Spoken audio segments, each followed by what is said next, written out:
Good morning all. We are moving to the next session, second session on graffiti and inscribed POTSHERD.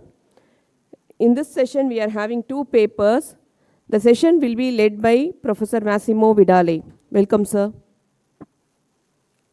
So, dear colleagues, gentlemen and ladies and friends, we started the panel of this morning, and the first paper will be given by K.Rajan and R, Sivanantham, and the title of the presentation is Ceramic Chronologies of Tamil Nadu, an overview.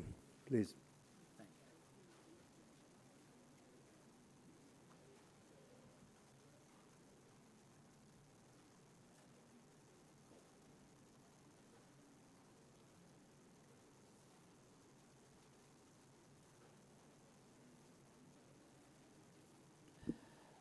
Good morning to all. Today, I would like to make a presentation on ceramics chronology particularly. The problem which we are facing during our exploration and excavation, and I am taken a vast period from Neolithic times down to early historic period. What is early historic, what is Iron Age, what is Neolithic, that itself is a big issue as far as Tamil Nadu is concerned.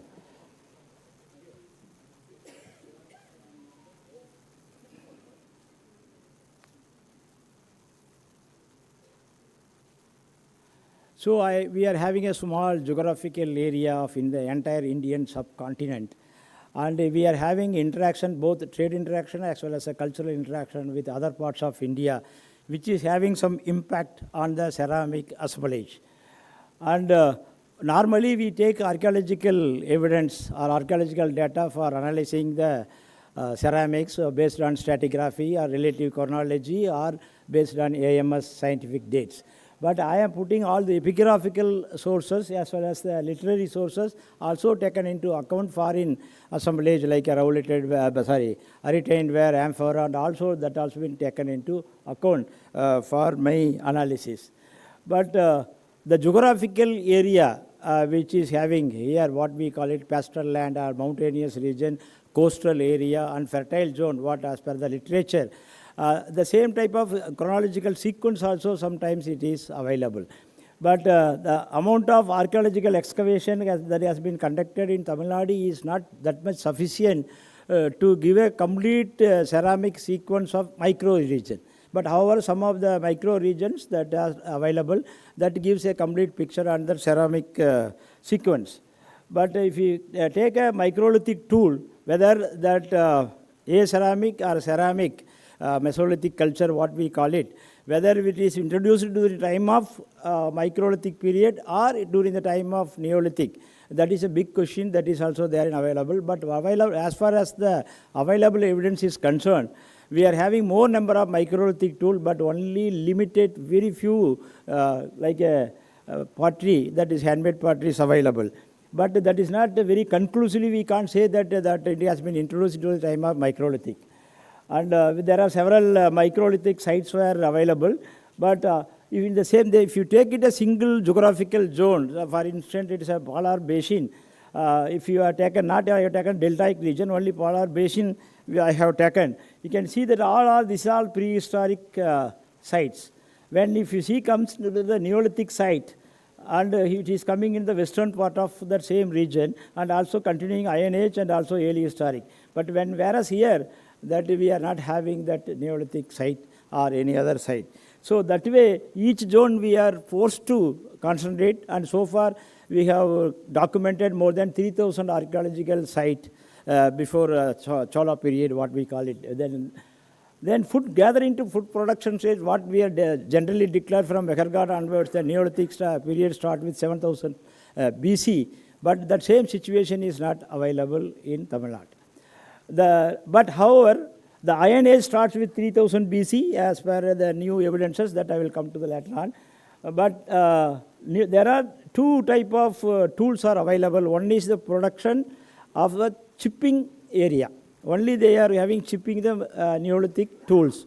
But the polishing, grounding and polishing is taken place another place.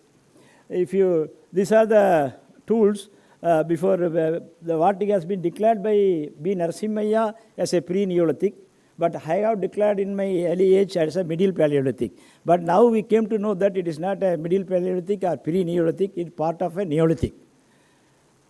And you are having Neolithic production center tools, only the picking is taken place and chipping is taken place. And the grooving sites, these are grooving sites. You can see that several, so far 30 grooving sites have been identified in Tamil Nadu alone. So I have only showing small one, but wherever you are having this grooving site, nearby you are having a rock art sites, and also petroglyph as well as petrograph, both are available, and also you are having a settlement, habitation sites. But whereas when you are going for these type of areas, you are not having any settlement. So who are the Neolithic people? Whether the people who are doing this polishing and doing agriculture are Neolithic people, or the people who are making production of these early productions are also Neolithic people, both are contemporary. So this issue has to be settled, and you can see the different stages of Neolithic tools. So these tools clearly indicates that the continuity even in the Iron Age. Even in Iron Age, even burials also we are collecting a Neolithic tools. So the identification of a Neolithic tool doesn't mean that it belongs to Neolithic period. It may be even Iron Age.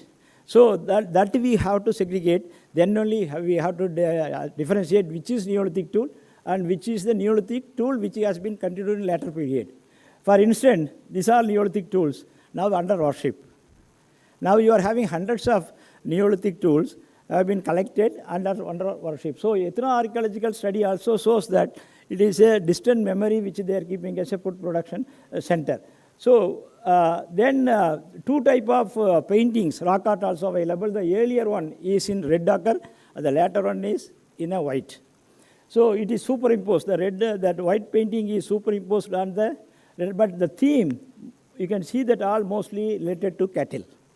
So far 80 rock art sites have been documented in association with Iron Age and also Neolithic. So first time, the so-called burnished gradeware we have not come across in Tamil Nadu. Though it has been reported by Dr. S.R. Rao as a burnished graveware in Payyamballi, but the excavation conducted by the Tamil Nadu State Archaeological Survey of India, and also Madras University, till today we have not come across any burnished graveware from Tamil Nadu. So it clearly shows it's not necessary, but when you get a burnished graveware only, it will be called as a Neolithic. So that type of assemblage, we are having different type of assemblage, so these type of tools are available. Now, when moving from Neolithic, the ceramics also moving from Neolithic to Iron Age. Then when the Iron Age begins? It's the biggest question that we are having. Normally it has been declared as 700 BC by M.S. Nagaraj Rao, then it to Kumaranahalli, it goes to 1300, it continues. Now Rakesh Tiwari has also declared the dates. So we have documented more than 3,000 Iron Age sites, but still some of the area we have not concentrated because due to lack of time. Still we are continuing our exploration. We may cross 5,000 Iron Age sites. So that way, some of the monuments are so huge, but it is a misnomer. It is called as a megalithic culture or megalithic monuments. The megalithic monuments are available in pre-Iron Age, in Iron Age, in early historic period. Even we have collected inscribed POTSHERD from a cyst burial, transepted cyst. So it clearly shows that it is one kind of burying the dead. That's all. It continued in pre-Iron Age, Iron Age, and early historic, even we are continuing even not today. So these type of megalithic monuments where we have collected in one of the transepted cyst, inscribed POTSHERD, written as a Vishaki. So we are having a painting inside the dolmen, and also nearby we are not having, but close to by we are having rock art, which clearly shows that cattle raising people. The literature says that the cattle riding is taking place. So, and this is pre-Iron Age on burial from Tandikudi, and here the first time we are having black on red ware. So this is available on ring strand and it has been dated. Now this type of clearly shows that, but after the same site we are having Iron Age megalithic monuments like a dolmen. Dr. Alchin has also reported. Then we are having a plenty of iron burials, both Adichanallur and at Keeladi we are having Kondagai, the place close to Keeladi. So several urn burials have been exposed. Then when we see that Adichanallur, excavated by Archaeological Survey of India, and also we have excavated. In this also, the early level, we are having primary burial, and in the second level, we are having a secondary burial, and also we are introduced that the black and red ware of urn burial has been introduced in the second level. Now it has been dated, height in bronze has been dated to 2400 BC by the Archaeological Survey of India. We don't have copper ore, we don't have neither tin nor copper, from where it has come to Tamil Nadu. So is there any trade contact between the north and south during the time? It is there. So this all indicates that not only in the urn burial, and also the same identical the deer is available in the rock art also. So the people who are close by the same environment they are living, but they are having different type of subsistence pattern. So the white painted black and red ware, popularly called, it has been, we felt that it was alien. That is true. But what is the date? We don't have any control over the chronology because it has not been dated. But now recently it has been dated both at Sivagalai as well as Adichanallur. It all goes to between, all the dates falls between 3000 BC to 2500 BC.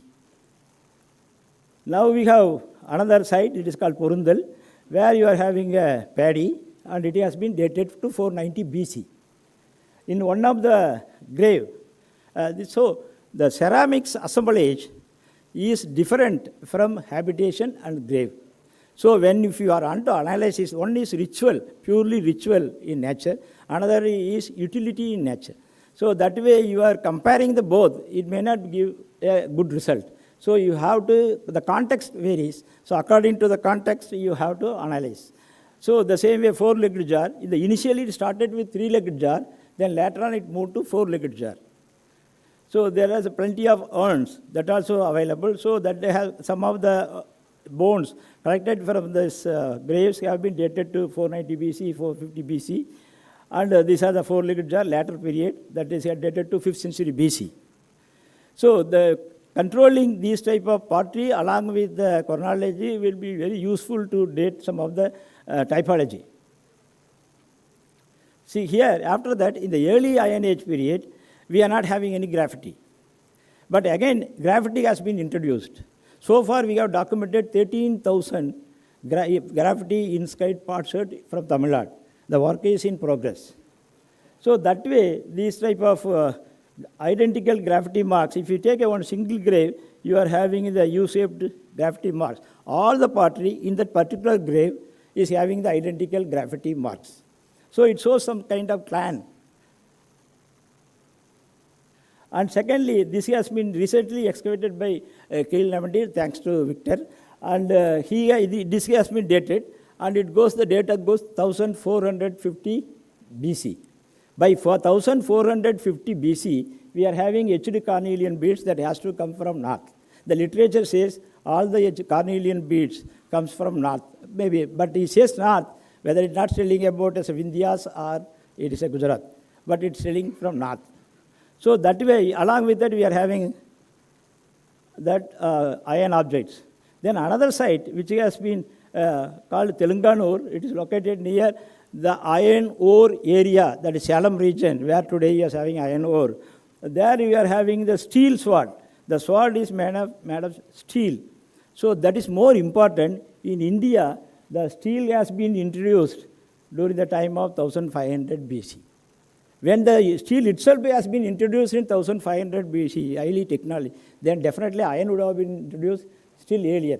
But on the day of this excavation, we are not having any date. But later on, we have excavated a site called Sivagalai, excavated by Mr. Prabhakar, and there we have got paddy. Luckily, we got paddy along with iron objects. So we have dated this material, and this also goes back to, we got several urn burials. In urn number 1 and number 2, we collected bonds. So the total dates, Mailadumbarai, the same cyst burial we have dated to 2172 along with the iron. Then we have Sivagalai, you are having all the date. We are also felt like any scholar, felt it may be wrong with the laboratory mistake. So what we have done, first we have sent it to BSIP, they gave this date. The same sample has been sent to PRL and it has given this date. Again we have sent it to Beta Analytic. That also gives us the same date. So two method, OSL and AMS date, but we have sent 3 laboratories. All the dates fall in 2500 BC to 3000 BC. So this is the biggest question now we are standing in front of us, whether when the North India enjoying the copper age, the entire South India must be enjoying the iron age, because we don't have any copper ore in South India. So it has been that we have very fast we entered into iron age. Both are contemporary in nature. Is there any evidence to say that there is any contemporary? We are having carnelian beads, we are having agate, all coming from north. And in addition to that, we are having graffiti marks that nearly 50% of the graffiti marks that found on the potsherd goes well with the graffiti marks that found in Indus Valley. But on graffiti, but on the seal, it differs. So seal may be elite, and the pottery or subaltern society, still we don't know. But still we are collecting the data. So that way, total number of sites documented so far 32 only. It is progress. The project is in progress. So far we have graffiti bearing potsherd 12,991 we already documented. So we may cross 14,000 if we are continuing this work. So under this project now, we are having Indus seal. We are only one sign I am taking, because due to the paucity of time, I am taking only one sign. These are from Tamil Nadu. And this is other sites also there. And if you take it from Kalibangan or any other Ganeshwar, all the sites that I have given in the left side is from Indus, and the right side is from Tamil Nadu. So it is both are identical. So now we are collecting all the signs. So far 83 signs we have already listed, and the sub-signs also available. So that we are giving us, this I am taking as a basic sign.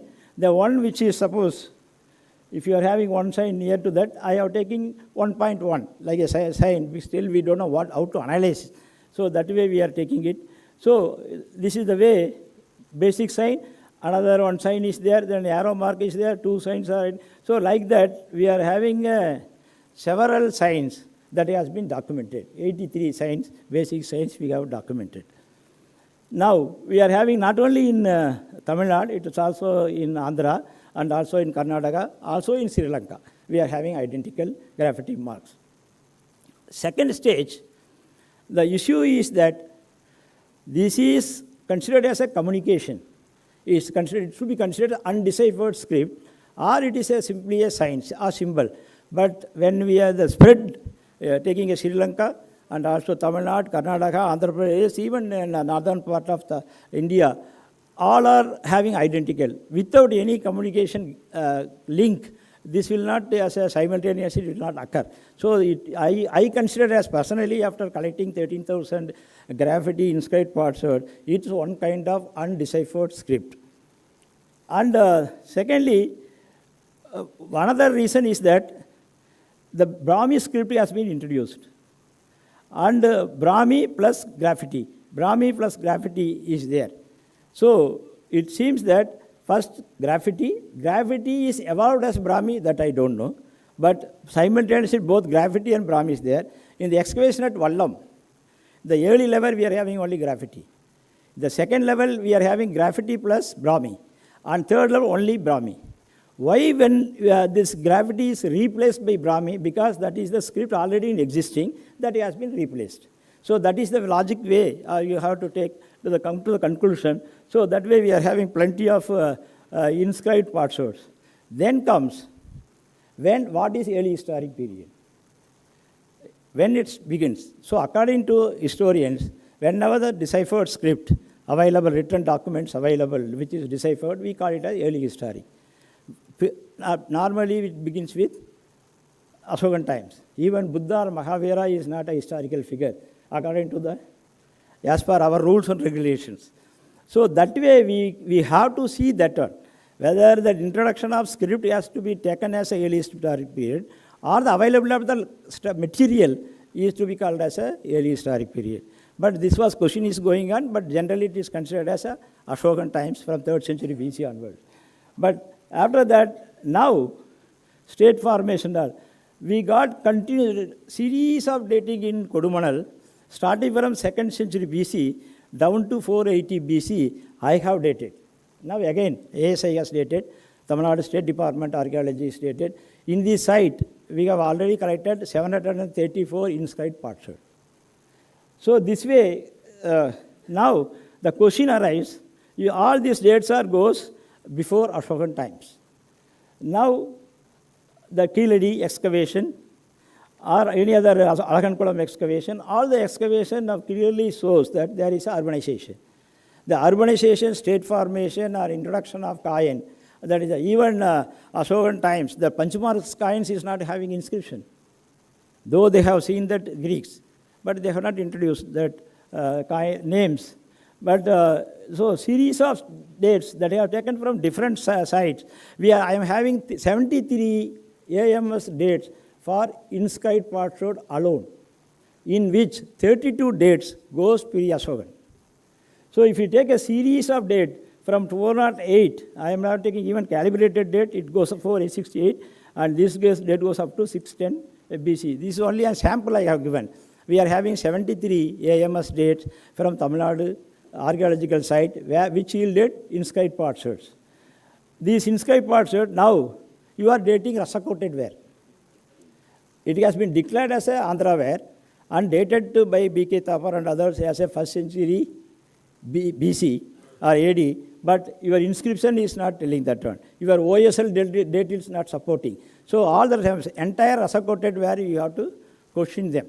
So now all the dates goes to 6th century BC, the Rasa-coated ware, which is having AMS date. All the 6 meter cultural deposit is there at Perur, and we are at Kodumalal 2 meter, and other sites also we are having. But it is only available in a particular geographical area. So you can't say that Rasa-coated were available in the entire Tamil Nadu. Though it is available in other places, but 1 or 2 pieces, so cultural contact rather than direct production there. So the name, even for the name the name Tissa, Devadampaya Tissa, that is, shows that it is a contact with the Sri Lankan. For us, it is a Sri Lankan contact more. So even Periyan Satan, that is a big trader, Satan means trader, and here you are having ends with graffiti marks. So this is the biggest inscribed potsherd, I think, for so far found in India. It is written as a Champan Sumanan. So far we are having 122 cave inscription, which is having Damili, that is Tamil Brahmi inscription. And you are having number of inscribed potsherd, 1,620. And total you are having 1,722. So far what we have documented. Ever we are having any part of India, including Ashokan times, Mauryan Empire? We don't have. Why we are not having? And how the literacy has spread in this particular area, including Sri Lanka. We are having in Sri Lanka 1,200 cave inscription. We say Indian subcontinent, but only Sri Lanka is having 1,200, whereas in India is not having that much. If you take that ware-wise, this inscribed potsherd, you are having almost 50% of black and red ware. But the reason is that all the inscriptions are written on the table ware. So they are not writing other places. On the shoulder portion, on the outer surface, where other people can look into that. So where they have written. So that's why you are having this percentage, though it is the percentage is 54, but all tableware. That's why. Yeah, thank you. So this is because now when you take this 6th century BC, you are having a bead making industry, you are having a steel making industry, and you are having carnelian beads coming from north, not or 1 or 2. In 10, I got in a single grave more than 10,031. So what is the economic prosperity they are having in able to purchase this much of inscribed etched carnelian beads from north, and also agate, then beryl, and the lapis lazuli, all it is coming from north. Then you are having a iron furnace and also steel making crucible furnace. So both you are having both type of. So the people have moved from industrialization and also glass bead making, the glass bead making, that also available like a cushion bowl it looks. Then you are having cell bangle. So different type of industry has developed. Metal and bead and other materials also developed, textile, all developed. So that way, I have taken only one river basin, just giving an example. Where if you take one river, Noyal River Basin, the phase one that I have taken different site, excavated by Dr. Selvakumar, you are having a burnished black and red ware, then thin black and red ware, then again thin and rasa coated ware introduced, and you can see that the date, all controlled by AMS date. Then you are having thick black and red ware, and also brown slipped ware. And after this brown slipped ware, we are not getting any neither graffiti nor bronze. So that way, if you take each geographical zone having a different ceramic cultural sequence or ceramic sequence.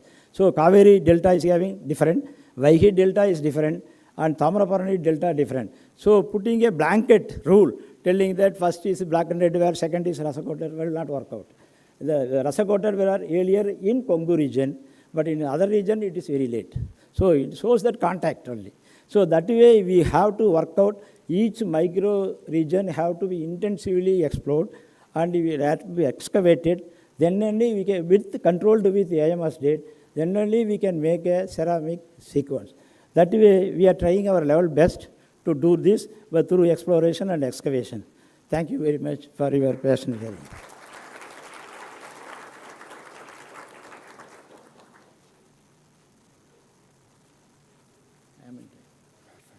Perfect.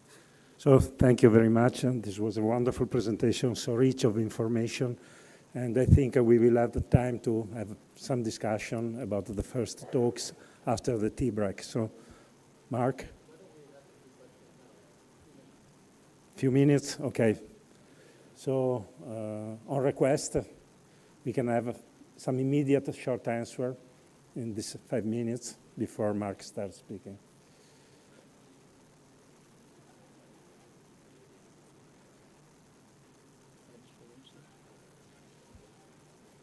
Okay. Microphone.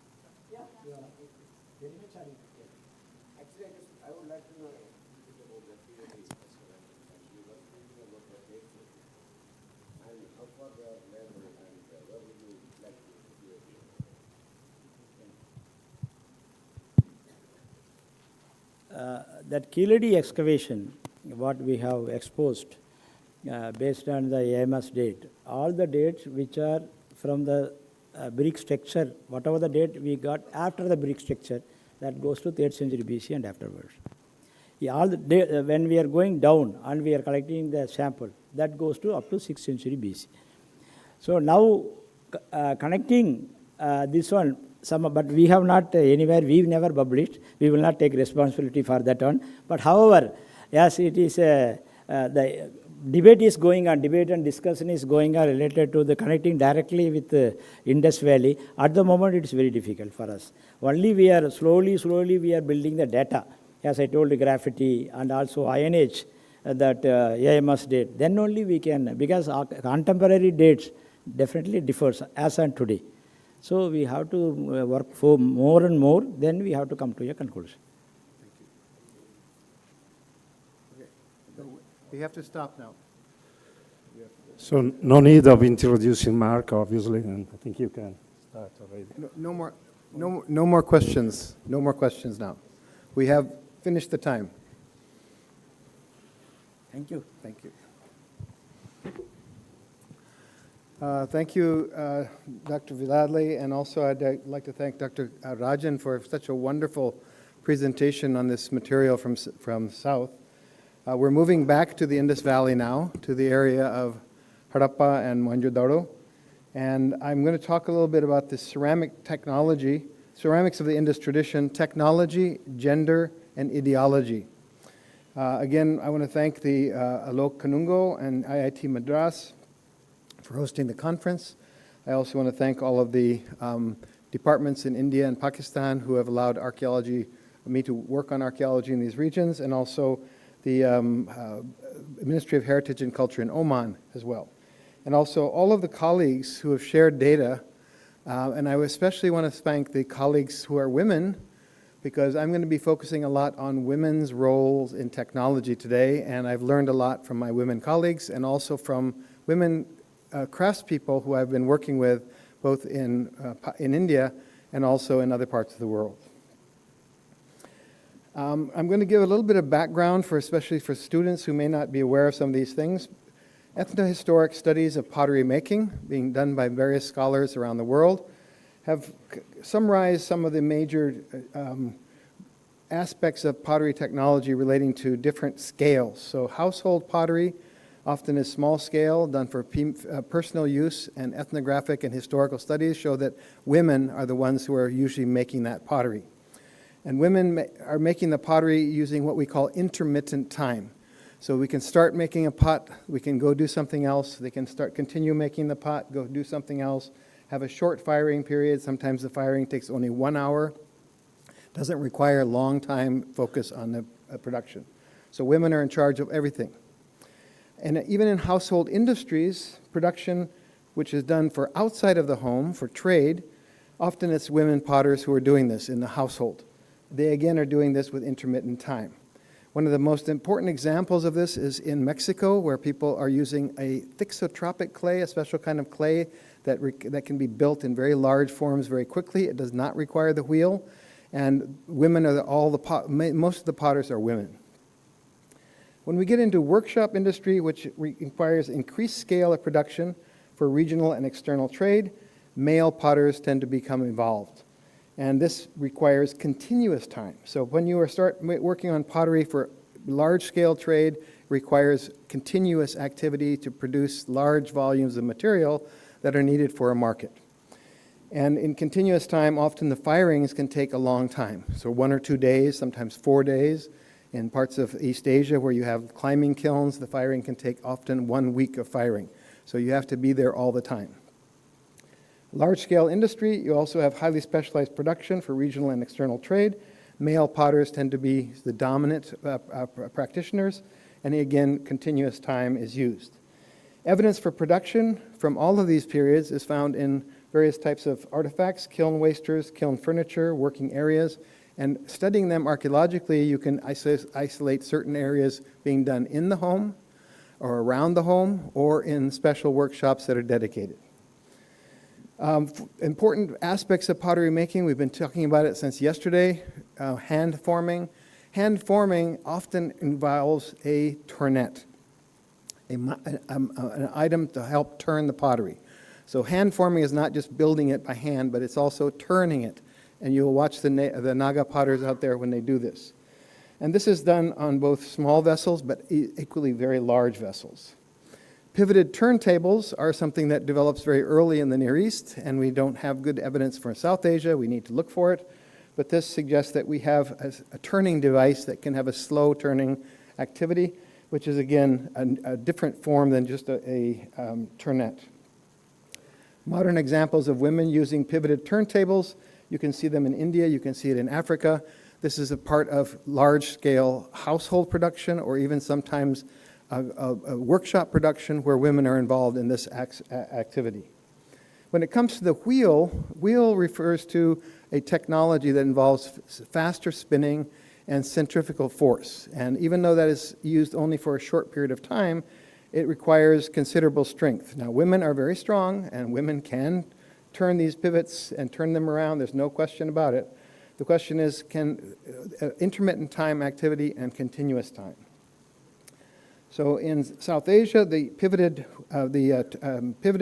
and socketed wheels are found basically from the Indus Valley all the way to the east. On the other side of the Indus Valley, we have kick wheels done by kicking. And we're not sure when this division happens or how it happens. It's something I'm looking for archaeologically. This is an example of a socketed wheel. And then you can use a stick to turn it. And the earliest evidence for throwing a vessel with a thick lower body that is then paddled and anviled to make it larger, which is a technique very commonly used throughout South Asia. The oldest examples are from the late Harappan, from Harappa. So this large globular vessel was first thrown on a wheel. I don't know if it was a kick wheel or if it was a pivoted wheel, and then it was paddled and anviled to make it into a very thin and large globular vessel. So this is the oldest example of paddle anvil from the Indus region. Even when we have wheels, and if men are using the wheels predominantly, women and children are very much involved in all aspects of production. They prepare the clay, they prepare the fuel, they help with the firing, they make the food that people have to eat. So it's very much a family organized activity, even on very large scale. And even today, I see some pictures online of women in South India who are now using the stick and using the wheel. But it should be important to point out that when women are pregnant, you can't do this. So a pregnant woman or a woman who is in late stages of pregnancy could have a miscarriage if she starts doing heavy labor of this type. And it's possible that cultures made choices about women not doing this because it's dangerous for them, and just let the men do it. They can do it, women can do what they can in other aspects, but cultures throughout the world have clearly made a choice that predominantly men use the wheel. This isn't a cut and dried thing, but we need to understand the role of this in the history of this region. This is an example of a kick wheel used in the Indus region, and it requires a different whole mechanism, but it also allows you to keep a large vessel on a wheel for a longer period of time. You can have other socketed wheels as well that do this. The kick wheel allows you to do it more effectively and more efficiently in production of the types of vessels that we see in the Indus. Time is also an aspect that people need to think about in terms of archaeological time concepts. I talked about discontinuous or intermittent time and then continuous time, but we also need to think about task orientation. So making a vessel is a task, and a certain type of approaches that just making the vessel requires a certain amount of time. It takes one day. If you have a wheel, you can make many vessels in one day. So we need to understand that there are many different variables that we can look at to try to categorize vessels and pottery in the course of studying ancient materials. So I'm now going to jump back to the Indus. I gave you the chronology last time, or in my lecture the other day, and we will be beginning from the early food-producing era and then move on into the later time periods. And as I mentioned yesterday, the burials in Mehergarh show the earliest evidence of containers. They are made of baskets. They are made of baskets coated with bitumen. Who would be making the baskets? Now, men make baskets, women make baskets, but if women are doing discontinuous activities in the home, like we would see later on with pottery, they would probably be making the most baskets and probably the most intricate ones with very elaborate designs, as you see here in Mehergarh. And men continue to make baskets. They make them here for holding the dates, but they're not the ones that have nice designs on them because you put the dates in it and you give it to somebody and you don't see it again. So coming to the Ravi phase at Harappa and the early pottery from the site of Harappa, the pottery that we see that is hand-built, probably made on a turnet, I think of as being made by women in the home. So it's a household production. We don't have evidence for large kilns, and I think this stuff would have been made probably by women for domestic use and household use. That pottery has the earliest pottery that has potter's marks on it.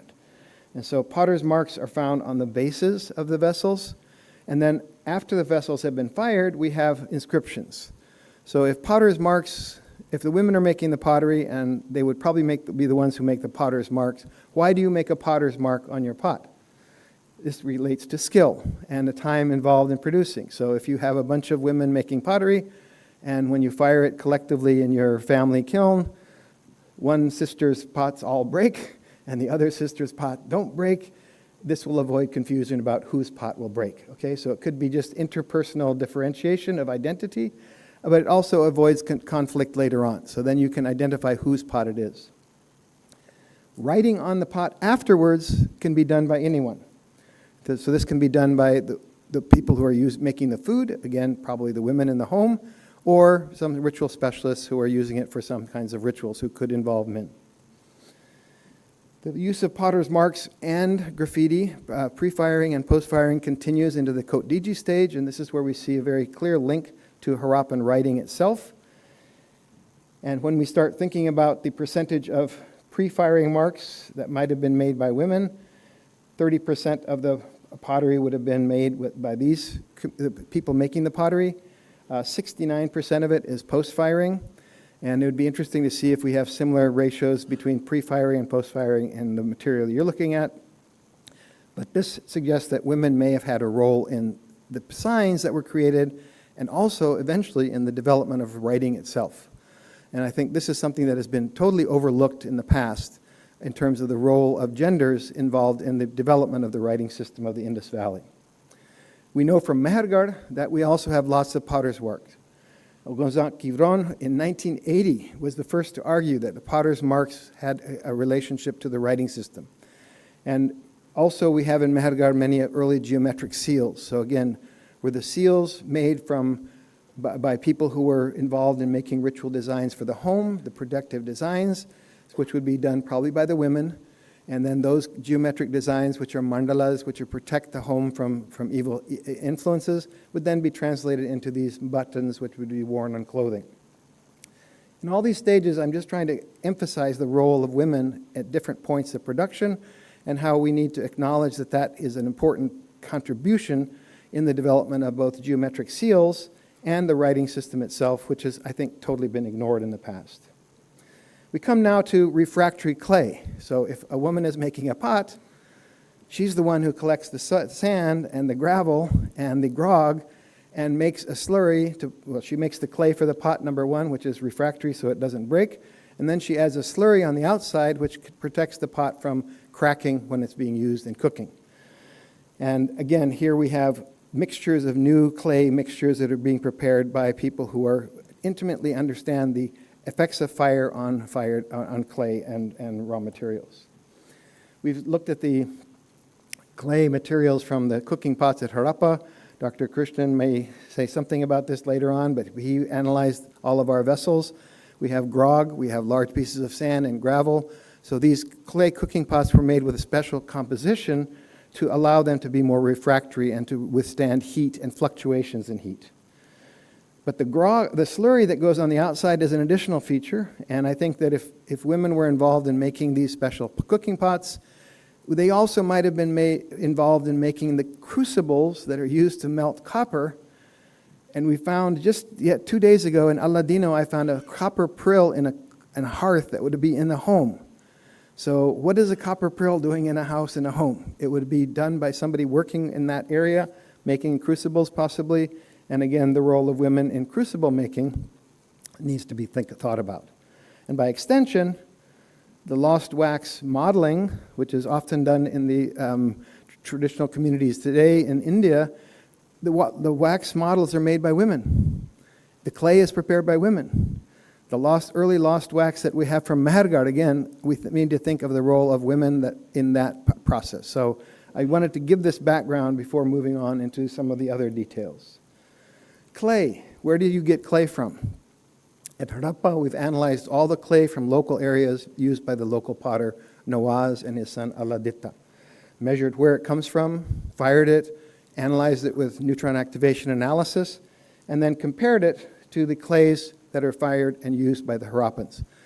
Studies done by Dr. Krishnan just on the petrography said that the clay that Nawaz makes is very similar to the clay used by the Harappans for the Harappan pottery. We can confirm that also with neutron activation analysis. So how far is the clay around Harappa similar to the stuff that we see? We've sampled from around Harappa to Shorecoat all the way to Multan. It's 100 miles, 250 kilometers, so very long distance, all of that clay fits together into one isotopic group. We've looked further south, all the way to Mohenjo-daro, to Karachi, to Gujarat, to Oman, and we've collected one of the largest samples of clays from the Indus region and associated areas. And now we can make a map that shows the isotopic signatures of the neutron activation analysis of this clay to show which clays come from different areas.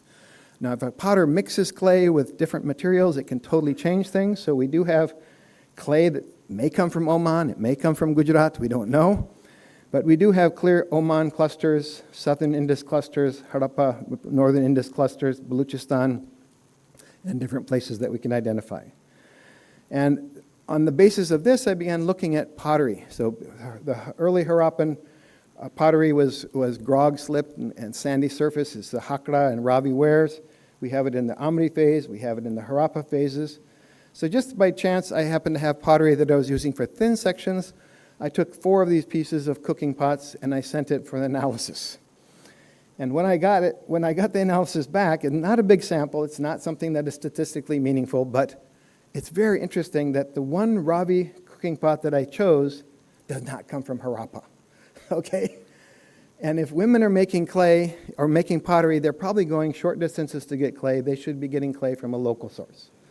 But this Ravi cooking pot came from way to the south, somewhere way far away.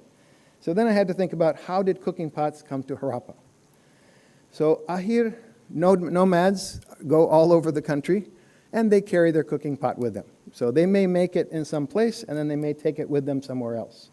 Or a woman may get married from south and bring with her her dowry, which includes cooking pots, which you have to set up a new household. So a cooking pot could come from Harappa from another area.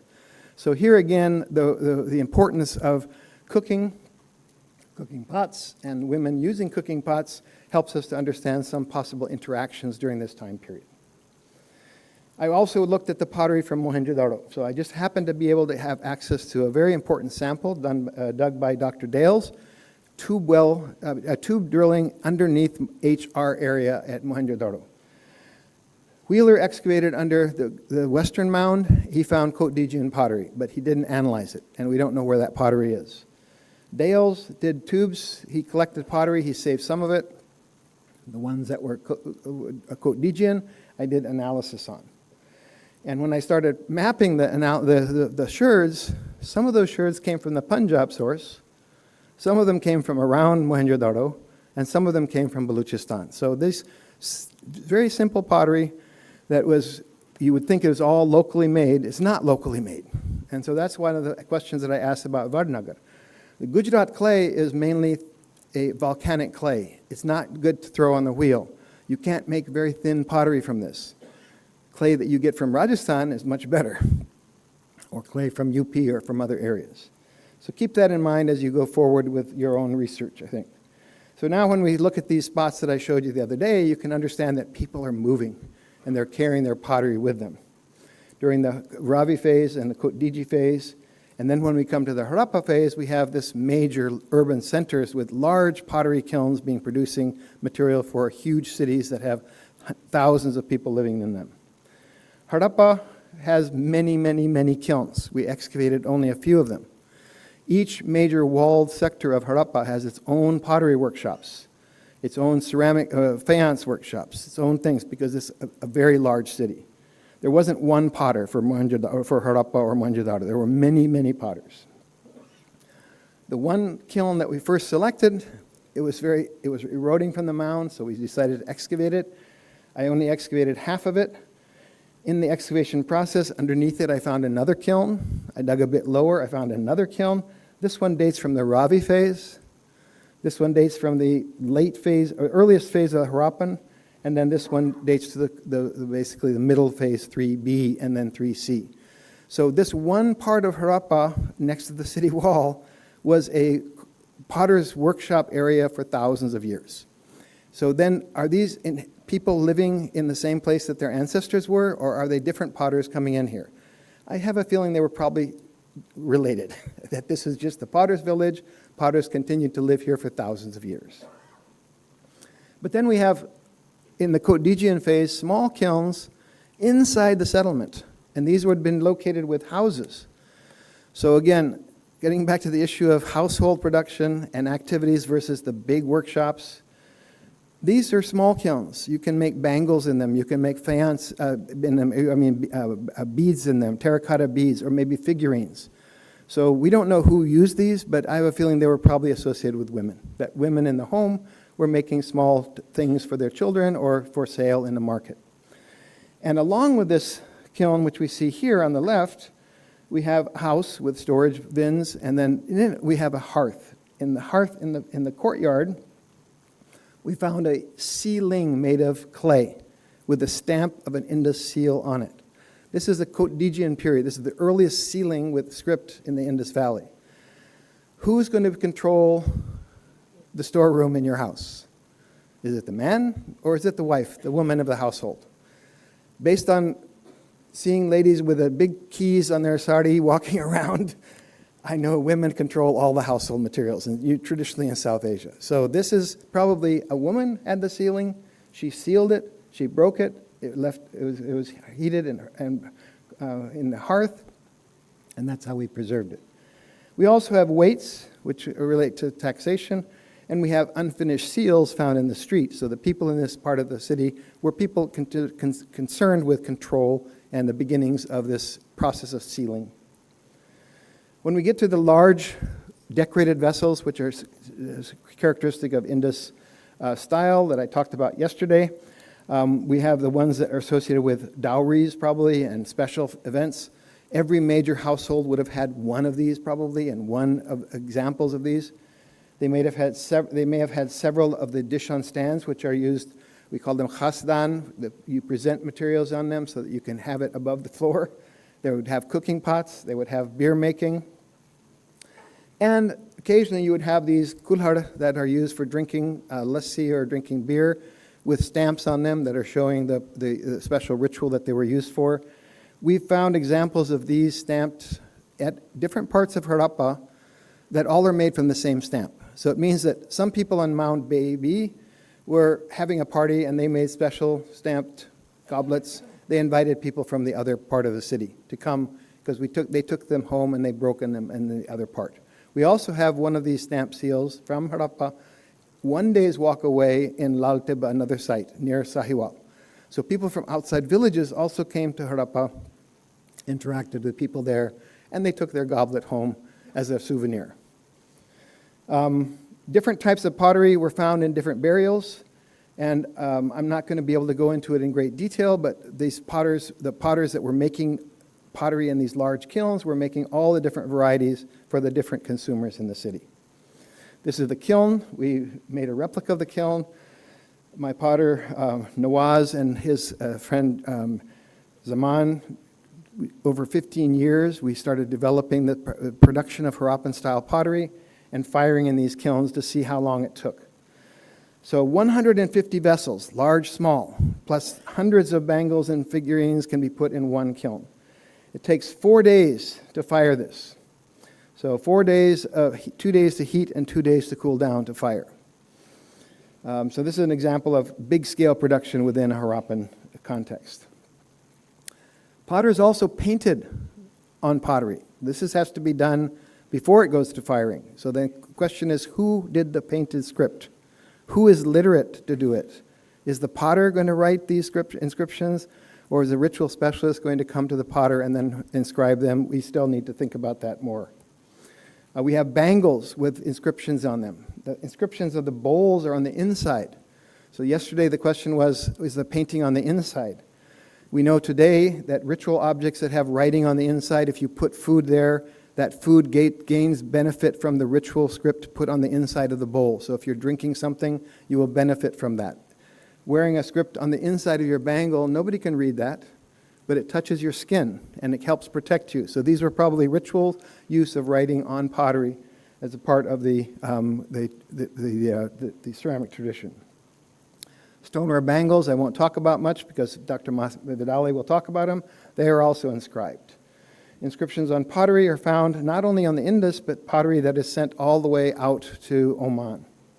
These are examples of pottery in Oman that came from the Indus, including trade vessels, ritual vessels, beer-making vessels, cooking pots, etc. And these are from the site of Ras Al Jins.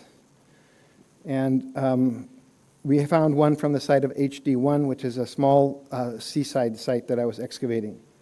So cooking pots in Oman, why do people carry cooking pots to Oman? Well, they're on a boat, they have to cook. They get to Oman, they take their cooking pot with them, it breaks. But we also have them on the inland sites in Oman, inside, not on the seacoast. That means Harappan communities were going inland and taking their cooking pots with them to make sure that their dal and their sabzi was cooked the same way that they would cook it back home. And I have to go through this a little bit quickly. We have black slip jars and different vessels that we've been analyzing. We can identify the neutron activation analysis pottery from the Indus found in Oman. And we can also see that people in Oman were making cooking pots there with local clay. So that means potters that were capable of making Harappan-style pottery were in Oman as well. And one example is this, one of these drinking vessels. I showed you the ones from Harappa. We found a fragment of one in a small seaside site. Its sources to the southern Indus. So somebody went to Mohenjo-daro, had their lassi, decided, I'm going to take this vessel back with me, and it got to Oman. So it's really exciting to see the movement of these materials. I'm going to skip through the late Harappan. Basically, I talked about most of this last time, and we see some important changes in technology because no longer do we have the large column in the center of a kiln. We have a kiln with no central column, which allows for much higher heat to be produced more quickly, and that results in slightly different firing capabilities of the painted designs in the late Harappan period. So in conclusion, there doesn't appear to have been a significant change in raw material at Harappa over time. Locally used clay was used throughout, from Ravi phase to Harappan to late Harappan. Firing technology may have changed at the very last bit, possibly associated with access to different types of fuels. Changes in vessel form can be linked to cultural choices regarding food preparation techniques and food preferences, as well as technological innovation and ideology. And I think most importantly, from my recent re-examination of the pottery, the role of women in early ceramic technology of pottery making, crucible clay preparation, lost wax modeling and mold making, and even early writing and ideological symbols has been seriously underrepresented. And I would also include faience and glaze preparation, but I didn't have time to include it here. So there's a lot more that we can learn from these early technologies, and I will leave you with that to think about. Thank you very much.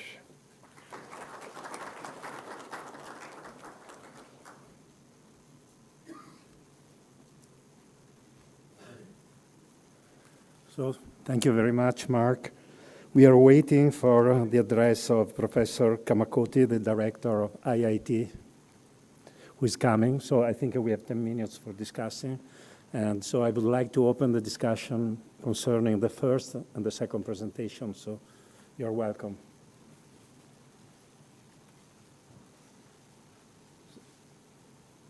Somebody there has their hand up. This boy, yeah, this student here.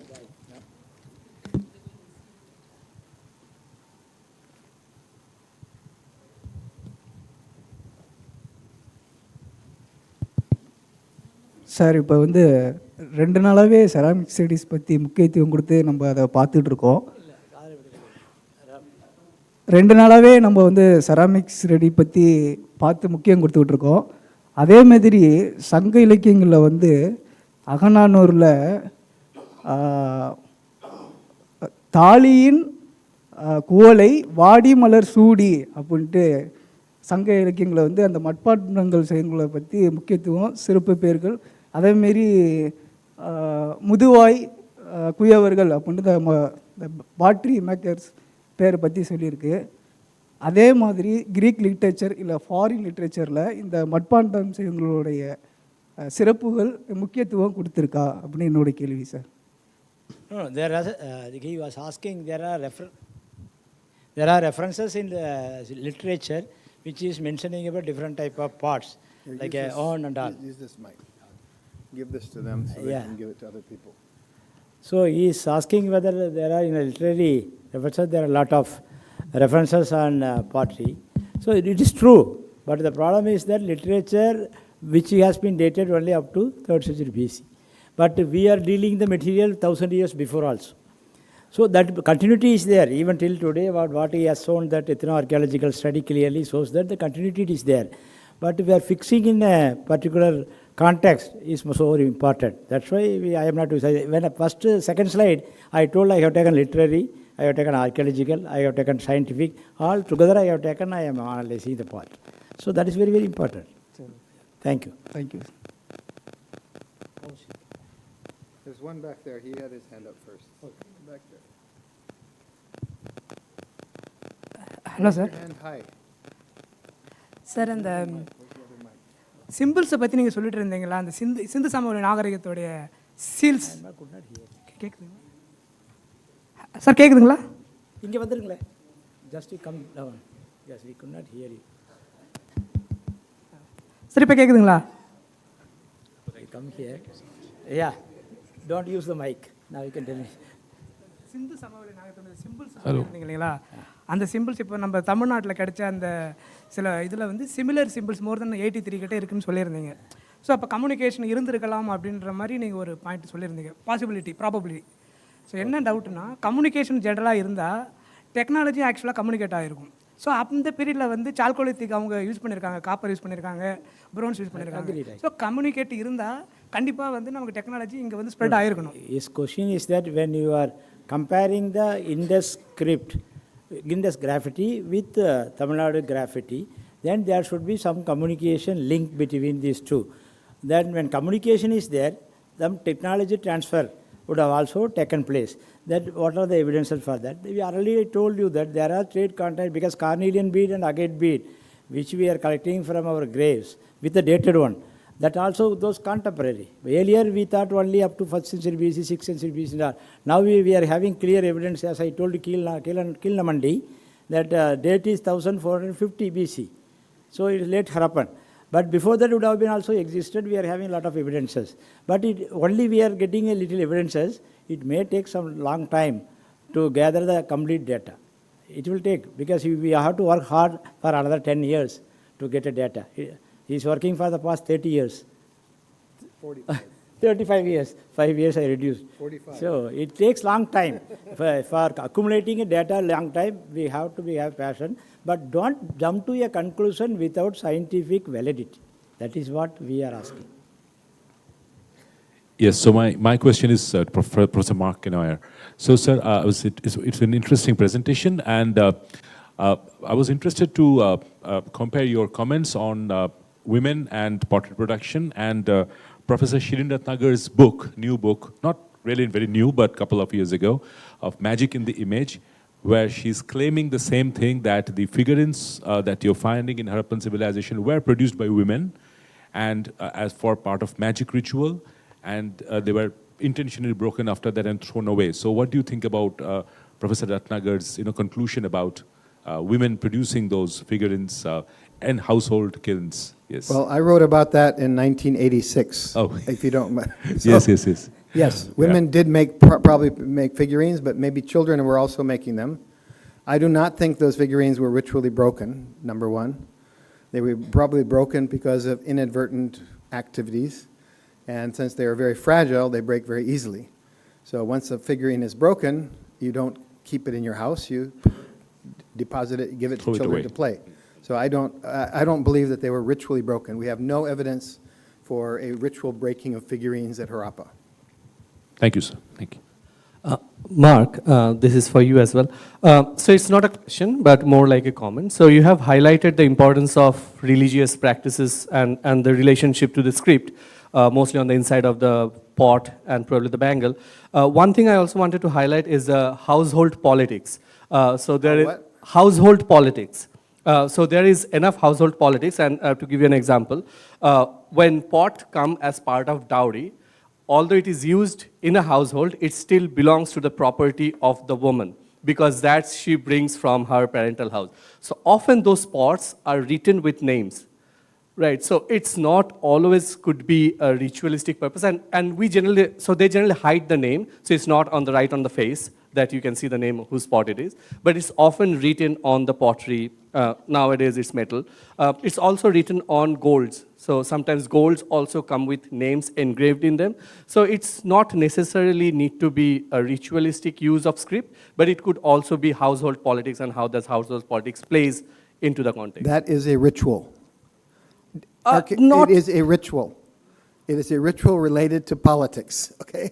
So basically, I can't differentiate whether it has some kind of mantra, shantra associated with it or not, but basically it is a ritual activity. No, in present days it doesn't. It doesn't have any. Because the woman's name has a meaning, right? So you have to understand, I mean, there's lots of different levels, and even if people don't remember these things, there's a reason for that. Mendi has a ritual meaning, okay, even though most people don't pay any attention to the ritual. So tilak and tika, all these things have ritual meanings, even though you just may put it on there for decoration.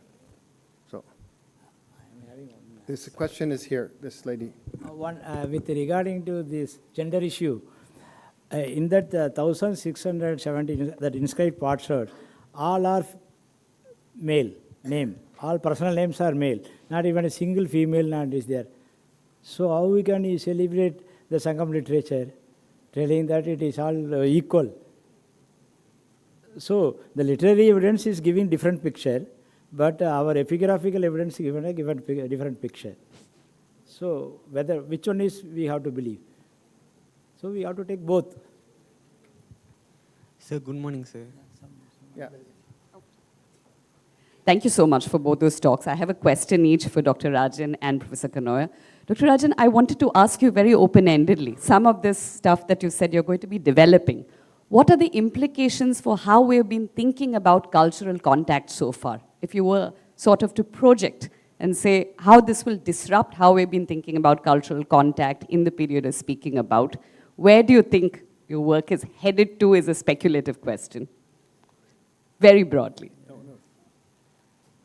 No, you specifically what you want actually. So you're speaking about how the evidence that you have discovered, carnelian beads, agate, speaks about existing cultural contact in a way that has not been spoken about before, if I understand correctly. And you say 30 more years of research are, before we gather enough evidence. I'm curious to know how this disrupts how we think about cultural contact so far. Yeah, the contact which we generally believe. So we are based on material evidence so far we are reconstructing.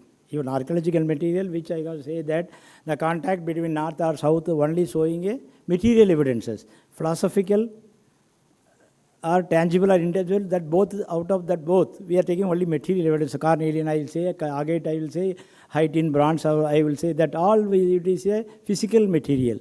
What about other things? We are not coming across in archaeology. So unless otherwise it is returned, we are not coming across.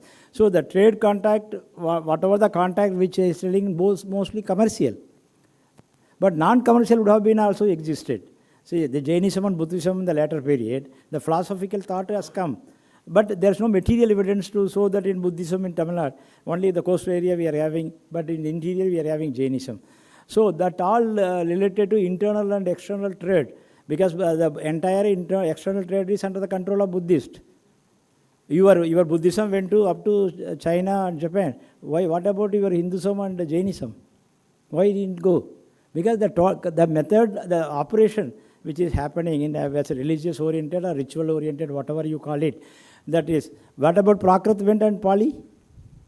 One is ritual language, one is commercial language. So the language which we are speaking, English, it becomes commercial language. So that several things are operating in archaeology. But archaeologists rely on material evidences because you will always ask where is evidence.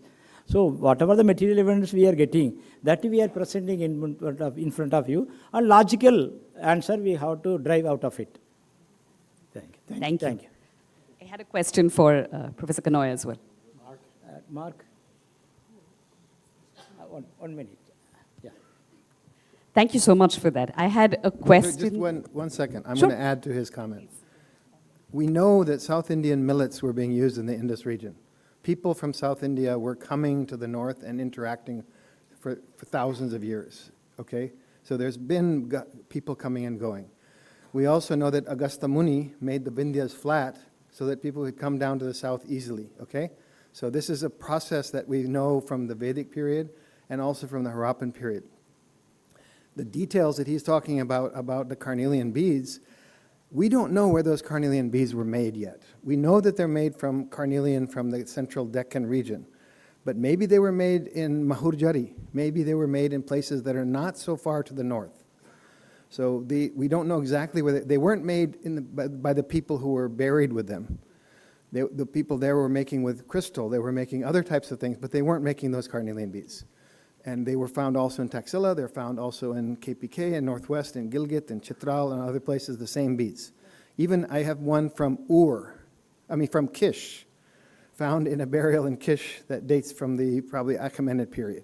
So there's stuff coming from a long period and traded over great distances. So it's really hard to show other aspects because there's invisible people moving back and forth, but goods, some permanent goods stay there. So I think, there's no question that there's interaction. Thank you. That really helps. I wanted to ask you in your presentation, really interesting in speaking about gender. It's a quandary I have, I think, in reading archaeological work on gender. How do we not let a presentist notion of gender? Because how do we let a sort of presentist understanding of social relations of gender? I'm assuming there's no other kind of evidence on social relations during that time outside of material evidence in terms of the relations between men and women. That's a very complicated question. I can't answer it. Okay. Yes, it's for both of you. Regarding we as graduate teachers, we have the Aryan invasion. The Aryan invasion theory in our syllabus. So how much does your recent or your observations that you have about this context add to or disable the understanding of the Aryan invasion theory? The word That's Arya quite powerful. means a good person. All the people in the Indus were good people. They were all Arya. We are all Arya. Can we tell the students that? They can't, they talk about. I'm sorry, but I'm not going to get into this discussion. Okay, but it still continues to be very That's powerful. That's the problem of your syllabus, people, not my problem. I've written many articles. I've written many articles that clearly state my position. Yes, but Professor Rajan, you are part of the syllabus also. The problem is that Lalita Vistara, Pandavana Suddha, they are listing about the inscription, about the script in India. 16 script they have, 18 script they have listed in Lalita Vistara. Pandavana, first is Jains, it is listed. So far we got Kharosthi, Brahmi. What about other? Whether we to believe that literature which is listing the complete script. But so far we didn't get. But it would have written perishable material, we don't know. But whatever the material available is in Prakrit and Brahmi script. Okay. So that way, though we are not denying that fact that when we are compared to 300 years, another literature which is giving 64. But 64 also are not available. So that the reason is that material evidence are not available. Whatever the material evidence available, based on that we are making our analysis. But otherwise you may ask, where is evidence? They talk about the random skeletons, they talk about this horse riding sword, iron sword, blonde, blue-eyed population coming from... There's nothing in the Vedas that said people were blonde and blue-eyed. Right, yes. So I've got Everyone to tell knows this to that. students. I will go to you, Professor Kenoyer. I'm so thankful to you. I will tell this to students.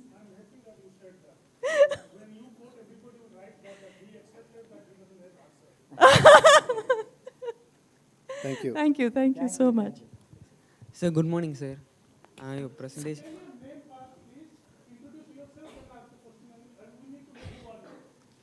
Sir, I am Mervin from Institute of Archaeology and Museology. Sir, I am Mervin from Institute of Archaeology and Museology.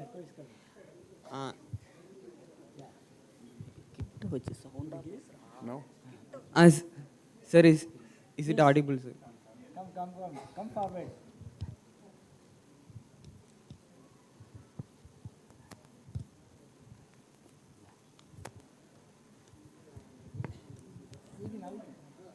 Sir, I am Mervin from Institute of Archaeology and Museology. Your presentation was a nice one. My query is regarding, you said about the women's role in pottery making. I just want to know that how did you came to the determination? Did you make the determination based on the physical attributes of the pottery, or is it anything else? If it is based on the physical attributes of the pottery, how far there is any distinguishable or else any significant distinction between the potteries made by men and the potteries made by women? That was my query. Thank you. Thank you. So if you, I thought I tried to present it very clearly that there is no way to differentiate except by using ethno-historical evidence. So ethno-historical evidence shows that traditionally these kinds of activities are done by different gender.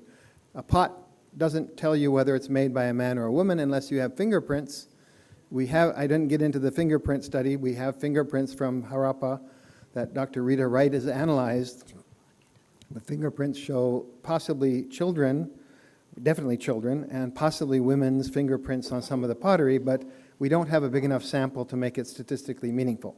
So that would mean that women and children were involved in the pottery making area, but it doesn't say anything about a wheel. So we have no archaeological wheels from the Indus region. And when you make a pot on a wheel, you usually cover up all the fingerprints and you close them so there's nothing left to look at.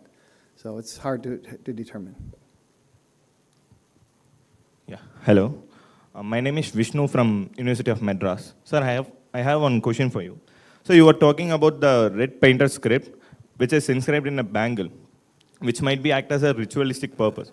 My question is, sir, is there any evidence of ritualistic evidence in the Indus, or do you have any interpretation of evidences between these ritualistic things? Yeah. So I can just make a comment based on what I see historically. So oftentimes people write their name on the inside of a bangle so that people, if it's lost, they'll know whose bangle it is. We have only one bangle in the entire Indus civilization that has painting on the inside. And this is a very special bangle. And I think, and that's inscription, the script signs are sometimes found on seals as well. So I don't know what it says, but one thing would be that it might be something relating to ritual. So I don't think it's just a name. Thank you. Are we here now? Yeah? Okay, thank you. Thank you. Thank you very much. Well, I have a last comment. The radiocarbon dates of the early introduction of iron in India are very, very important. They are controversial. And it is very important whenever these dates will be published that we know exactly from which type of material they are taken. They are from human bones, animal bones, they are from carbon, they are from a fireplace, from a kiln, or even from the iron artifact itself, which probably would be the best way to do it. And I say this because I really believe that they could change the overall conception of prehistory we have in this world. So they are really very crucial, and they should be published in very, very highly refereed journals, specialized journals. So please take care of this whenever you are doing this, because this will be really crucial.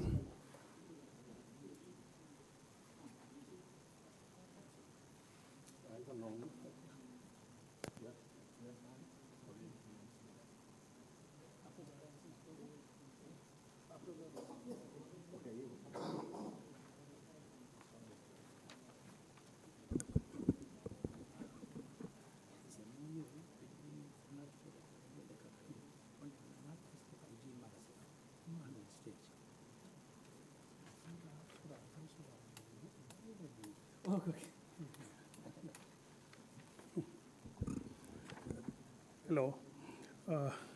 Good morning. Still it's a morning, though you have spent about 1.5 hours here.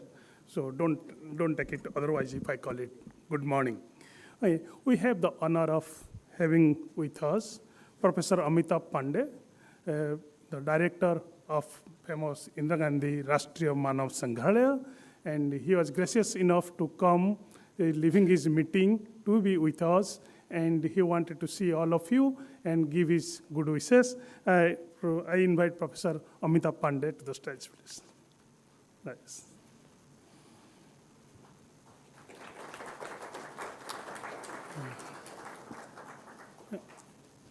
And in this August gathering, we do have another ceremonial celebration to be done, that is a MOU between our Deccan College Postgraduate Research Institute, a 202-year-old institute, and everybody, each and everybody of us are indeed proud to have been associated or intend to be associated with the Deccan College. And it's our fortune that Tamil Nadu State Department of Archaeology and Deccan College Postgraduate Research Institute have agreed to exchange a MOU among themselves for research collaboration and future objectives. So I invite Professor Sahida Ansari on behalf of Deccan College Postgraduate Research Institute to come to dais. And she is at present the head of the Department of the Archaeology of Deccan College, the largest department in South Asia. And it's my honor to invite Dr. R. Sivanantham, the Joint Director and the man behind this conference of TNSDA.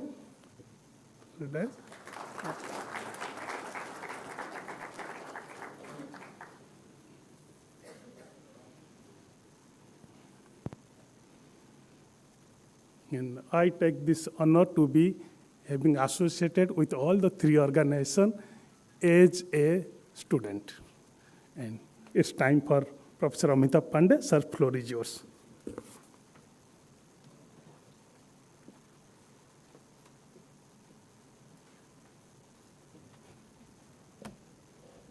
Can this be here? I'll just add mine.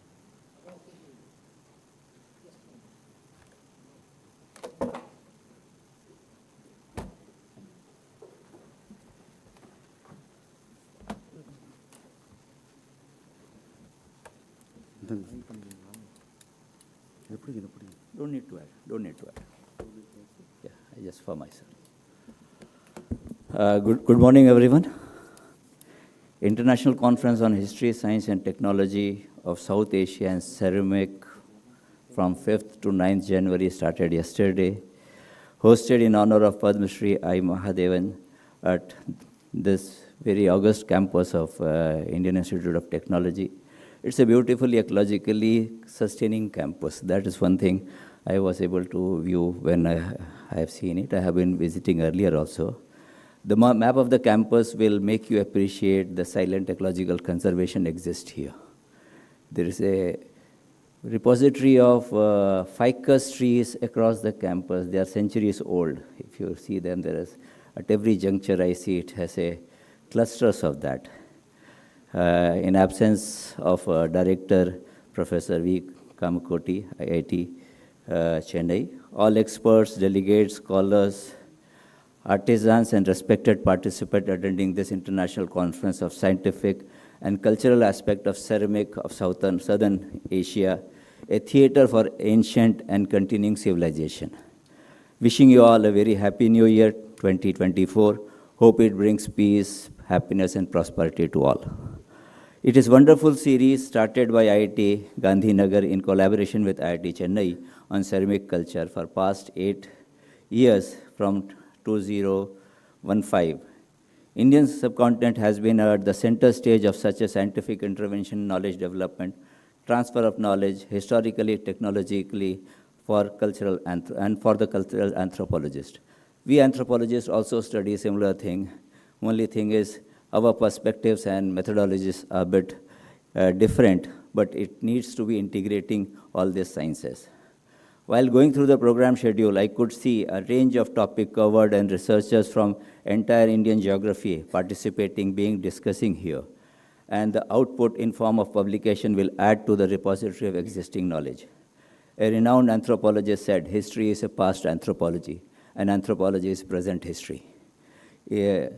And I would be happy to see cultural anthropology of ceramic science and culture being included and added in the future series, where the answers which were asked to Mark and others were being answered in anthropology. There are several examples which we see answers the question which are discussed here. The ethnographic studies and the typologies of communities still living in India preserves and sustain these practices with glorified mythological explanation and connects.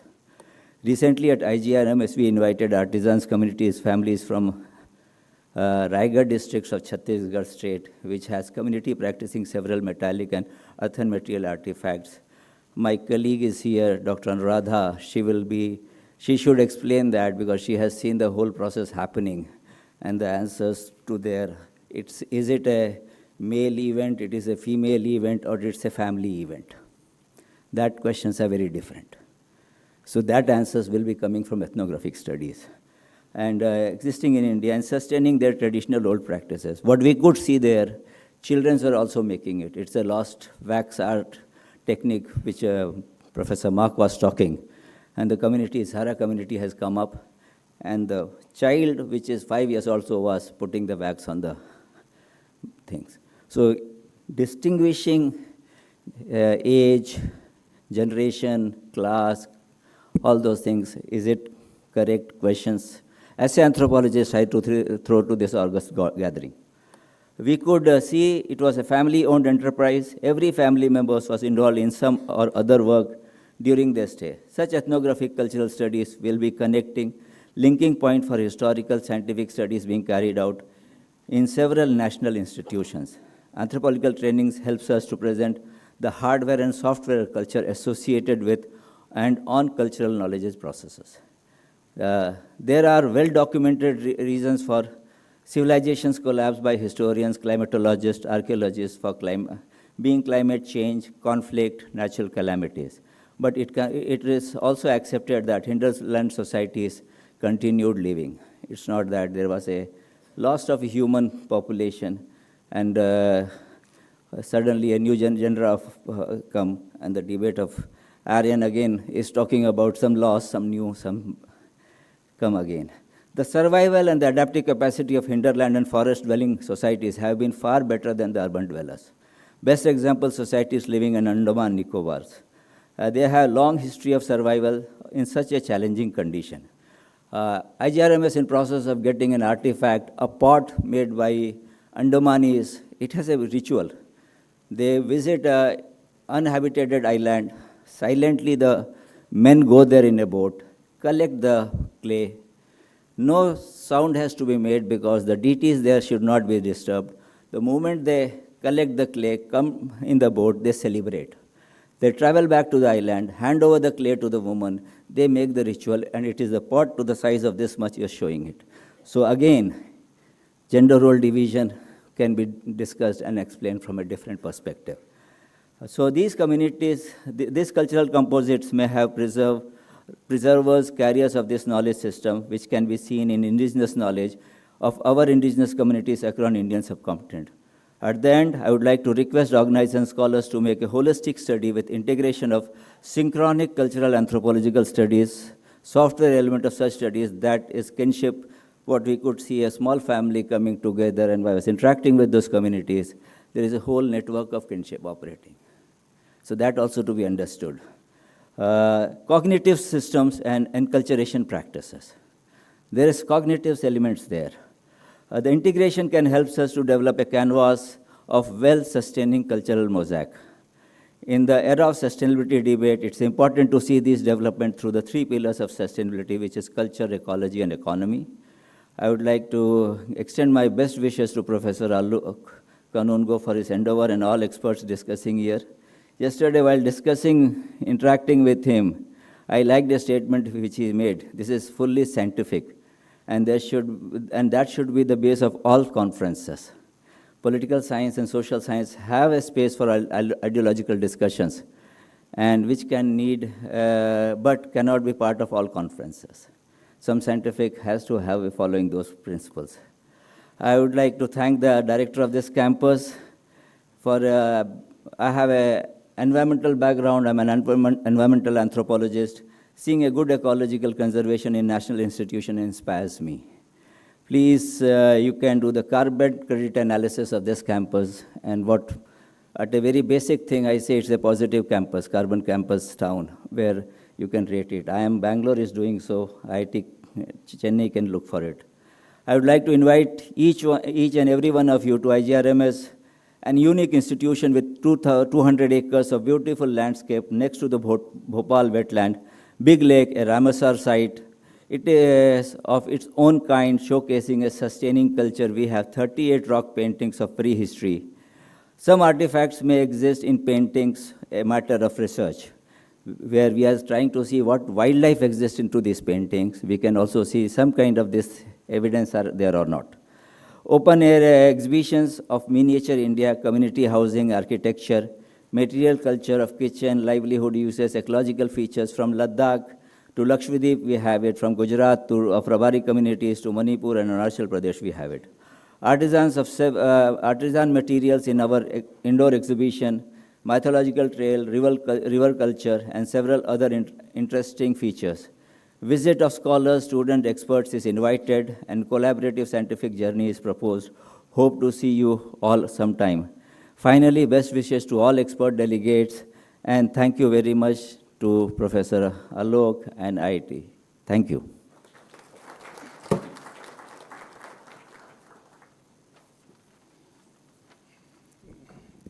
Since Professor Amitabh Pandey is not going to be with us day after, he's leaving tomorrow, as I understand, for a meeting.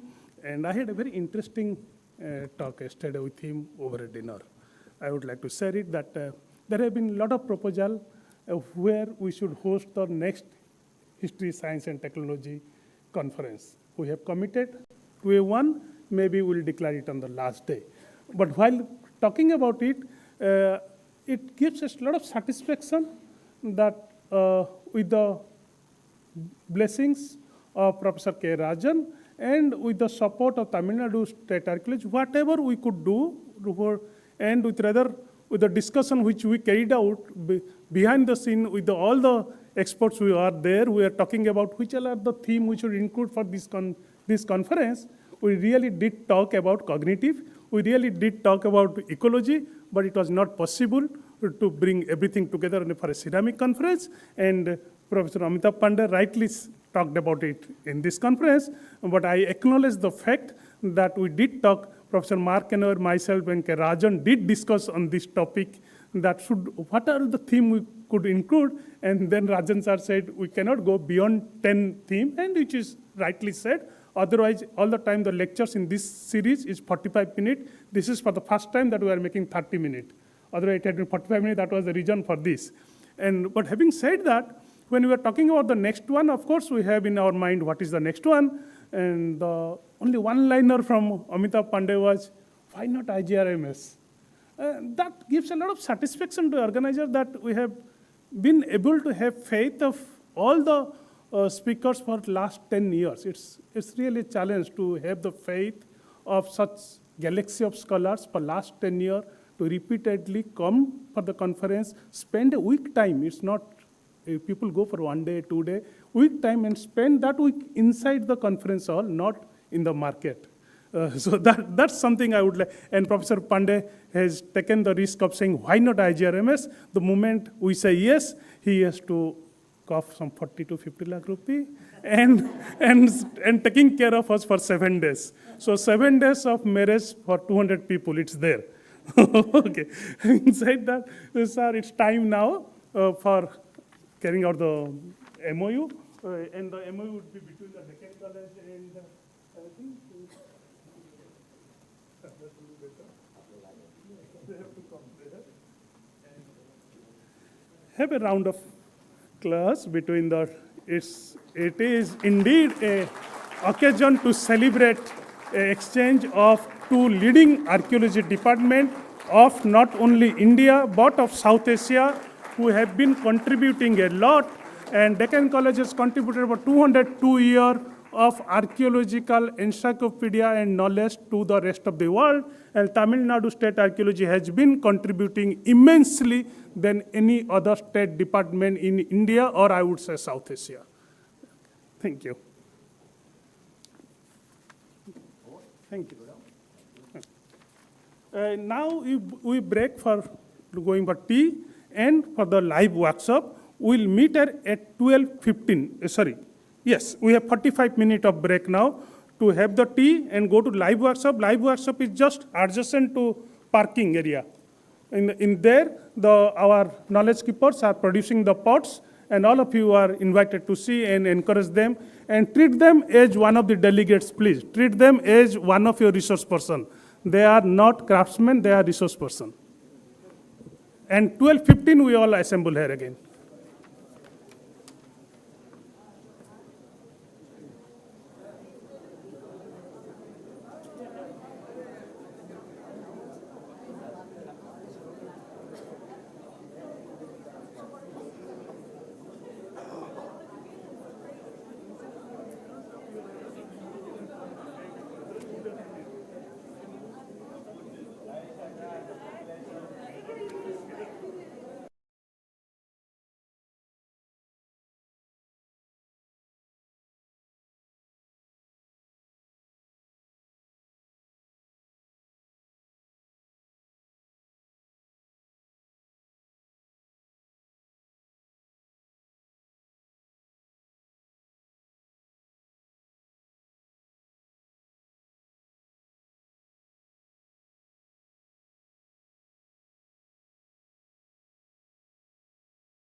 Again, welcome back. We are moving to the next session, third session. It's about trade and cultural contact. This session will be led by Professor K. Krishnan. Welcome, sir. We are having actually 3 papers it's given, but 2 papers only we are going to have. Dr. Dayalansa's paper will be postponed. Welcome, sir.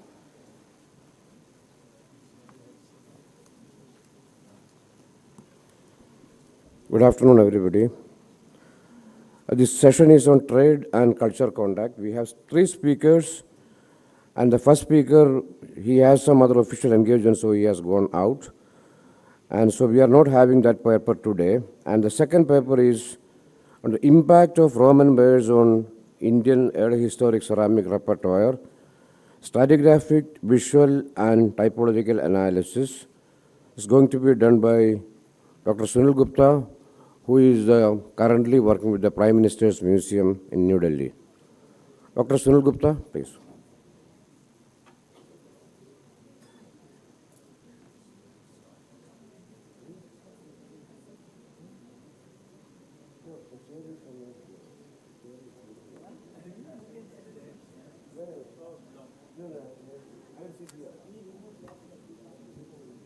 Hello, hello.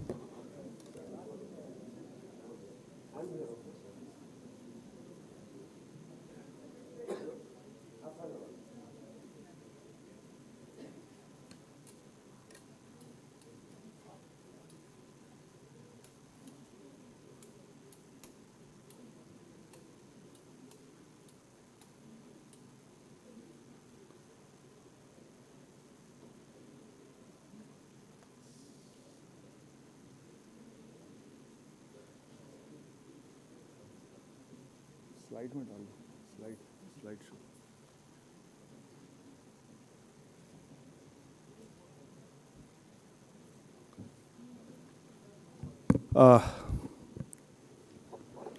Good afternoon, everybody. It's a privilege for me to be invited by a set of collaborating institutions for this prestigious workshop, IIT Gandhinagar, especially Dr. Anur Kanungo, IIT Chennai, and of course, Rashtriya Manav Sangrahalaya Bhopal, Professor Pandey, and the Tamil Nadu State Archaeology Department, Professor Rajan. Now, I have to just clarify, there is a bit of divergence from what my, abstract was basically a bit of more than I could chew. So it's like the abstract says impact of Roman wares on Indian early historic ceramic repertoire, but I'm going to confine myself to one particular, class of pottery, which is cited, which is commonly known as the Indian red polish ware. Now, I feel that, I could probably look at roulette and other, but there are other papers for that. So, and well, I hope I get my point across because I brought this together in a bit of a hurry. But then, so we can begin.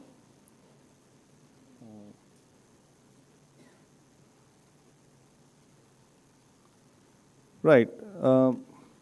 Now, before I move on to the showing you samples of the ware,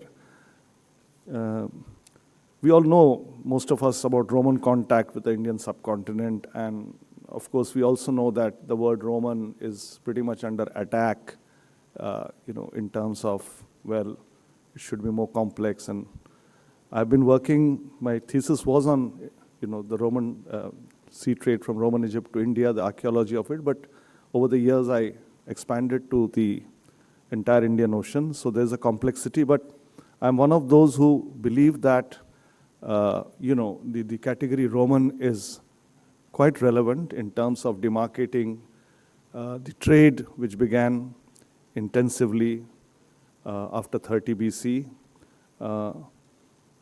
If you sort of plot the distribution of trade artifacts across the Indian Ocean, then, two major distributions are Roman artifacts, even up to Southeast Asia, and also now Indian artifacts across. So then the category of Indo-Roman, which Wheeler coined, is, in my opinion, also continues to be relevant, but I think within a wider, broader Indian Ocean context. So it's not these are superimposing. So these are some of the prompts that I would begin with. We know about the Roman conquest of Egypt and the archaeological indicators.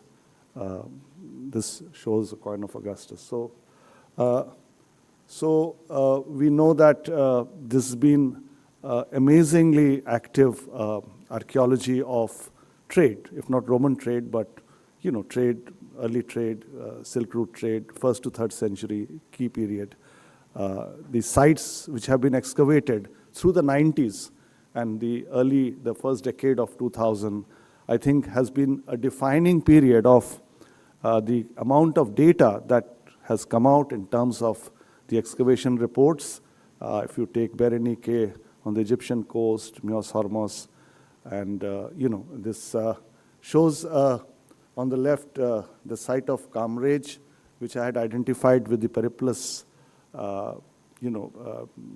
sort of a village or a anchorage or a port of Kamoni, and which I had an opportunity to be excavate in 2003, which yielded a lot of material and we know how we tied it up with the story of the trade. And on the right is the famous harbor of Khor-Rori, or Moshka-Liman, Sumuram, and the southern Oman coast. These were sister ports, and we have the kind of coarse wares, storage wares from, say, produced in Kamrej, which are appearing in Khor-Rori. I have a paper under publication by Sila Tripathi on this, bring out a volume. So we did some intensive work. But so to get the focus closer, Roman wares in the early historic horizon. Now, basically, two categories of wares. On the left, you see amphora. Of course, this is not a very early amphora. This is 6th, 7th. It's what the Ayla Aksum type amphora. But just to give you that kind of visual image. And on the right, the sigillata wares. These are not from India, but I could photograph them in the museum in Zurich. But this will give you an idea of the what you call the sigillata range, the Roman fine red wares. Now, I'm not going to go into what was Samian, what was Megarian, what was Aretine. That's not my point. It's something else. But just to give you that background. So now this is very important. Like we go back to how, I think for me, the field observations of archaeologists are very important in terms of, what they articulate and how, I think that is the point of departure we must take, not go directly to the pottery or to the typology or to the scientific part. And I think this is something which I really need to emphasize, that when they began to actually see this red polish ware appear in the stratigraphy, the excavations which were carried out by Deccan College, MS University, Baroda especially, in the western part of India, where, you see the red polish ware represents a variegated corpus of early historic Indian red gloss ceramics. The term red polish ware first appears in the writings of B. Subbarao, who initiated a critical study of this pottery in the 50s. Similar ceramics were recovered by Wheeler at Chandravali, southern at Brahmapuri. The pottery was classified as imported ware. So there was this, discovery. Somebody was saying, imported ware, or the whole idea was there's something coming out which was to them very strange, and and Sankalia and Dikshit described the ceramic as having a light salmon red painted surface which sometimes turned to pinkish gray or yellow and bears a highly polished finish. Now, there were different, I'll show you some photos, different kind of hues and colors of this.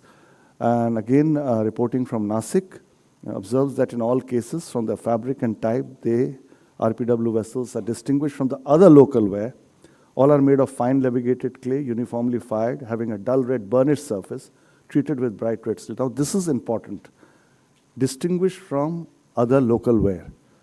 Now, these observations, in my opinion, are very critical for anybody beginning to understand this pottery. So now, then from this we come to the stratigraphic locus, and this is what I'm saying, that what Subbarao was doing, what Sankalia was doing and others, where if the reports of Nevasa and Maheshwar, all these are maybe now out of print, they are fantastic reports, where defining, I think the definition of the red polish ware begins from the stratigraphic locus.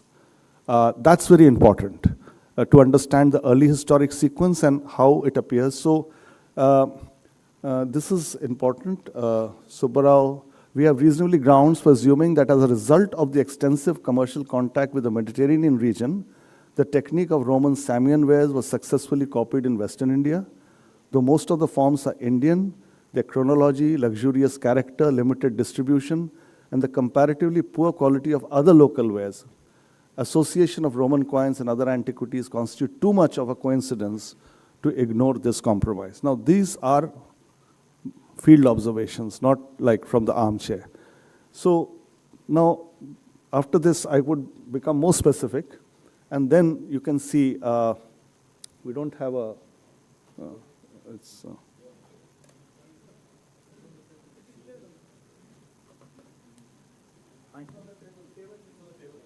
oh, yeah. Does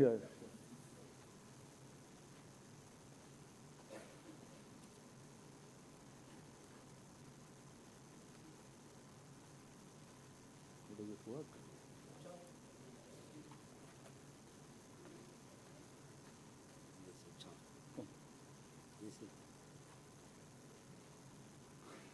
Sorry, this is next one. I just use it to highlight. I won't use this to go to the next slide, but this is the red. Not red, this point. This point or red. This one is? No, not to, just to highlight. Okay, fine, sir, thanks. I'm not familiar. Yeah, so I think we'll look at this. This is the stratigraphy of Nevasa. Period 3 is Chalcolithic. There's the thick horizon, and period 6 is Muslim Maratha. But this is very important, period 4 and period 5.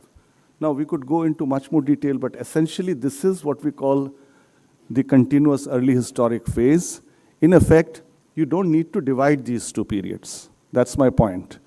The division was made, if you see the A here, these are different, trenches or areas, and you can see the appearance of the amphora together with the red polish ware. The site did not yield any, very original Aretine ware or the Roman wares, but and before that was the black and red ware. Some of them were burnished, and this was a sequence which then, and they were. And I published this appearance of the amphora with the red polish ware at this period 4-5 interface at Nevasa, marked and it's observed in the reports, and I published papers taking into account other sites as well, that things were changing.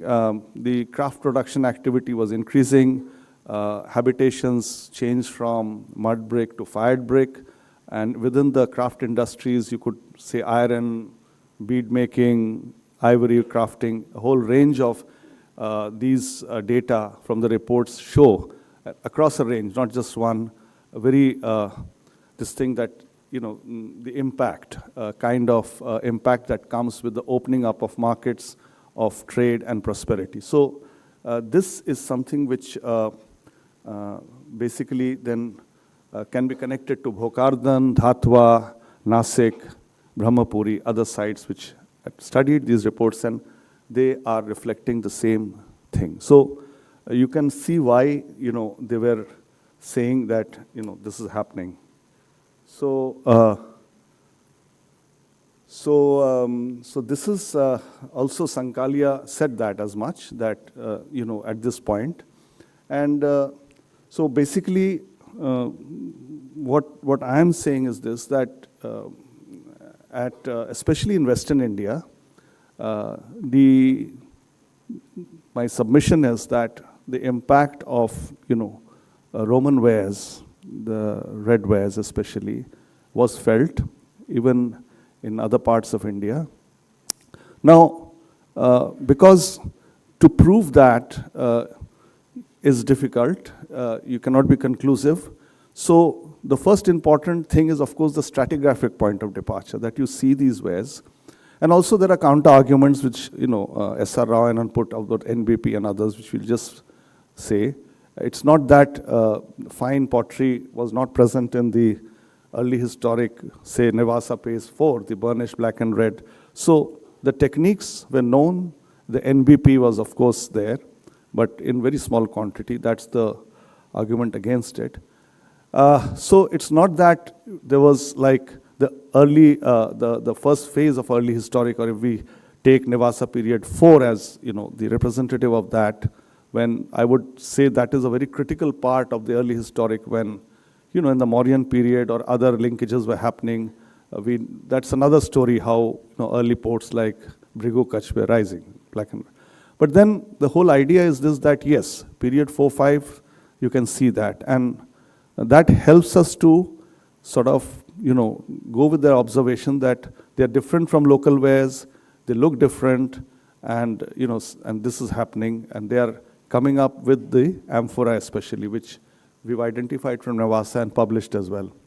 So now, when we look at the red polish ware, we see different categories. It seems that some are appearing in the western part, and then it could be that, the technique was adopted, experimented with, and spread. So it was not just a kind of one kind of pottery. It seemed to be a kind of very eclectically chosen and complex. So it includes RPW vessels deriving their forms from well-known. Now, this is something which I may have taken from some report, but I would not go with this. So, as I said, brought together in a hurry, I'm skeptical. So, Sankalia said this is Megarian-like, or Begley said about rouletted ware, which is a sister kind of parallel discourse, and typical red polished surface modeled after Greco-Roman. So we'll just skip this slide, it's slightly embarrassing. But yeah, so now these are from Nevasa. Now, I'm sorry about the quality of this slide. It was photographed, but you can see the kind of, sorry.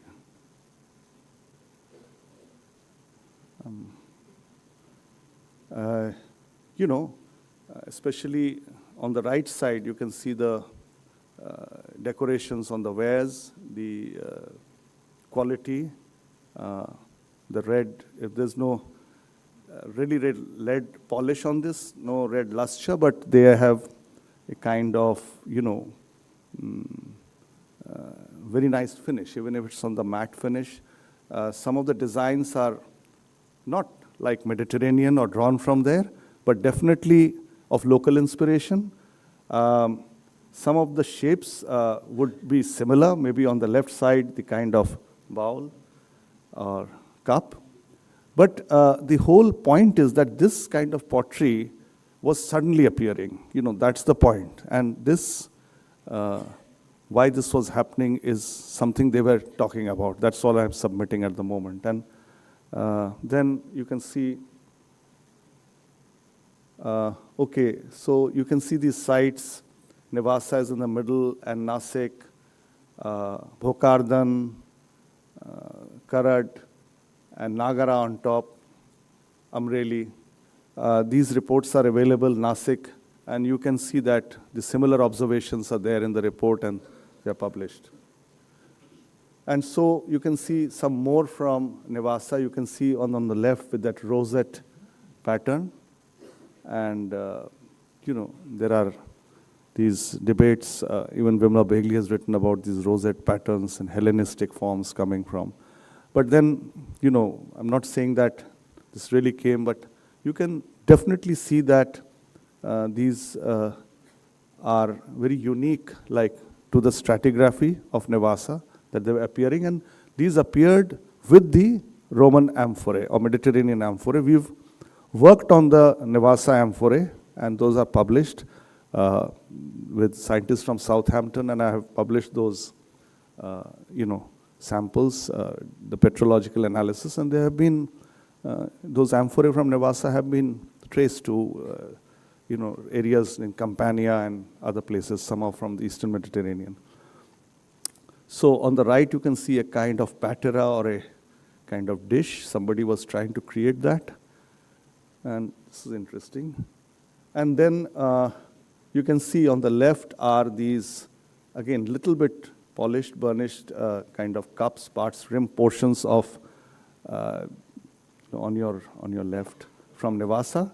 But on the right, the ones which are the red ones, especially on the far right corner, they are actually Aretine pottery from Kana in Yemen. And these were pieces which were given to me by the excavator, Professor Sal, at that time. And we really had a debate at that time whether, what he found was Aretine or whether he found was red polish ware. And, that debate continues. If you see the reports of the excavations at Khor Rori and, the reports by Sedov and Benavuti on these red polish wares, some of them, seem to be kind of, the descriptions are, because some of them are glossed, and so they are actually looking at, whether it is an import or the impact of sigillata. So this is one interesting part. And so we come to the other type of red polish ware, which became pretty ubiquitous. Now, once in Nevasa are very close to Nevasa. This is the sprinkler type, which we see all over the Indian early historic from the west to the north and south. As studied in detail by Subbarao, describes the vessel as a narrow-necked sprinkler with a very small opening, generally luted to the globular jug. Occasionally there is a spout with a shoulder near the junction of the jug with a sprinkler. Now, in Western, and you would have definitely, as students of archaeology, early historic, seen photos and drawings of the sprinkler, so of the globular. But I'll show you the. Now, you can see this is very interesting. The one on the left, you can see these two. They are from Nevasa. And this is, again, not a good photograph, but these are pretty polished. The sprinkler on the top is really like glassy, it got a glassy finish. And on the right, at the end, you can see these are sprinklers from Koshambi in the heart of North India. Now, these are again, which begin to appear at that time and seem to be like, maybe ritual vessel with Buddhic, connections, but definitely they are being made with the kind of ceramic techniques, what we call the red polish ware. And the ones from Nevasa are very beautiful and fine. So it basically begs the hypothesis that, did this kind of technique spread actually from the coast into the interiors? So this is something which I find very interesting. And then this is from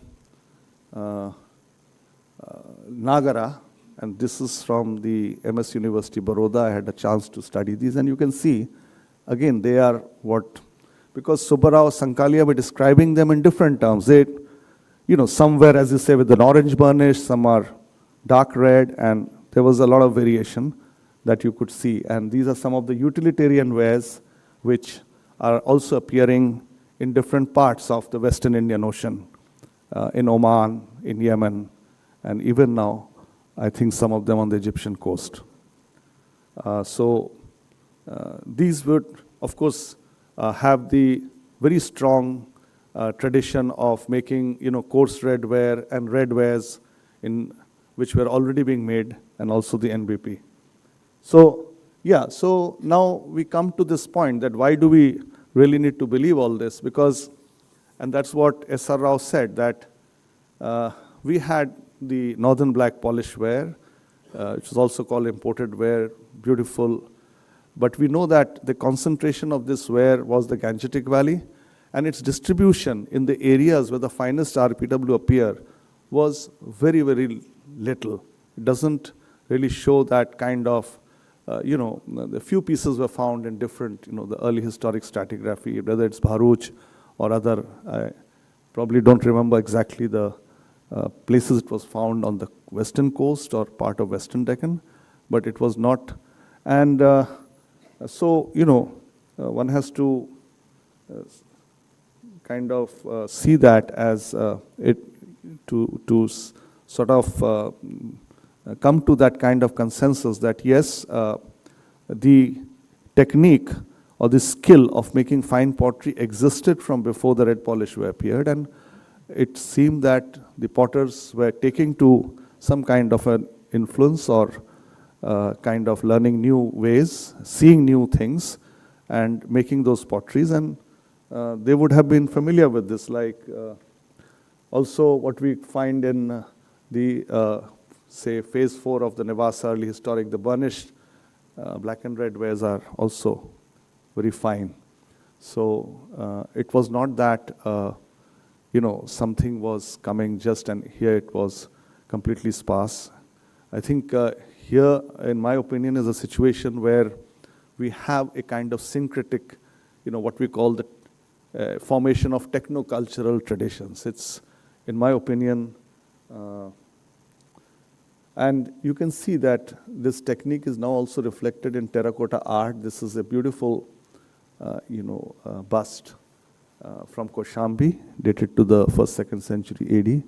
And there are several of them. And I think that this is not an idealistic kind of thing where somebody imagined. It is a portraiture, in my opinion. Some trader, perhaps, because Kaushambi was a cosmopolitan place, and you have these kind of terracotta busts in the Allahabad Museum, where I worked for long years, and with headdresses of different sorts. And you can see the kind of polishing and the technique. And of course, this is terracotta toy cart.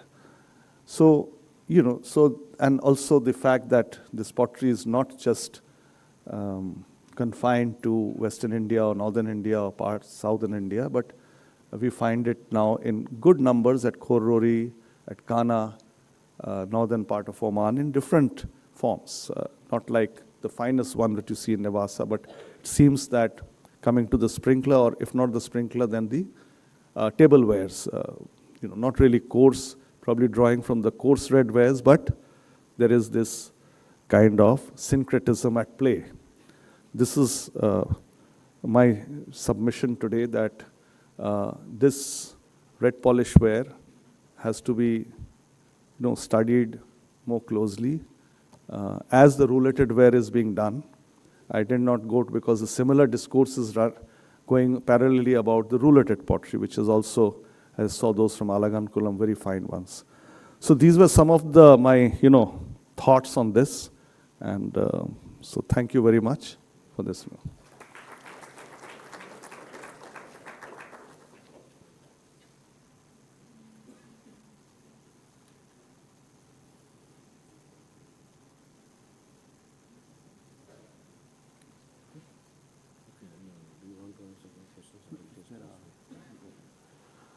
If there are any questions, at least 1 or 2 questions you can ask. Any questions? So, thank you, Dr. Sunil Gupta, for that very impressive presentation. Now we have Dr. Selvakumar. He is going to speak on the ceramics and interactions in the early historic Indian Ocean region. Dr. Selvakumar is an associate professor in Tamil University, Tanjavur. Over to him. Thank you.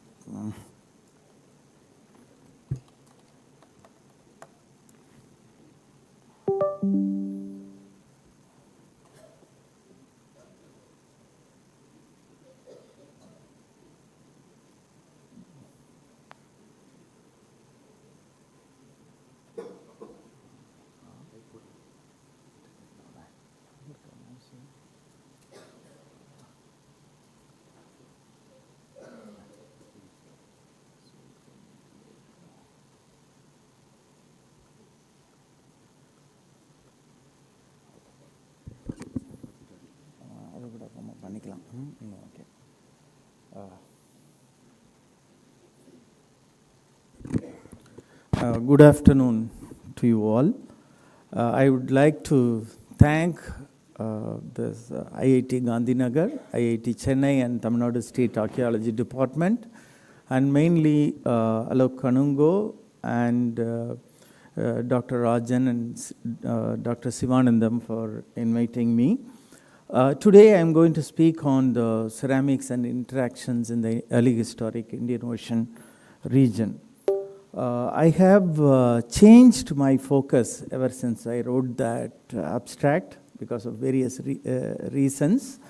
And this is my presentation structure. I have an introduction, data description, and discussion. My focus is partly the students. That is why I have included certain aspects here, certain images which scholars may be familiar with. This is the study area. Initially, I thought I would focus on the entire region and the imported ceramics, and I found that the scope is quite vast. So I would take up certain issues here. So my focus is mainly in southern part of India, mostly on Tamil Nadu and Kerala, and that is the main focus of this paper. And the data set comes from my association with Archimede excavation and the Pattanam excavation in Kerala. So the time period that I am dealing with is roughly 500-300 CE, BCE to 300 CE. That's a period of intensive long-distance contacts. We also talk about urbanization, presence of script coins, port town centers, and planned township, industrial production, market exchange of commodities, that all we see here. And there are certain theoretical issues also that we need to focus because ceramics is the most durable materials that we get in archaeological site. Our perception is biased towards ceramics that we need to understand, and most of the time we spend on description, typology, form, function, and less on the process. But equally important aspect is the cultural formation processes and behavioral, social, and cognitive questions, which scholars have raised about gender issues. But I am not focusing on all that because it is beyond the scope of this paper, and we focus on production techniques, sources, provenance, and processes involved, function, use, and distribution, and cultural perspective. Coming to southern part of India, we have a beautiful report on Archimede by Krishna Deva and Wheeler A. Ghosh and Begley, Tomber, Krumurthy, and Gokte, Robin Cunningham, and Krishnan, mainly related to Sri Lanka, Ford and Peter Maggie Schenk working on the roulated ware. There are several other people. I am confining mainly to Tamil Nadu and Kerala and also partly Sri Lanka. So before getting into the early historic period, we need to focus on the pre-early historic period, that is the Neolithic Iron Age overlap, which I am generally placing between, began somewhere from say 2000 to 2500 BCE. Then we have Iron Age ceramics predominantly. We need to understand that before getting into know about the early historic ceramics and techniques. We have blackened redware with burnished wheel-made type and handmade varieties. We have blackware, coarse redware, white painted blackened redware, and most of these early stage potteries in the early Iron Age and Neolithic ware handmade. And I start with my presentation on the recent excavation that we undertook at Molapalayam, which is a Neolithic site located near Palkad Gap, west of Coimbatore town, where we found skeletal remains and also evidence of storage pits with a lot of ceramics and also a lot of coins, rubber stones, lithic materials. We have got a date of say 1600 BCE to 1400 BCE for this particular site. Interestingly, we found a lot of burnished blackware, burnished dark brown ware, burnished black and red ware, burnished reserved slip painted ware. That is, it was a surprise to us because our understanding of russet-coated painted ware, we thought it is something appearing all of a sudden in Coimbatore region in the early historic context. And we have all these ceramics from these sites. These are some of the ceramic forms of the Neolithic, late Southern Neolithic period. And this is the reserve slipped ware that we have at this site. We also have painted perforated ceramics. We also have some terracotta headdress. Then we come to the Iron Age ceramics. We have black and red ware. These are from the site of Adichanallur. In the Iron Age context, we get completely different ceramics, mostly thin, sectioned, highly burnished, and wheel made. They are quite distinct. And we also have these kind of, highly lustrous polish. And these are some of the vessel forms. They are from Arikemedu. Arikemedu, actually, we have some pre-early historic settlement with ceramics very typically resembling black and red ware. If you look at this, I sometimes describe them as snakes, facing each other. That kind of section profile, very common. And they represent the Iron Age. That is the stage that precedes the early historic. We have very clear evidence at Arikemedu for this matter. These are also found in the megalithic burials. And coming to this data set of the early historic ceramics, so far we saw what kind of ceramics were produced in the Iron Age and the Neolithic period. And here what we see is that a completely different set of ceramics. So we are seeing 2 or 3 categories. One is ceramics of the Iron Age and megalithic tradition. They continue in the early historic period. For example, the site of Kodumanal. We have 2 categories of sites as far as Tamil Nadu is concerned.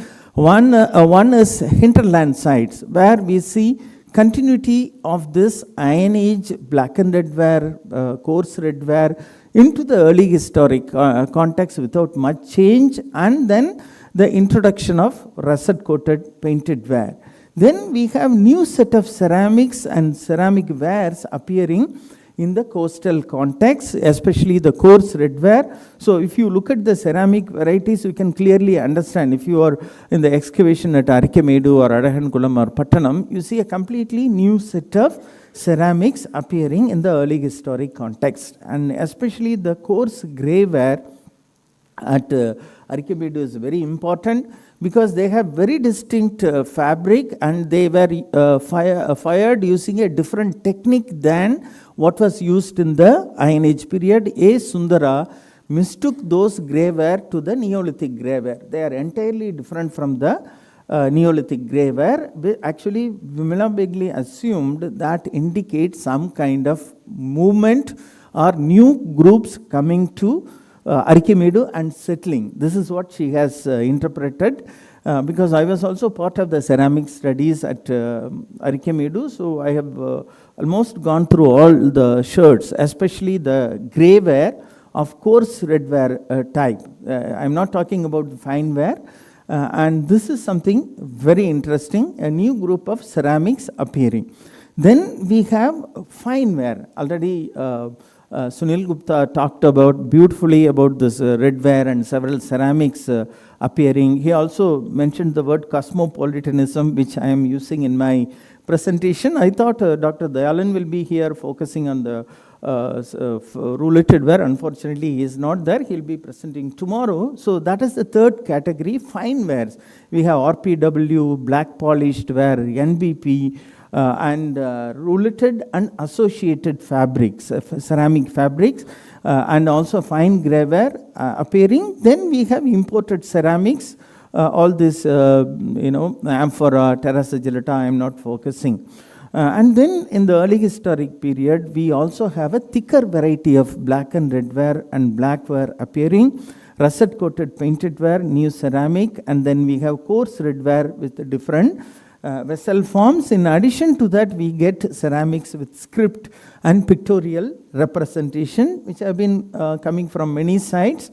And this is the russet-coated painted ware. Probably it started in the early historic period, because we have lot of these ceramics coming from Kodumanal. This is probably a marker of early historic period. We don't know whether the ceramics existed in the Iron Age. This is a russet coated painted ware, and again its distribution is mainly on the western part of Tamil Nadu and some parts of Kerala, and whereas on the east coast we find them in a limited number. This has come from Adichanallur, and then we have a lot of these imported ceramics, as I said already, amphora, torpedo jar, terrace giletta, all these categories appearing. One interesting aspect in terms of stratigraphy is that we have 2-3 phases in the early historic.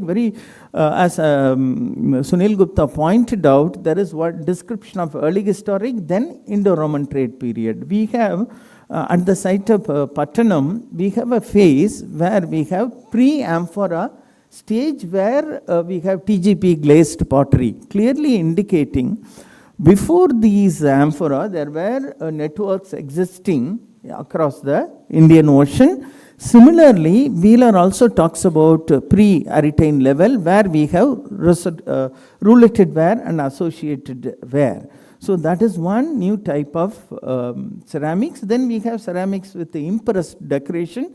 Again, this is carved paddle inscription, impressed decoration, and then inscribed pottery. These are the new categories of potteries. In addition to that, it is in this early historic period we find Indian ceramics outside the Indian or outside the South Asian context. We have ceramics with inscription coming from Korori, Kuseral, Kadim, Bernike, and also in Southeast Asia and Sri Lanka. Sri Lanka is also very interesting because we have fine grey ware, rouletted ware, NBP, and roof tiles, triple grooved roof tiles all appearing. So when rouletted ware is a very important ceramic that appears mainly in the early historic context, and this can be compared to the RPW and black polished ware and several other ceramics.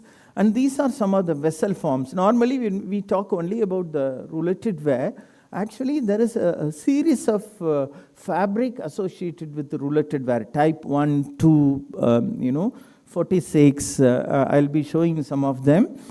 This rouletted ware dish on which several scholars have worked, and Professor Krishnan and Cunningham, Ford and Schenk, Maggie, they have worked. And this one is from the site of Pattanam. We have a complete rouletted ware dish from Buni complex in Indonesia, currently placed at the Jakarta Museum. That is the only specimen we have. Interestingly, I found another specimen of a fine coarse ware, probably from Arikemedu, but we could not access that particular dish because that is of coarse type, and we were not allowed to photograph in that area because it was in a gallery where they have kept certain gold objects at Jakarta. Then coming to the other forms, mostly we talk about rouletted ware. Actually, it is an assemblage of fabrics of fine ware. We have type 10 bowl, about which Showbridge has worked, Robin Cunningham. He has worked, and this particular ceramics is occurring in a limited frequency when compared to the rouletted ware. Then we have type 18 and type 44. Type 18 is a fine ware, very similar to rouletted ware fabric. Type 44 is fine ware 3 of Vimala Begley category. Sometimes it occurs with a black slip, sometimes without black slip. These are the assemblages. When you look at Arikemedu, when you compare the excavation report of this site with the Kodumanal or the hinterland site, we see a completely different assemblages here. It is here we need to look at the typology very closely. Type 141, we get these kind of stamped decoration appearing. This one, this particular table indicates the distribution of fine ware. So what we did was we classified this type 1, rouletted ware and fine wares, we classified, and we have a frequency distribution of this type 1 and type 2 rouletted ware rim shirts. There are about 29 shirts. Then we classified body shirts separately, 513. So we have done it for other seasons also. I am presenting only 2007. So to show the comparative distribution, Wheeler type 10, we found 4 shirts, and then type 18, 1 shirt. Because when we are classifying this in terms of rims, we can easily identify. In terms of body shirts, sometimes we cannot identify whether particular body shirt comes from type 18 or from type 1 or 2. Then we also have decorated fragments. They are in limited number. So what we did here was to classify these fine wares into decoration part, body part, and the rim part. And this is the statistics we have on this. We can see that rouletted ware type 1 is predominant, that is with angular rim. Second with curved rim, this is just 40 shirts. And then decorated specimen 60, then body is very high, 530 shirts out of 3,600. Then we have this impressed decoration for which we have ethnographic parallels in Kerala. Initially it was described as basket or mat impressed. Actually, the potters use a carved paddle, which is still prevalent in Kerala. Across Kerala, from Kasaragod to Kanyakumari, several potters use this. And this is the one new type of technique of decoration that was introduced in the early historic period. We don't find this ceramics in the early context, in the Iron Age. Then I am coming to the connectivity of Arikamedu with Bengal Delta. I have been working with Dr. Kaushik Gangapotyaya. I think he has already made his presentation. I missed it. And interestingly, if you look at some of the forms which are found at Arikamedu, you look at all the courseware. Sometimes when we are trying to study ceramics, sometimes we focus only on the fine ware. If you are studying a ceramics at a particular site, you cannot make a meaning by segregating a certain set of fine ware. You need to look at the broader pattern of courseware and all that together. We have certain forms and fabric which are abundantly found at Bahiri, excavated by Gangapotyaya, and several other sites which are exactly like what we are getting at Arikamedu. This connect was not understood before, because people were working on Arikamedu in isolation. This is where we need to look at the ceramics from a Bay of Bengal perspectives. And if you look at the firing technique that has been used at the site of Bahiri and other site in Bengal Delta, you can see that this fine ware 3 is very distinct coming from Bahiri area. It is found at Arikamedu in large number. Fine ware 3 of Begli is very different from this rouletted ware. It is of slightly coarse or medium fabric, and it is very grey color. It is here, we need to look at the local courseware pottery in grey ware, which indicates definitely some kind of new technique of firing introduced. So in order to comprehend this, you need to look at the Iron Age ceramics and early historic ceramics across the Tamil Nadu and Kerala region. So you will see these are certain forms. See, this one I have just shown one. This also occurs at Adakankulam, which is excavated by Tamil Nadu State Archaeology Department, Bhaskar and other team, they have excavated. So you have parallel set of material occurring at Arikamedu, also occurring at Adakankulam. One difference is you have black rouletted ware and dark grey rouletted ware, whereas at Adakankulam it becomes completely red. Actually, Vimla Begli did an experiment in 1993 with a potter from Auroville. She simply took some of this black rouletted ware from Arikamedu and refired at a higher temperature. They became Adakankulam red rouletted ware, which she has mentioned in a footnote in the 1996 publication. So we get all these kinds of tubes. They are probably part of architectural members. Then we have portable ovens, type 148 at Arikamedu. They are also appearing. So what is the need of such portable oven? They are used for cooking. Probably these mobile traders were using this for their activities across, and this is another new type. Then There is another new ceramics that is occurring at Pattanam. Very interestingly, we have two varieties that actually Dr. Cherian described as Pattanam ware, but we were hesitant to assign the label Pattanam ware because probably it occurs in several other sites. Sarath Chandra Babu, who has just completed his PhD from Tamil University, who is also here, he is working on this ceramics. Here, we get two categories of this pinkish red ware, in which we have shell tempered. It is a shell tempered pottery, one with highly micaceous. We do not know what is the source of this ceramic.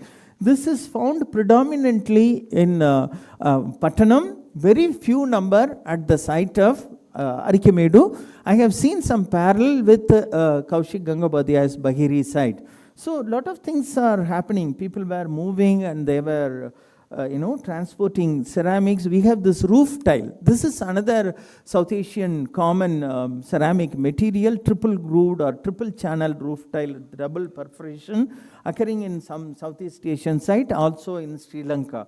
So we are getting a completely new ceramic materials, and also we get these kind of jars, Indian pottery moving outside. Already I mentioned this is from Bernike. And then Tamil Brahmi script and Indian local pottery also, which Stephen Sidebotham has excavated. You can see certain form like type 29 saucer-shaped lid and type 24, this kind of cooking vessel.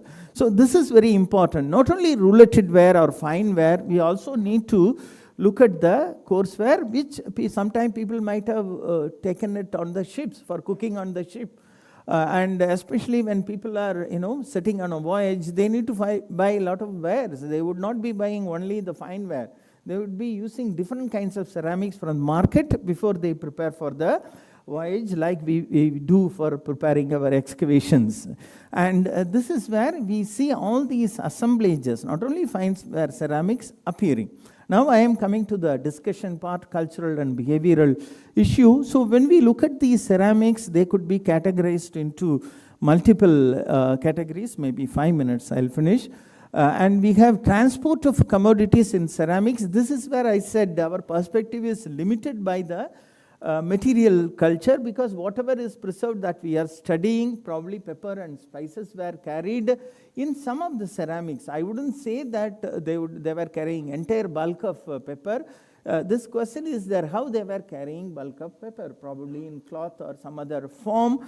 They are destroyed, but the finding of Indian jars at Bernike with pepper is very interesting. That shows that sometimes people were transporting jars. And as we know, wine and olive oil, they were transported in various amphora jars and other materials. Then we have ceramic vessels as commodities. So fine wares, rouletted ware, red polished ware, grey ware, that were transported just for using, as for various activities. This is where new group of material coming here as part of the day-to-day activities for various cultural activities. Then we have migration and movement of traders and craft groups. This is what I wrote with regard to rouletted ware. So I try to argue that this clay for rouletted ware is very similar to what is found in Bengal Delta. There is a possibility that people were also moving clay, and sometimes the crafts group also could have moved. So we cannot think that it was a static entity. So people were also moving, raw material could have moved. Sometimes these rouletted ware and other ceramics were produced, for a local kind of consumption, sometimes for cosmopolitan consumption. And there were different workshops. When we look at Adagankulam and Arikamedu, it is very clear. And also what is found at Sispalkar and Bengal, there were different workshops involved. That also we need to take into consideration. Sometimes whatever the scientific analysis we do, without resorting into anthropological approaches, we may not be able to bring in meaning, especially living tradition. And this is what I call as a cultural formation process. So again, another issue we have to discuss about is the introduction and exchange of ideas, impact on local ceramics, we have impressed ceramics, imitation vessel forms. So this one is one type 24 of Wheeler, where we find a lot of coarse grayware, which is very important. And these forms are appearing new in the early historic context, or they are appearing in a modified form when compared to these Iron Age ceramics. Then again we have type 74, 75 of Wheeler, which has been reported at Kanchipuram by Madras University, and sometimes they are described as imitated amphora. Amphora is a misnomer. This occurs at several sites, also at Pattanam. One problem is, sometimes we have an Egyptian amphora toe which also resembles this. Sometimes when we find only the amphora toe of this type, we do not know whether they are local, or this is where we need to do some kind of thin section ceramics. Finally, I am coming to the last two slides. I'll finish in how many? Yeah, 2-3 minutes. So we need to think of why these ceramic changed in the early historic period. So we need to talk about urban space and the material culture and the cosmopolitanism. I put it in quote because it's the terms like urban and cosmopolitan, they are all very heavily loaded term. And also materiality. What really happens is a new economy that was developing in this period, and there were population, some segments of population, traders and other people moving. We have beautiful description in early Tamil poems talking about the hero moving away for foreign territories, leaving his love life. So there are many poems composed on this subject, exactly, occurring in this context. So clearly it is a new economy that is highlighted in the literature. So when we correlate literature and the material culture, you can understand things are changing. So we need to look at these ceramics in a broader context of urban space, where brick architecture, town plannings are introduced, and also functional requirement in a socio-economic context. The assemblage of non-kin groups for industrial production. This is where we can explain the presence of Tamil Brahmi or Brahmi labels on ceramic vessels. Dr. Rajan has done extensive work on this at Kodumanal and several other sites. He mentioned mostly we are finding male names. This is something very important, and that also matches with the description in literature. So these people probably had the concept of pollution when they were consuming. And again, it is not only the concept of pollution, it is of some kind of prestige, literacy. So the newly acquired skill they are trying to display as a kind of visual kind of effect, and this is where I say the materiality determines materiality of possessing a rouletted ware or RPW. It has value of cosmopolitanism, and it again the materials moves beyond the ethnic cultural space. So the ethnic cultural space, confined cultural local space is broken in the early historic time, the pangs of which are seen in the early Tamil literature. So this new material forms and mentality of the consumers and producer. So prestige and fashion in a new market. This is what I see rouletted ware and terra sigillata being consumed by people. There are certain terra sigillata with Tamil Brahmi inscription. We should see who is consuming, who is using it. Another important point I wanted to make is that sometimes we always think of Rome-centric, all the roads lead to Rome.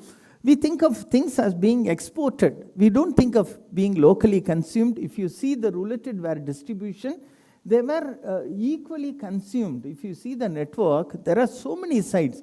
We were collecting data that these were a kind of new material culture occurring at S. Papinayakanpatti, where I excavated 150 kilometer a remote site, 2 shirts. So many sites are there. Currently, we don't have a complete statistics. Earlier, they were documenting, but when you come to sites like Arikamedu, Pattanam, they are in tens of thousands, Adakankulam. So we have also the cross-cultural images, graffiti of ships, and pictorial graffiti and script appearing. Finally, In this morning only, I had mentioned this concept of local South Asian, Indian Ocean intellectual and knowledge spheres. After the discussion, I came only today morning and I realized this I have mentioned in a paper which is edited on urbanization in South India by Aloka Prasarsan, where I try to conceive this concept of South Asian and Indian Ocean intellectuals or knowledge spheres. When we talk about this roulette where was it produced? This question comes. Similarly, NBP, there are a lot of debates whether it was influenced by Greek ceramics and then Brahmi. As far as Tamil Brahmi is concerned, people say it developed in Sri Lanka, Tamil Nadu, northern India.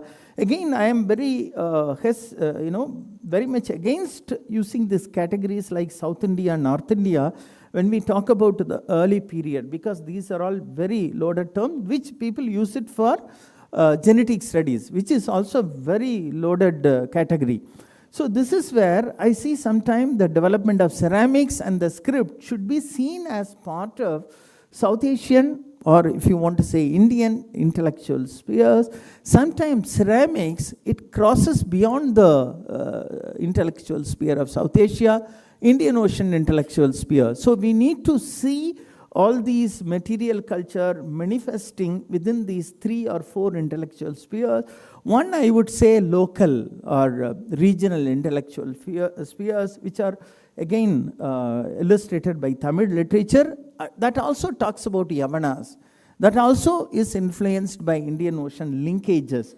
So what I am trying to argue, we cannot look at the material culture as standing as independent. They were part of the broader network of exchange of ideas and material culture, which we could visualize as South Asian, Indian Ocean, or regional cultural intellectual spheres. So we need to be very conscious that certain categories that developed in the post-independence or post-colonial period, not to be used. Sometimes we are in an inevitable trap to use that, but we need to understand the loaded meanings of these categories. Thank you. That is the end of my presentation. Sorry, I took 5 minutes more of your time, leaving no space for questions. I'm sure that there may be some questions.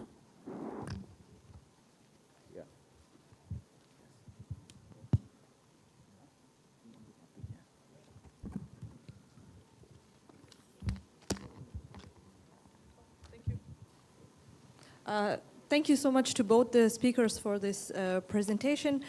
I had a question to both of you, since cosmopolitanism was mentioned. Another term that sort of looms over this theme is globalization. And I was wondering if either of you had a chance to study these materials through that perspective, and if yes, has that fostered a better understanding of how exchange networks or object entanglements, however you call it, has occurred? Thank you.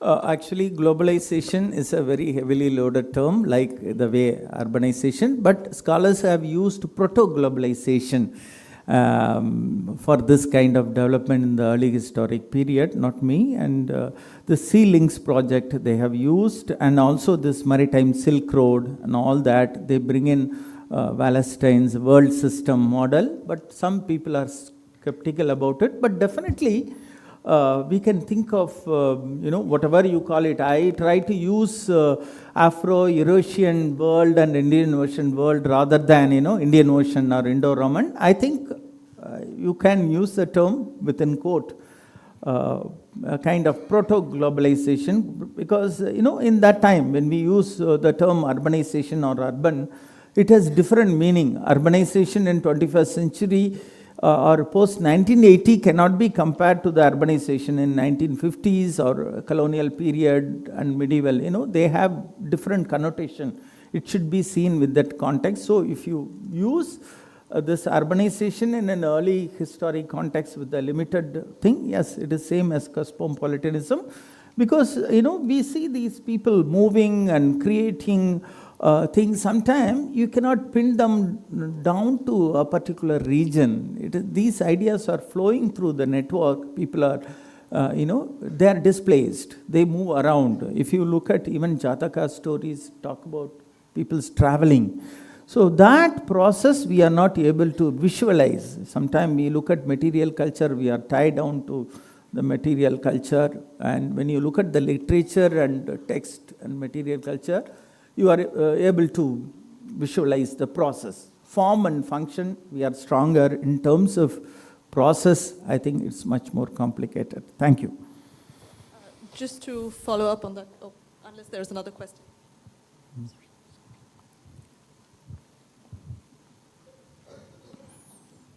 How these goods were imported and exported so that they were available at the different places.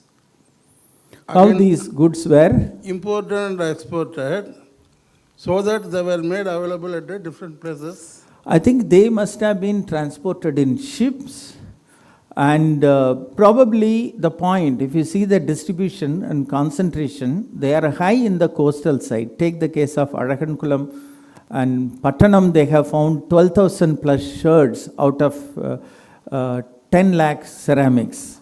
We get higher number of 50, 60,000 at Arikamedu and also Arakankulam. I don't have a statistics, maybe Bhaskar will be able to tell.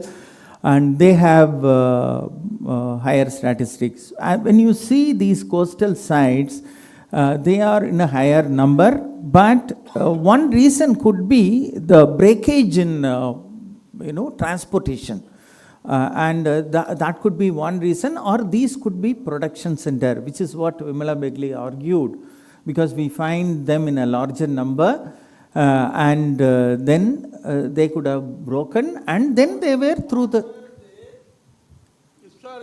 What were the historical and archaeological evidences for the transportation?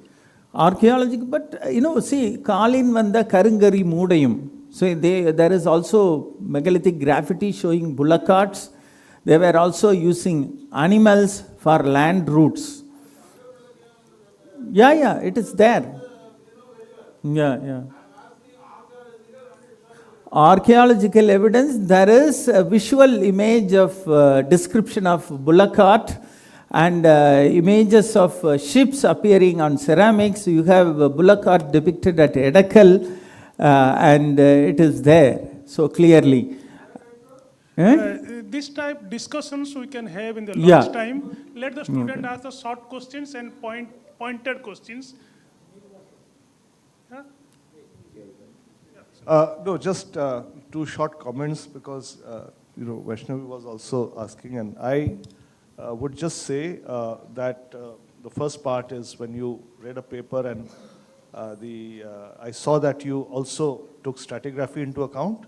And what I would just simply say is this, what's happening in this, that it seems that the studies in ceramics shifting away from pure typology to more, complex interrelationship to see them holistically, and new kind of stories are coming. That's one, I'll confine myself to that thing which I drew from your paper, which I was, the second what she asked was that, about globalization of the terms and cosmopolitanism and the loaded thing. Very simply put, at the end of it, you need to explain something or storytell something or simply say what you want to say. And I think if you just borrow these terms in jargon, they don't work. But if you use them with qualifications and explain what you want to say, what is important is what you want to say. And, so I think there is no, inhibition or restriction of using any term whatsoever. I have been looking at this globalization. I'm finding that these have been actually used to even describe the, the flourishing of the Ubaid maritime networks in 5000 BC. And it's fascinating perspectives, which are more important than just talking about the terms you're free to use, but in a way which explains what you want to say. Yeah, actually we cannot visualize sites like Pattanam or Adahankulam or Kaveri Pumbatinam or Arikamedu just as being local. They were part of the processes that were, sweeping across the Indian Ocean or Afro, whatever you call it, So you get materials produced elsewhere and network connectivity happening. Within this network, we see material which are preserved. Only archaeology sees only the preserved material at varying distribution. But if you look at literature, that very nicely talks about the connectivity. It adds flesh to the content of the raw bones, like early archaeologists used to describe. So, by combining both, we'll be able to visualize. And as I simply put, form, function, and process, we need to have these kind of terms when we want to explain the process. So when we talk about ceramics and all that, form and function we take care of.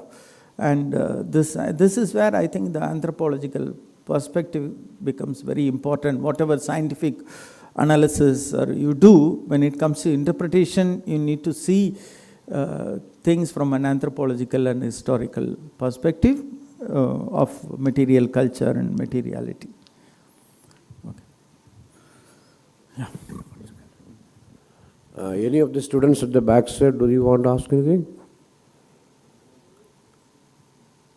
Especially those students from Tamil Nadu.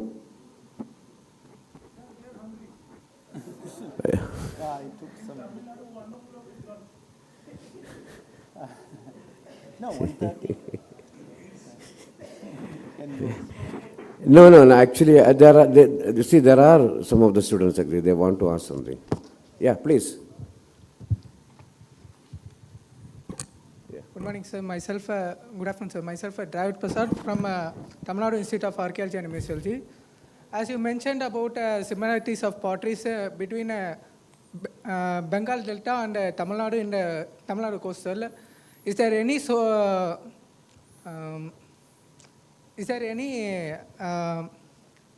scientific studies? Scientific studies yes, related for their source of clay. V.D. Gupta has done, Kaushik Gangopadhyay has done some analysis, XRD analysis, and even Louis Ford and all these people, Peter, I think Schenk, they have done some analysis, and neutron activation analysis has been done. There are scientific studies. They all point to a single source, but still scientific studies do not offer a complete way of interpreting. Because whatever you do in a lab, then you have to look at the cultural context.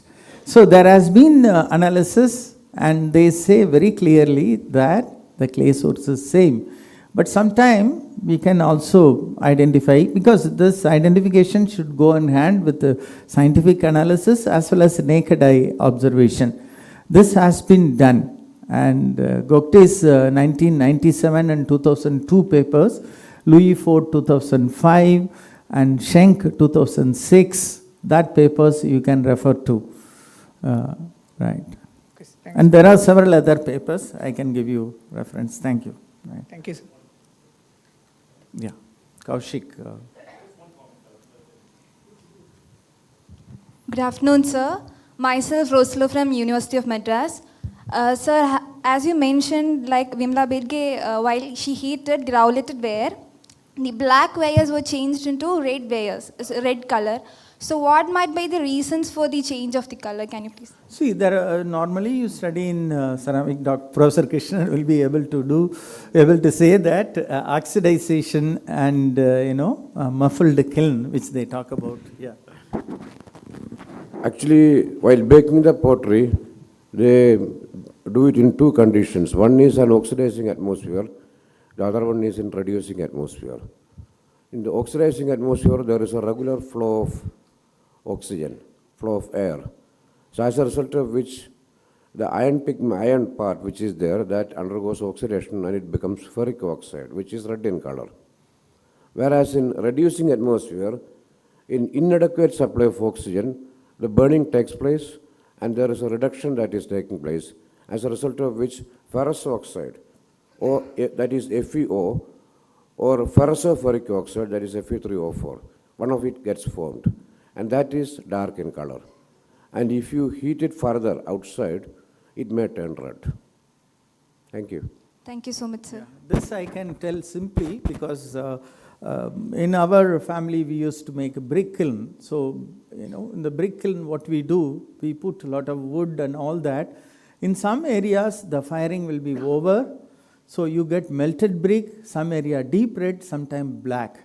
So this I learned from my father and brother, how exactly this happens by the way they stack the fire in the brick kiln. So if you visit any of the brick kiln and also potter, you can understand this process. You can visually see what Krishnan explained it scientifically, right? So reduction and oxidization. Thank you. Thank you, sir. Yes, I'll just answer his question about that analysis, the last question you asked. Yes, we have a paper in a journal called Man and Environment published in 2018, in which we have analyzed several fine wares, not the roulated ware. We wanted to look at the fine wares, other than the roulated ware, collected from Tamluk and Chandraketugarh, and compared it with Arikamedu. So it suggests that the clay, we have done XRF, it suggests that the clay was specifically from the Deccan region, because it has certain signature, it doesn't go with the Ganga Valley. So it has been published. But again, only about 16 shards have been analyzed. So that is our conclusion. But again, XRF is a technique. If you read the literature, we have to homogenize the clay, we have to crush it. But there are published papers which says that when you analyze it from the surface and from the interior, they may show certain differences. So maybe we could use something more. So again, like what Professor Selvakumar says, that science would always help us, support us, but there is a human element to it. You can intuitively feel what is coming from your region. I mean, our fingers tell us, okay? So I think that is also very important now, I feel, because every scientific technique is not a magic wand.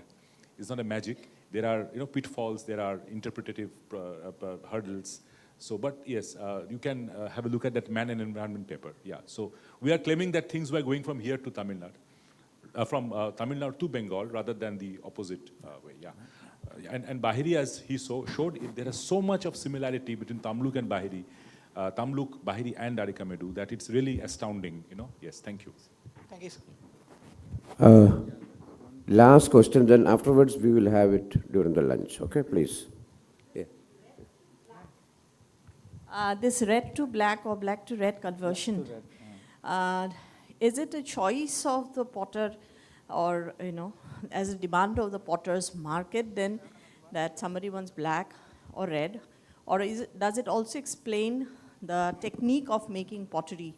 So if you turn it into red, that means that you are an advanced potter, or if you keep it black, you are not, and you are at a particular lower level. Okay. See, this red and black, it is very important. It's much more deeper. I think it is something to do with the cultural idea, mentality of the consumer. Sometimes people will not buy a pottery which is black. As far as southern India is concerned, now it is red where they prefer. Even if you look at it, they add extra red ochre to get red color. But whereas at Bahiri and other, you get more of grey and this color. So there is a cultural sensibility to it, one. Second, in the contemporary ethnographic perspectives, so fish curry sometimes is made from black kind of ware. The potters near Tanjavur, Karundatangudi, they make black pottery and they export it to Kerala. That is in 2010. We have documented. So this black pottery, sometimes people say it is used for making fish curry. If there is any kind of difference in cooking, that I don't know, but Dr. Krishnan will be able to make it. Suppose if you make fish curry, because people have this subjective way of looking at black pot is used for making fish curry in Kerala. I think with Shinu Abraham we did some work, we documented, and this fish mean chatti they call it in Kerala, they all completely look black. But whereas in Tamil Nadu it is not black. Sometimes they use red. Maybe there is more sensibility. I can just give one example. So we have been studying ceramic. In 2013 we studied potter from Nallur near Kumbakonam. They have been making a decoration with the bone comb decoration with animal bone. And they told me during the Pongal, before the January time, they make this decoration. In Pongal, in Tamil Nadu, people make two Pongals. One is sweet, other is white Pongal. So white is without sweet, plain. So the potter said they make this decoration on a pottery in which they make sweet Pongal. That I didn't know. Only the potter told me in Kumbakonam region. So there could be number of regional variation. Even we documented the burial customs observed today, which is again different at Kumbakonam and my place. The burial customs and rituals are different from another 40 kilometer. If you go coastal region, it is entirely different. So there could be several factors into it. Maybe Dr. Krishnan The can technique add. part, is it an advanced technique or a sort of, if you convert it to red or you convert it to black?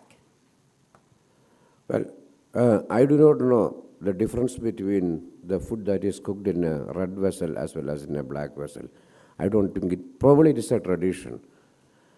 There are people who use both the types of things, and I do not know even if there is a difference in the price actually. Do you have to pay a higher price for red one and I haven't checked it. yeah, that we need to check it because that may be something like that actually. We do not know. Yeah, maybe it absorbs. And what about the skill? Does it indicate that you are highly skilled if you make it, red polished? Loaded, advancement, skill, highly, that is Okay. subjective interpretation. We cannot say. It's a difficult question to answer. I don't know. And I don't cook fish at home, so I don't know which one is better. Now thank you. I don't know So, whether Alok will offer you fish today. Is there fish today? so thank you very much for your patient hearing. And please let us go for lunch now. And thank you, Dr. Sunil Gupta, and thank you, Dr. Selvakumar, for making that wonderful presentation. Thank you.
interesting session coming up.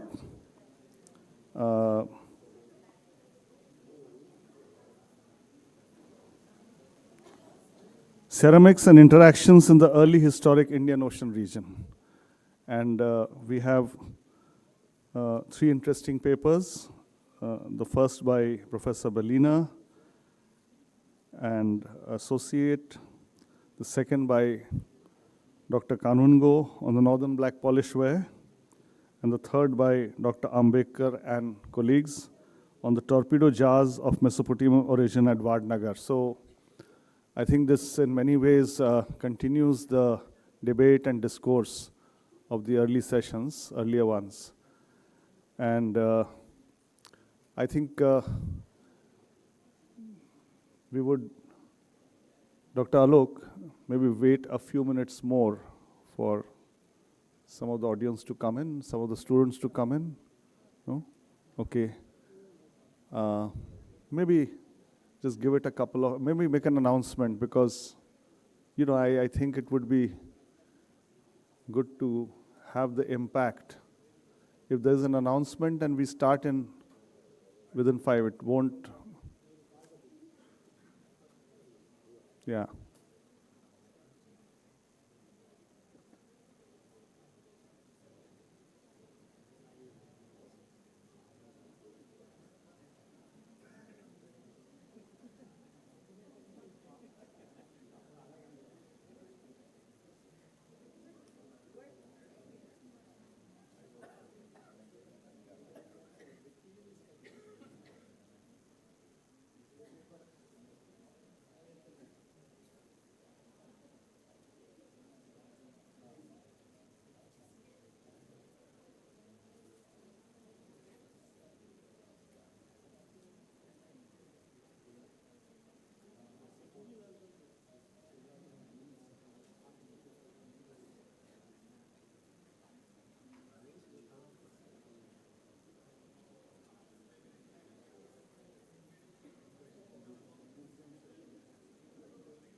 So I'll invite Professor Bellina and colleague to please come and present your paper.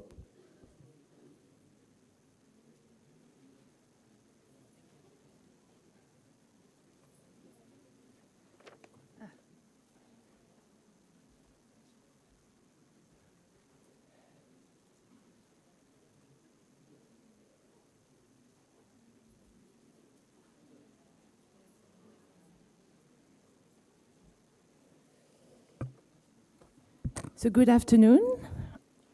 I would like to begin saying how happy I am to be here, and I want to thank the organizers, the Chinese State Department of Archaeology, Dr. Sivanantham, also K.Rajan, and as well the IIT and Alok Kanungo.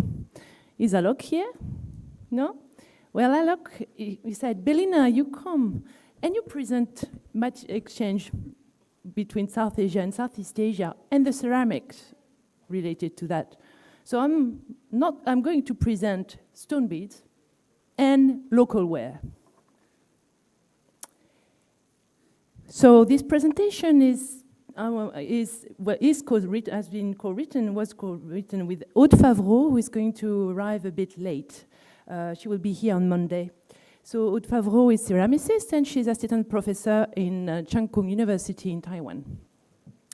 So for a long time, the study of our exchange between South Asia and Southeast Asia, these multi-secular processes of cultural exchanges that led to the transmission of political religious models in Southeast Asia, was based on the study of historical, so-called Indianized remains dating of the historical period, 4th, 5th century AD at the earliest.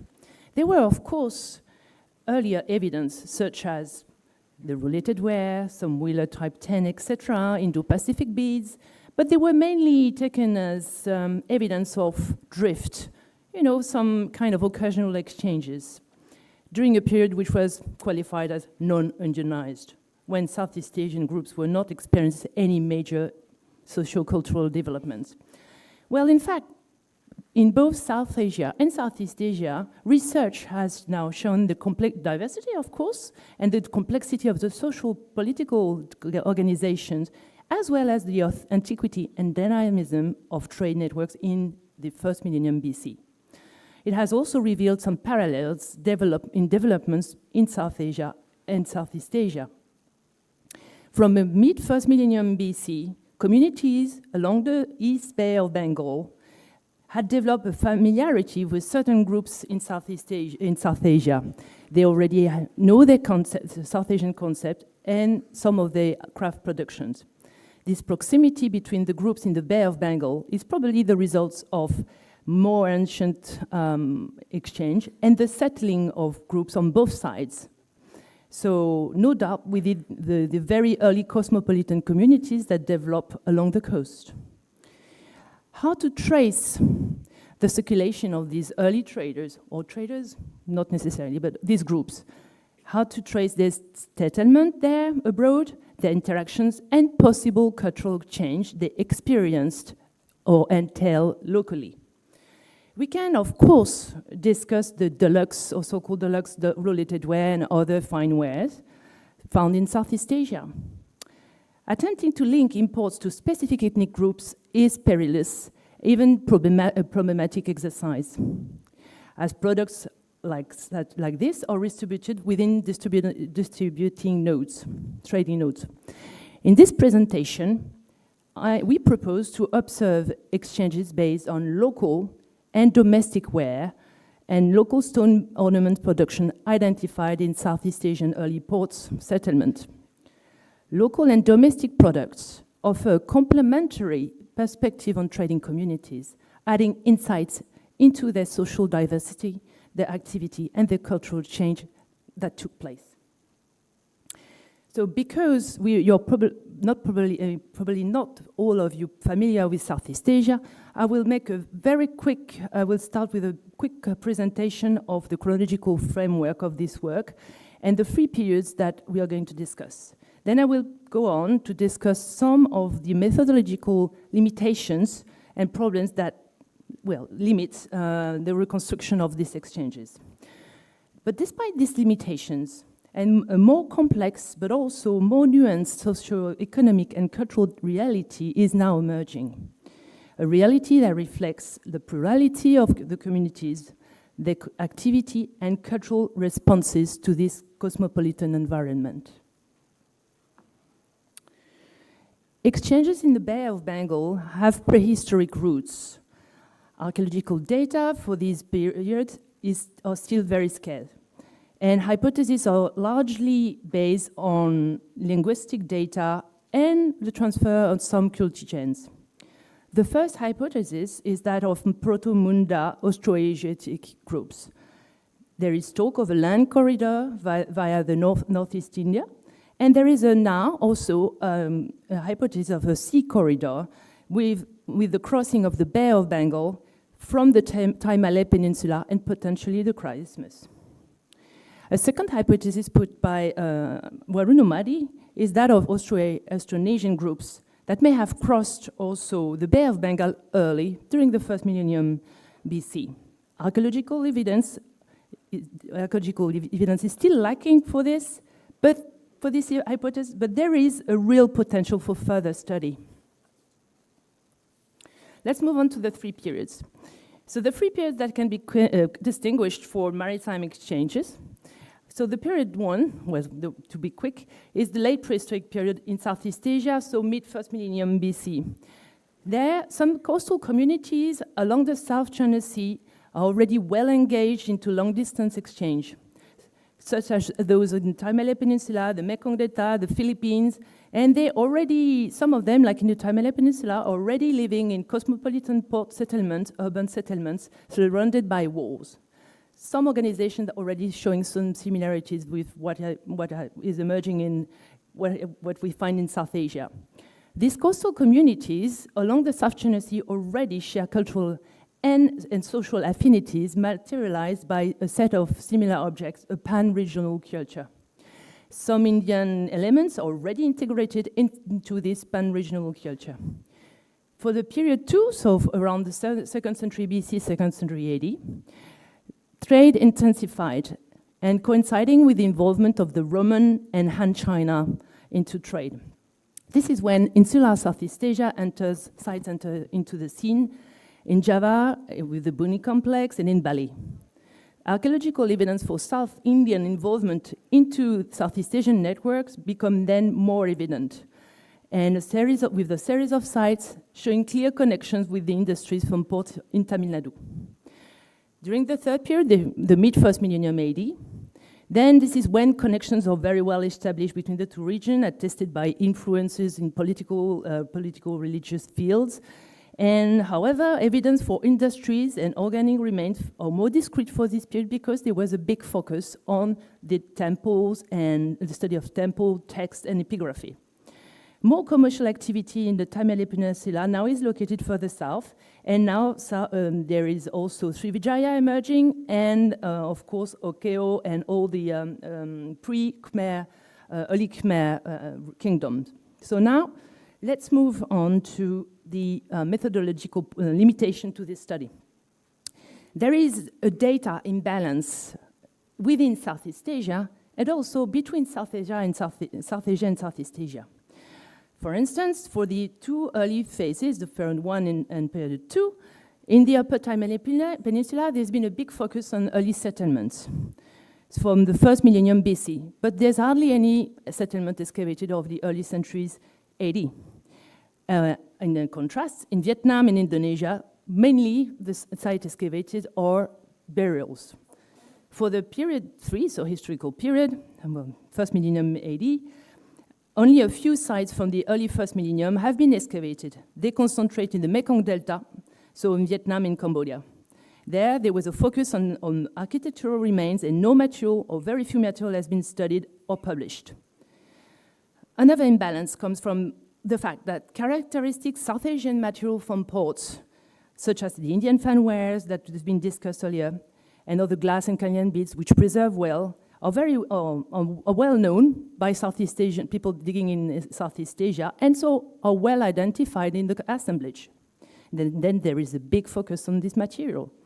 On the other hand, contemporaneous Southeast Asian sites involve even more. So early ports and the material culture are only just beginning to be defined in Southeast Asia. They are therefore less known, thus identifiable by archaeologists working in South Asia. This has contributed to a picture of unbalanced economic and cultural exchange between the two regions. Another problem comes from the heterogeneity of analytical methods used. The comparative studies presented in this paper are heterogeneous. Some studies combine physical-chemical studies and technological reconstructions, and others are only based on morphostylistic studies. Another limitations come from the fact that there's been a big emphasis on some types of material, like related ware and a few material. And then there's been a focus on those and the exclusion of the common ware or domestic ware. And also another limitation comes from imprecise chronologies.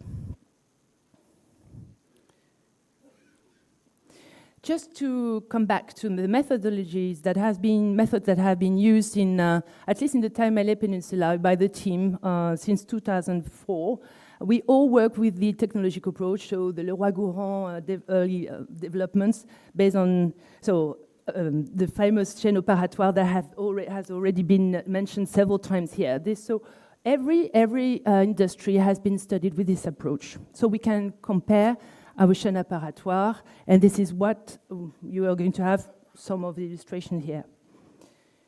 So let's come to the main results. So regarding ceramics, in the Thai-Malay Peninsula, because again, this is what has been more thoroughly studied and systematically studied, we have these groups. We distinguish the local ceramics, which were made using local raw material, local technologies, and local morphologies and style. And then there are all the non-local ceramics, including Indian fine wares and other ceramics imported from South Asia. And then there are what we call two hybrid types. So hybrid type 1 is these are ceramic which are made with local raw material and local technologies, but combined with foreign and here South Asian technologies of shapes. And then hybrid 2 are made using local raw materials, but technologies and styles which are from South Asia. This presentation will focus on the two categories of hybrid ceramics. So first, a quick look at the map to provide a brief overview of the South Asian related ceramics. As shown on the map, you can see that South Asian imported and hybrid ceramics were discovered in the Isthmus of Kra on several sites along the coast and sites inland too. But the majority, the largest quantities of the South Asian, this ceramic involving some South Asian traits are located along the coast, the western coast. So in Myanmar, on the sites in Myanmar, and some further south in Thailand. As soon as the first period, so mid-first millennium BC, a variety of imported ceramics from different origins reached the Thai-Malay Peninsula. Some are imported from South Asia, such as the very well-known related ware, but there are also ceramics coming from Mekong Delta and from the Philippines and the southern China. Regarding those imported ceramics from South Asia, Dr. Fodra-Bouvet and Dr. Colline Lefranc, who conducted detailed analysis of these imports, distinguished different types. However, as said before, this presentation focuses on South Asian hybrids found in Southeast Asia. Regarding hybrid ceramics from 500-400 BC, ceramics displaying South Asian-inspired shapes appear in archaeological context in the Thai-Malay Peninsula.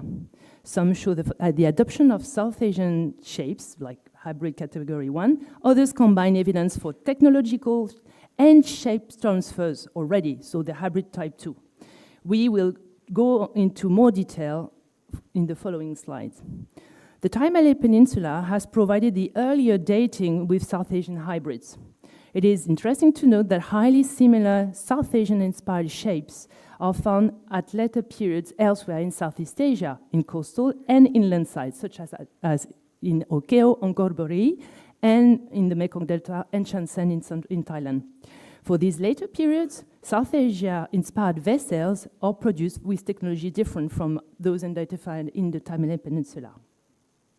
Now, regarding the stone production in the Thai Malay Peninsula, there are some imports, as you can see, from South Asia, but there is also most of the material corresponds to hybrids. The earliest beads found in the Thai Malay Peninsula and also redistributed in the South China Sea are made with using imported raw material. The manufacturing techniques are from South Asia, but the style is pan-South China Sea. There is evidence for the production of this type of production in the Thai Malay Peninsula. All this production is highly represent high skill based on an ethnographic frame of reference. I have made the hypothesis that those were made by South Asian artisans that were settled in those city-states in the Thai Malay Peninsula to fulfill the local trading class request. This is far from the interpretation that we had in the past, which was prevailing of imported beads which style was imposed to Southeast Asians. These South Asian artisans were working both stone and glass ornaments in the same workshops that we excavated in Khao Sam Keo and Maliwan in Myanmar. Those were producing within the same workshop, and they are located along the river. And even the structure of the workshop is built according to foreign techniques. These are not local techniques of constructions. So, in any case, let's move to ceramic. So now we come back to the hybrid one.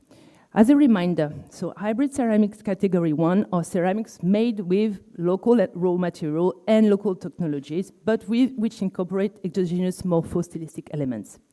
During this early period, period 1, so mid-500 to 400 BC, vessels made with the local same raw materials as those used for the main pottery groups in the Thai Malay Peninsula are found, but not in huge quantity.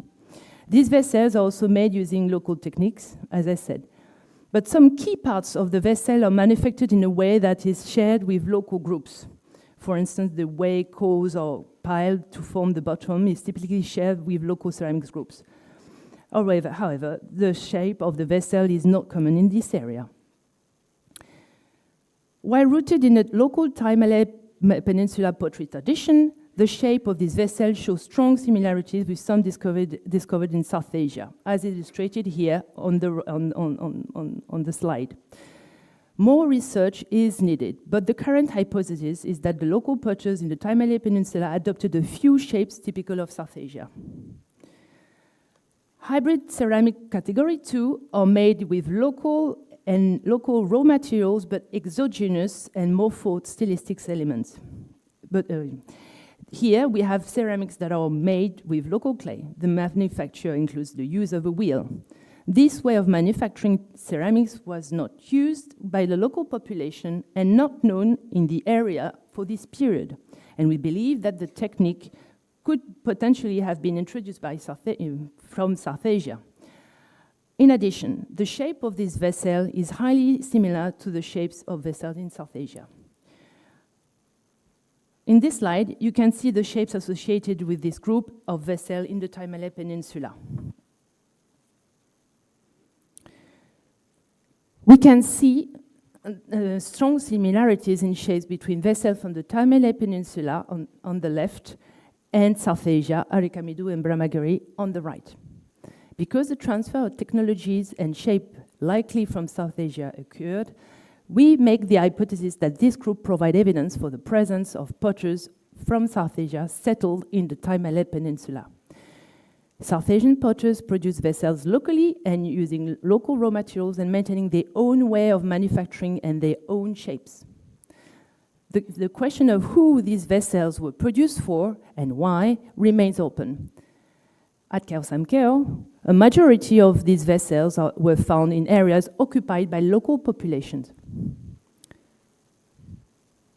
Finally, one last example of vessels for period 1 that is likely to be related to South Asia, and more specifically to South India, like discussed earlier by Selvakumar. And they have a fine paste. Together with Colline Lefranc, Aude observed that their surface is impressed and their appearance is very similar to fragments of fine pasteware identified in the Thai-Malay Peninsula. Fedra-Bouvet and also Selvakumar believe that this kind of fine pasteware could correspond to a production found in southern India, and more specifically Kerala. So, however, while the appearance when looking at the surface is quite similar, the fabric is obviously different. We do not know whether the raw materials were used to produce them are local or not, which raises questions. Are these wares fully imported, or were they locally made with the possible intention to produce imitations of fine pasteware? If the intention was to produce imitation, were they produced by local or non-local people, potters? Further research on the fabrics and techniques used to manufacture them is required to clarify the situation. Let's move to the second period. During this period 2, coinciding with Rome and Han China involvement in networks, exchange increase, hand ceramics discretely appears in the assemblage, and mostly in the Thai-Malay Peninsula. This is also when southern India seemed to develop closer ties with Southeast Asia. Several of the Roman materials that are found in Southeast Asia and Bali, for instance, Mekong Delta, come through southern India or were made in southern India. From now on, Roman material is found, as I said, in Southeast Asia, and for the first time, we report the finding of some pieces of amphora on the site at Oji in Myanmar, and also in Klongtam further south in Krabi province. They came through India, and most likely from southern India. Well, since we talk about containers such as hand ceramics and the amphora, we observe the absence of Indian imported containers or cooking pots, domestic pots in Southeast Asia. Whilst this is very strange, because especially if you contrast with the situation in Arabic sites. What are the reasons for this absence? Is it because these ceramics have not been identified yet in the Thai-Malay Peninsula? Well, this seems very unlikely to me for certain sites, like those that have been intensively studied by a series of ceramicists, like Fedra-Bouvet, Colline Lefranc, Aude Favreau, and Sachipan, also trained in Deccan College and in Paris. So there were groups of ceramicists who studied in detail the assemblage. So it seems very improbable to us that they didn't see if they were, domestic Indian ware there. So is it for other methodological reasons, like these ceramics belong to a more recent period, or for which we still have only very limited data in the Thai-Malay Peninsula? And alternatively, does this absence reflect the exchange of product different from those transported to sites in the west of the Indian subcontinent? Anjana Reddy highlights the large quantity of Indian domestic pottery found in Arabian sites. In her opinion, they were not just containers belonging to merchants.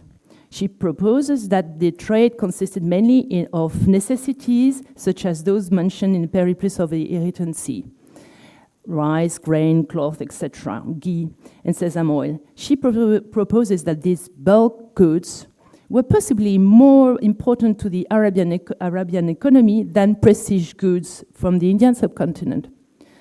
In Southeast Asia, importing rice from India was probably not necessary. On the other hand, we know that South Asian brought some other foodstuff, like in Khao Sam Keo and other sites we studied, because we found some mung bean and pigeon peas, etc., which have become very quickly part of the local culinary traditions until today. If other types of goods were transported, perhaps in different types. Well, if other types of goods were transported, perhaps were they transported in other types of containers. And like Selvakumar said earlier today, potentially they were transported in perishable material. During this period, semi-precious stone industries are very highly skilled and use very good quality raw material. But the style is now still late prehistoric South China Sea, we call, and integrates more Indic symbols. During the period 2, ceramics with South Asian-inspired shapes are found more widely. There is a diversity of candy that were produced in Southeast Asia over time that requires careful work. The example presented here shows candy whose shape, fabric, and manufacturing tradition, which are highly comparable in the Malay Peninsula and the Mekong Delta. Vessels are spouted and have ring foot. The paste is fine, the body is impressed, and the upper body has incisions. Such candies are associated with dating ranging from the 2nd BC to the 1st century CE. This is another example of South Asian-inspired shape found in Southeast Asia during period 2. Those leads with a central depression and gripping hole are documented as early as the 4th century BC and to the early 1st century CE in the Thai Malay Peninsula, while they are dated to the 2nd century BC and 3rd century AD in Angkor Borei in Cambodia. The shapes in the Thai Malay Peninsula and Mekong Delta are similar, but the fabrics and manufacturing traditions are different. Such vessel shape is documented over a long chronological range of time and geographical areas. So looking at the shapes only wouldn't work, and further work needs to be done on the different technologies used. For the third period, so around the mid-1st millennium AD, morphologies are usually simpler, and although there are a few beads with more refined morphologies and finishes, mass production techniques imported from South Asia are widely used. Alison Carter made a similar conclusion looking at material from the Mekong Delta. So this is a period when also there are many more production centers, local production centers in Southeast Asia. So now let's come to the discussion. In this presentation, we were able to observe the presence and the absence too of different types of local and domestic or common production made by and intended for different social groups. The range of imports is varied. In Southeast Asia, we find containers that transited through India, such as the amphora and the torpedo jars, etc. Current research has not observed the presence of imported domestic ceramic on Southeast Asian sites. I mean, Indian or domestic ceramics on Southeast Asian sites. This contrasts very strikingly with contemporary sites in Arabia. We find the genuine South Asian fine ware, and we also find imported imitations in Southeast Asia. In Arabia, Anjan already identified copies made in India or Sri Lanka of fine ware. These Indian imitations of related wares that she studied were produced and exported in Arabia and also in Southeast Asia, as well as in Bali and Khao Sam Khao. The possibility of Indian imitations in Southeast Asia is one of Collins Lefranc topics of research and is a subject of a work in progress. Now, coming to the local productions, there is also a range of local producers that combine Indian traits of various kinds. We have seen that there are several variations of local Southeast Asian productions. Some hybrids combine Indian and Southeast Asian features, whilst others resemble genuine local Indian ceramics. Some are made locally by local artisans, such as the hybrid one, the imitation of related ware, the later historical candy and beads producers. In Arabia too, Anjana already observed the presence of ceramic that she calls local Arabian imitation of Indian ware. Those wares were produced in Arabia using local clays but adopting Indian manufacturing features. Anjana already interprets them as local production from local workshops that have adapted their production system to meet the specific preferences of South Asian merchants or residents there. She proposes that these local imitations are the products of small-scale local production, reflecting the ability of the local economy to adapt to the needs of the traders. The situation seems different in Southeast Asia, for which we formulate a different hypothesis. Local produced ceramics with South Asian techniques in the Isthmus of Kra are always represent a small proportion of the corpus. Some involve a limited range of shapes. They may have been associated with specific needs of the South Asian communities settled there. Some perhaps of ritual nature. However, in some cases, they more frequently occur in archaeological contexts occupied by the local population too. We believe that the sudden appearance of certain Indian techniques, such as the use of the wheel, is more likely to be the result of Indian craftsmen traveling with certain communities that have settled in Southeast Asia on a more or less permanent basis. We have seen that the presence of Indian craftsmen is also envisaged for other industries, such as semi-precious stones and glass. In these later cases, Indian craftsmen may have produced for the needs of local groups, but also perhaps for the settled South Asian communities there. There are South Asian artisans in Southeast Asia, and they produce various goods, some for regional demands, others maybe for South Asian local communities' needs. For whom were these different local productions intended is a question that is difficult to answer given the limitations previously cited.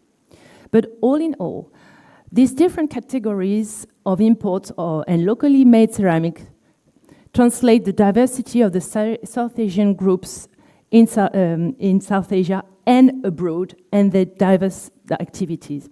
They also give a hint into the local and South Asian response to this cosmopolitan milieu that ports can offer. Some imports like Indian fineware, genuine or imitated, signal connections to the East Coast networks. The absence of domestic South Asian ware translates either hiatus in corpus or different economic and cultural practices than South Asian settled in Arabia. This is an avenue for future research. Coming to the end, some productions reflect the adoption of South Asian forms by local groups, whilst others could correspond to types valued amongst the cosmopolitan merchant class. These include métis or hybrid mixed merchant communities, such as the Peranakan. Finally, others like hybrid types 2 may correspond to goods needed by South Asian communities settled in Southeast Asia. As we can see, the current state of the data does not allow for any further inferences. However, they do reveal the complexity and wealth of exchanges that took place in these trading centers. Now, it could be interesting to compare the situation with trading centers on the east coast of India, and that also hosted foreign communities amongst those Southeast Asian groups. I thank you for your attention.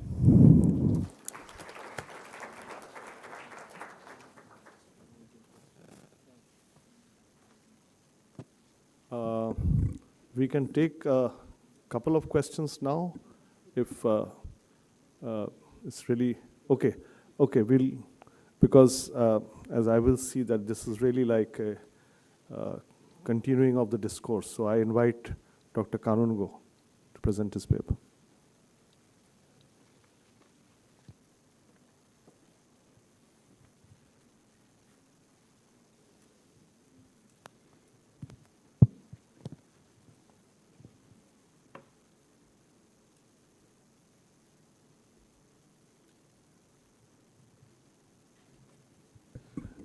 Good afternoon, and thanks for the enlightening lecture by Belina, which probably broke your sleep. And so I am happy that I don't have to break your sleep after a heavy lunch. Okay, what I am going to talk is a well-discussed, well-researched, well-studied ceramic that's otherwise known as northern black polished ware. Rather, it is a black polished ware. Instead of calling it northern or anything, we should call it a polished ware. And I'll come to that because neither it is northern, nor it is black, nor it is only polished. If you look at it, there has been a discussion about the nomenclature. There has been the discussion about the polish. There has been discussion about the dating. What map I am showing you, it is based on the publication, not my own dates. In the published letter, what is available, if you go through all the literature, you are getting not 1-2 sites, but 160 sites dated prior to 700 BCE. If certain early dates came after 2013 specifically, and that became a subject of controversial discussion, then people should have asked it before 2013, because this map is before 2013 sites only, except 3 sites added to it. So there are 160 sites which has given you evidences of northern black polished ware. If the excavator found it black ware to be northern black polished ware, it's not my subject. But that doesn't mean that 160 people made it wrong. There might be possibility that 10 people might have interpreted black polished ware as a northern black polished ware. But that doesn't mean 160. What interesting is that you look at it, it originates where? If you look at the first map, it's originated only in the Ganga Yamuna belt. You don't have a single site which goes beyond 700 BCE in any other part other than the Middle Ganga plain, and which has been the area where I have been working on glass for last 20 years. And that took me to this area of pyrotechnology. Then if you look at this, what we call it peak period of northern black polished ware, otherwise it's generally dated to 700 to 350 BCE. I put it to 300 BC because I want to put it to Mauryan and pre-Mauryan. Then of course, the spread has become, except a few, like you don't get in the Western India, that the end you don't get in the top of Kashmir, you don't get many on the South India. That is probably because we haven't excavated many sites of that time period in Western India or in the top of the upper north. Then if you go to next level of that, that's about 300 BC to 100 CE. After 100 CE, of course, we say that there has been no production of northern NBPW, if I make it in a abbreviation form. Then you start seeing again it is coming down to the place from where it originated. That's very interesting. Like it started prior to 700 BC only in Middle Ganga plain, and then it is getting marginalized to that area. If the last map, which goes to about Sunga Kusana period, there are 270 sites, but again it is restricted only to that area. That becomes a really interesting question, that why? Like if northern black polished ware is associated to so-called luxury ware, so-called elite class people, only the elite class people are only living in that Middle Ganga plain, and today they are having only samosas, and the rest of the India is having more luxury. What happened? Like why do you call it a luxury class, elite class for ceramic? But if you map the distribution, that's true that the place is Middle Ganga plain. It started going to other places, then again got restricted.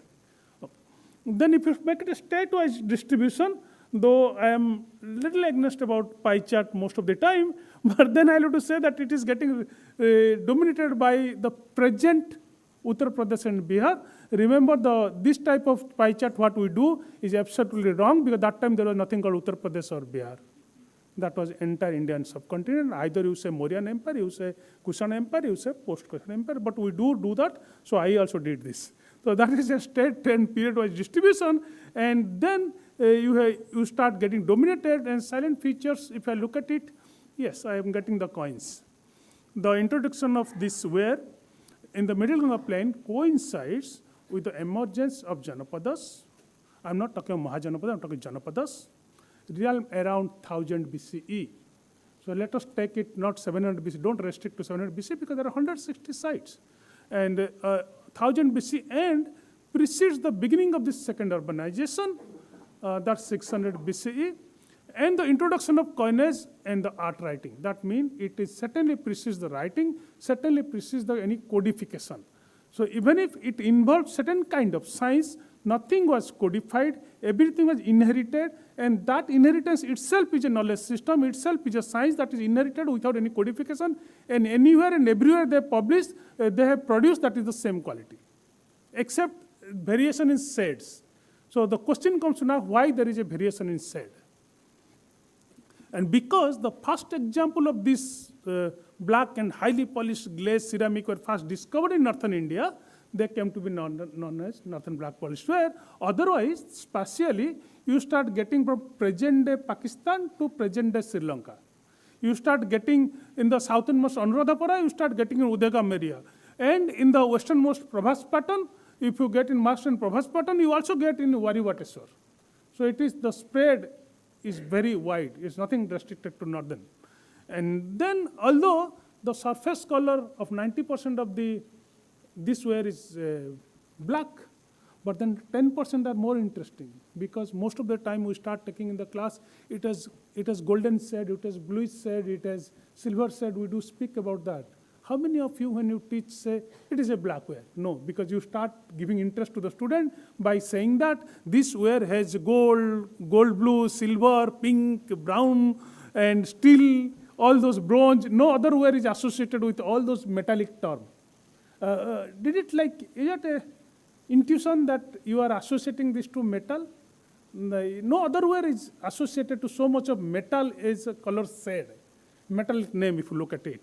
Then regardless of the shade and color, it is quite, you have to accept that it is very polished and more or less constant wherever it is found, and constant in what? Constant in giving a still sound, constant in the shape. And there has never been the shape other than the bowl and dishes. And a few pot, that is small pot, not cooking pot, not storage pot. And probably it is because it's ancient India, there are complex technologies pottery were developed to meet challenges of different type of clays. Because the clay available in South India is different than the clay available in Northeast and different than the clay available in the Northern India. If you say the people who are producing NBPW were more qualified or very efficient than what pottery making you saw today with our black potter and Naga potter, then one has to question ourselves. The Naga potter, what pottery they were making, the people who were making NBPW, they wouldn't be able to make it. You saw the people who had brought clay from Nagas, that's what the first day I said, they are knowledge keepers because they talk about science. They have the knowledge of geology. You saw that they are making pottery out of rock, out of slate, out of clay, all together, mixing together. How many of you think of that? The moment we take a pottery study, we start looking for this slit and this river clay or this pond clay. How many of you think of there could be rock, people making out of rock, and if they are able to make what, this MBPW people wouldn't have been able to make that pottery. So it is mostly, this knowledge is mostly what type of clay they have in their source and how much they are able to exploit that, how much knowledge they could gain out of that, what are the resources available. So it is more of region specific and more of science specific to them and the control on the fuels. If you saw our Naga knowledge keepers, they didn't believe us. They brought their own wood. They believe the wood which we are using, if you fire with that, their pottery will crack. You could see that all the wooden log, and it's not like they believe. They have tried with other wood. It doesn't work. So it's more of not only local clay, it's more of local fuel, it's more of local geological resources. So, and as well as diverse cultural needs, which more or less we talk all the time, this pottery religion, we focus on these diverse cultural needs, but diverse cultural needs is region specific. Diverse cultural needs is the knowledge specific. Diverse cultural needs is the fuel available specific, not the other way around. And this diverse cultural needs is region and period. This is what is that. That is region and, I would say, period specific. But in some period, we started having some different belief system, we started doing something different. Again, that keeps on changing. There is a dynamic, there is a variability in that. And if you look at that, then what plays the major role is clay, sleeve, and firing process customized through time and space. It is never universal. The fuel they are using, one day or other day, they would use all of those fuels. And they need to adapt to different kind of fuel. One day or other day, they would certainly use all the fuel available. So they need to now, they are using a rock. I have gone to those Nagaland areas where they use a specific mountain. One day or other day, that will get over. Does that mean they will stop making pottery? They will start adapting to new things. And that adoption is what you have through time and space. It keeps on changing. It is not like that people like different kind of pottery all the time. We say, no, because of religious connotation, because of social connotation, because of cultural connotation, they started shifting to other kind of pottery. And there is possibility that they shifted because of constraint, because they overused the resource material. Then you have this presentation. What I am going to do is just another attempt. It's not like that people haven't worked. Many people have worked on the NBPW, right from Sana Ulan to the Hegde sir, to Professor Gupta, and many people have worked. And this is another attempt to deconstruct the manufacturing process. I'm not going to talk about the constructing, not going to talk about the reconstructing. What I'm trying to say, by deconstructing the manufacturing methods of NBPW, only restricted to sleep. And then what method we are going to take is only the petrochemical XRD, which all of you are familiar with, and the giants of XRD studies are here, and the microscopy scholars are here. I'm afraid that I'm going to talk in front of Professor Krishnan sir, and in front of Mark Kenoyer and others in the pottery, and another young scholar who has worked on NBP, have published in very referred journal like Current Science, is right among us, and I'm happy that he did postdoctoral with us. Today he is an assistant professor in Lucknow University, Siddharth Shankar Ray. Of course, he would, but having said that, this is a high value ware. And it's not like it is restricted to ceramic only. The same technology is used on certain terracottas. And one of them, what I'm saying, a figure of ram, and that was excavated in a site of Kopia, and such type of ram are found, and they are absolutely, when you analyze, they are more or less, not more or less, they are identical to the ceramic, what slip they have used, and those, it's not NBPW mean only ware. There are also the terracotta figurine. And this ceramic till date is considered as a luxury ware, and they are basically white mouth, dish, bowl, and pot, lids dominated in the shape, and mostly used for day-to-day use, like looks like a more of a dining table ware. And you have a premier look and very fine grain size. And I'm not going to explain more grain size because I don't want to answer Professor Krishnan on this. And then you have inside-out finishing and produces very metallic sound and produces a limited quantity using a specific technique and threaded to far off places. And you can see in some time, we do see certain pieces are joined. Why would one join a ceramic? It's not 1-2 cases, but many number of pieces are found with rivet. And that means by that time period, the knowledge was either had extinct, or the knowledge was always kept secret with few people. They never gave that knowledge to others. And that ceramic had become a status symbol, an identity symbol. And if you look at it, these days, of course, we have our identity symbol on, don't have to name, everybody knows it. You have to, these days, I just read some news some other day that you have to have some, what do you call it? Selfie points. So that is not the identity I'm talking of. I'm talking of identity of something which is a ceramic and which is, people thought if it is on my table, I belong to a different class. That is probably a reason why people started punching and keeping it in their home. And there is no consensus how the glossy surface of MB2 was produced, if you look at all the literature available. But there are three hypotheses which one has to accept.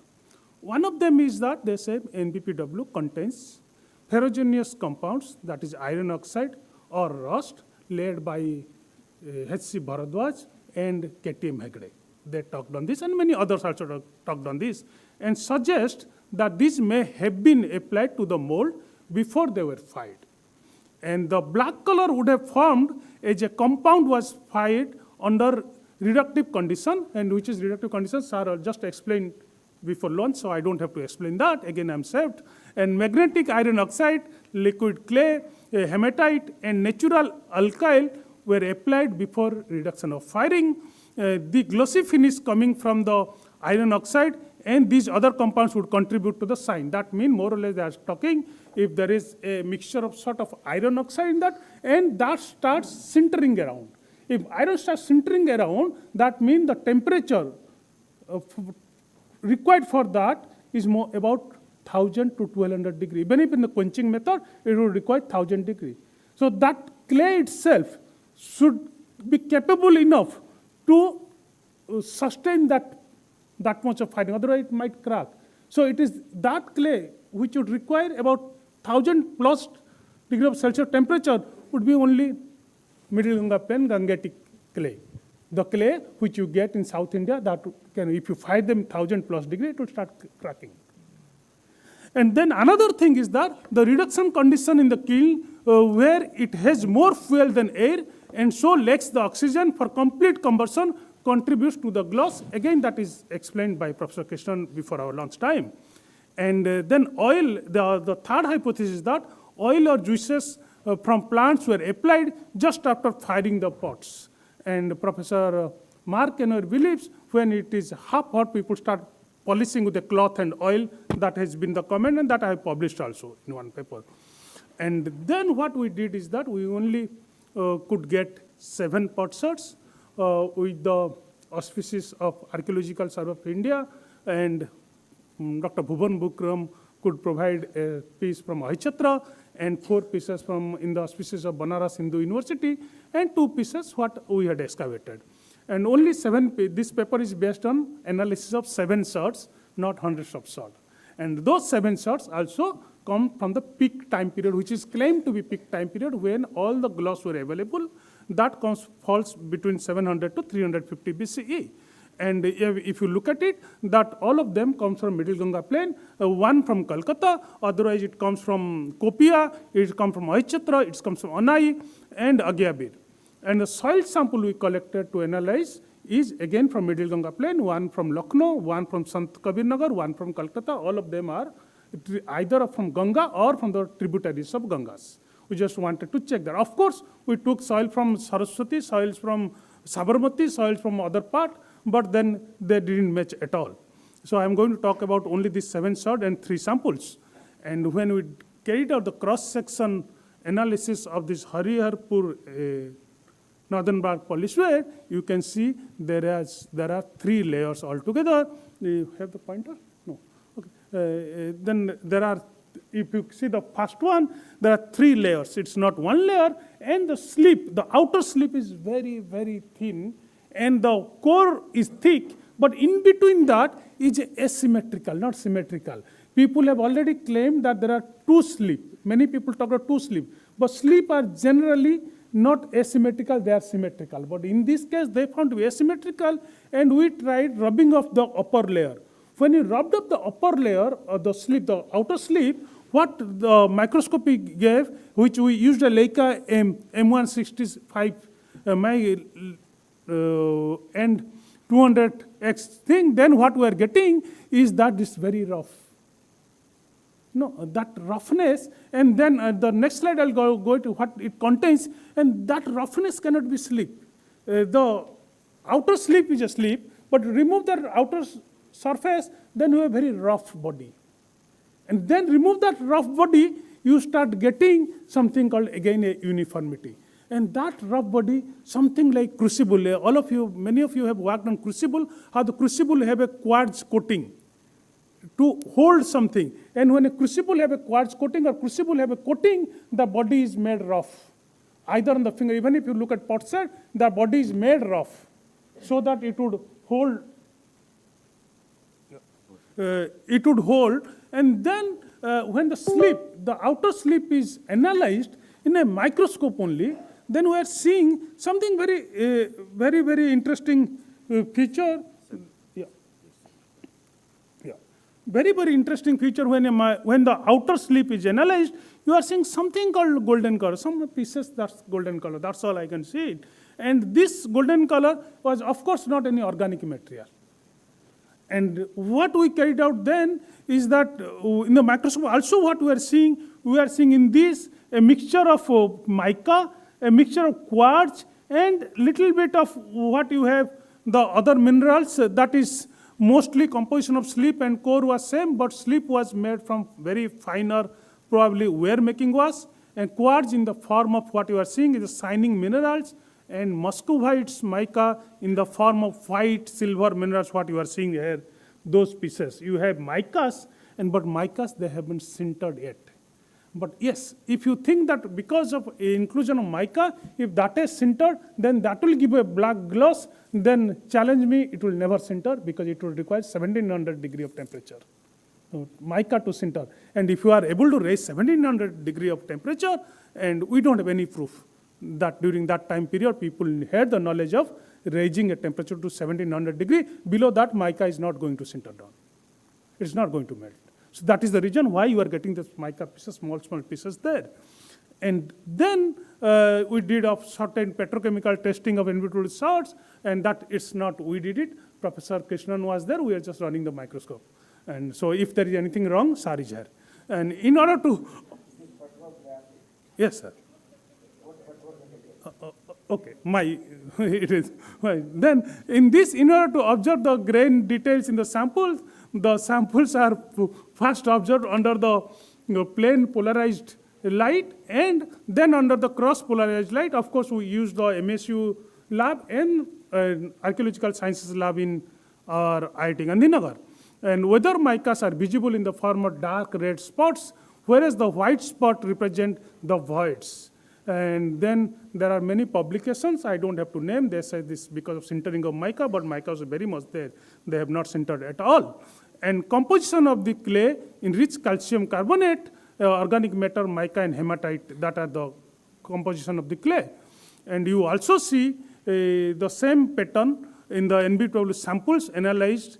They gave more than 80% of the grains to be of same size. That means we call it unimodal pattern, and the observation was the quartz particles in the form of what you are seeing, tiny shining minerals, some reddish brown iron-rich mineral like hematite and presence of blue color are the voids.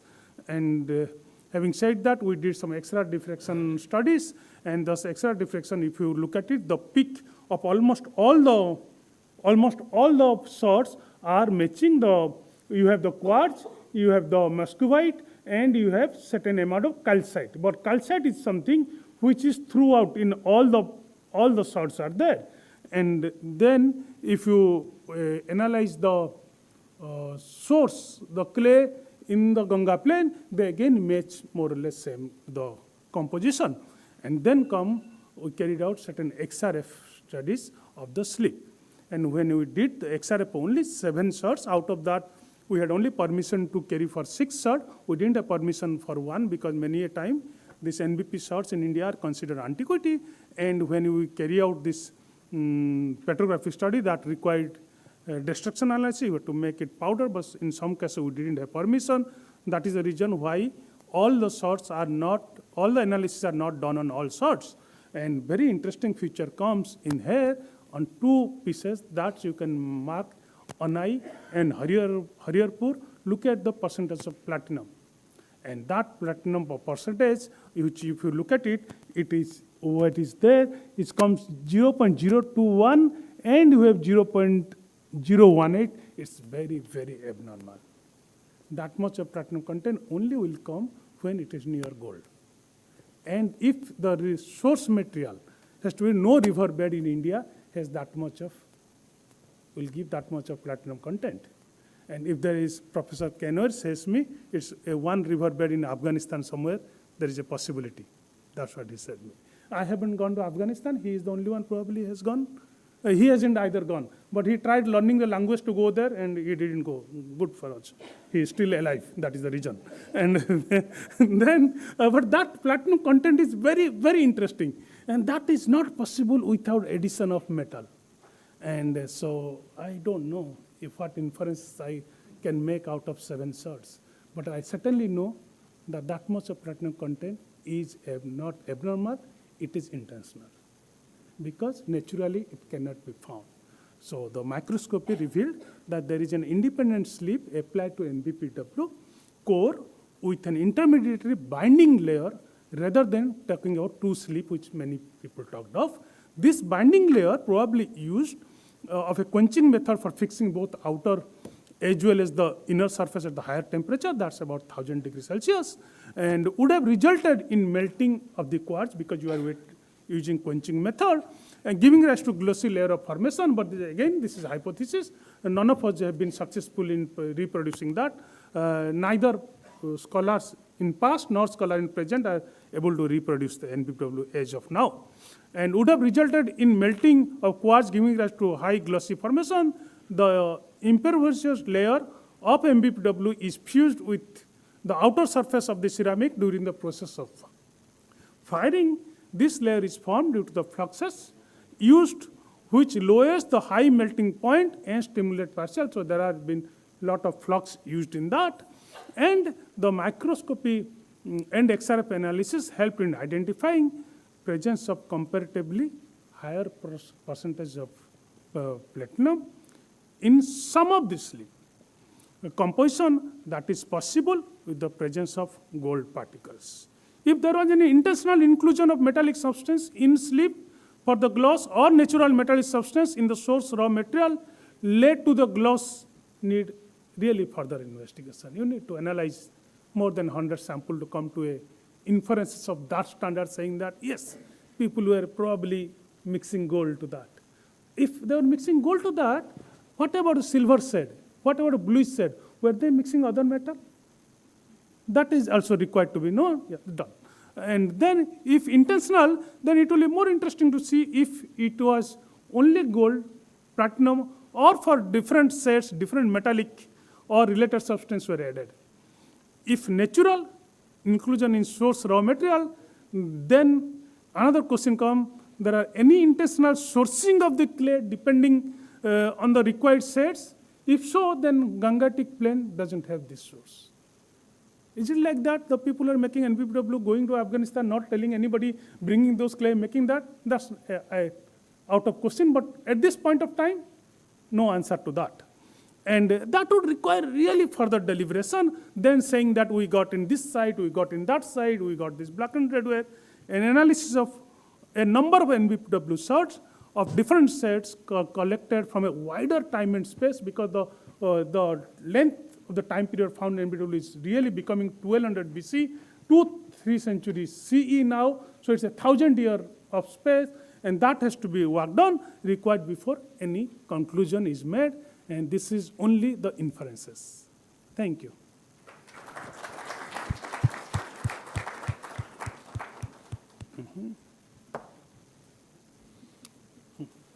I think we have a very amazing, unique perspective on the NBP.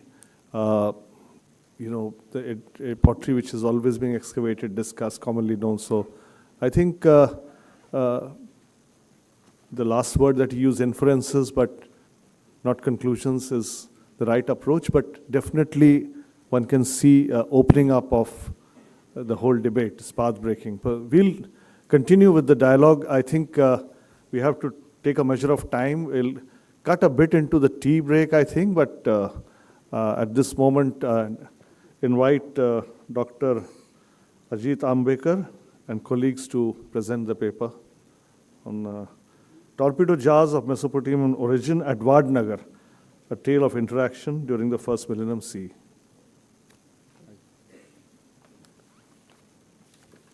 Thank you sir. Now I think Alok ji को मुझे लगता है साबरमती किनारे लाना पड़ेगा अभी. Thank you.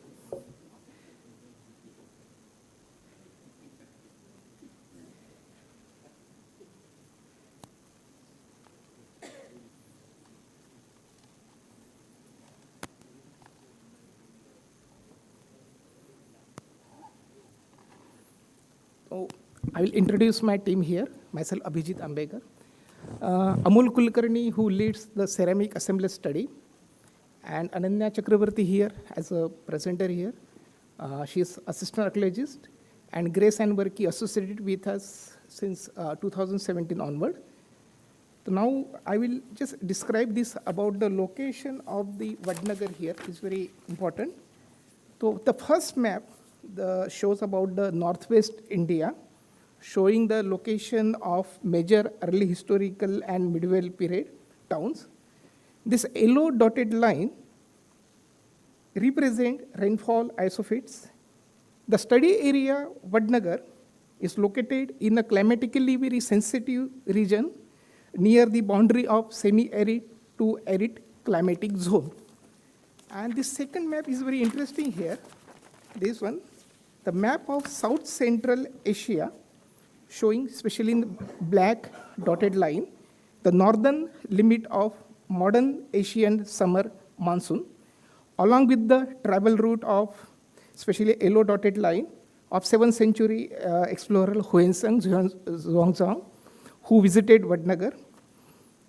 Indian summer monsoon, ISM, that moisture transport direction is shown by a solid white arrow. North to the Indian summer monsoon limits lies arid Central Asia, extending from the Caspian Sea in the west to the Tibetan Plateau in the east. The westerlies, that is dotted white line arrows, transport minimal moisture from the Mediterranean and Black Sea to the arid Central Asia during winter and early summer. The red dot, number 1, 2, 3, 4, marks the site of paleoclimate proxy records that have been utilized to correlate our study, all these recorded climate data. And the white dot and blue arrow denote the possible origin and route of invasion from Central Asia to India respectively. The 16 Mahajanapada shown in shaded, the orange shade, also shown here. The earliest date, what we have received from Vadnagar is 750 BCE, shows settler might have migrated from the nearest Mahajanpada, that could be Avanti, or we are working on whether they were the descendant of late Harappan or Anartha culture from the lower Rupen basin, eastern margin of Little Run of Kutch. So our study, especially torpedo shards from Vadnagar, is based on the study taken of Roberto Tomber. So from here, I invite my colleague Ananya to explain the first part, and then torpedo section I will explain it. I'll present here. Please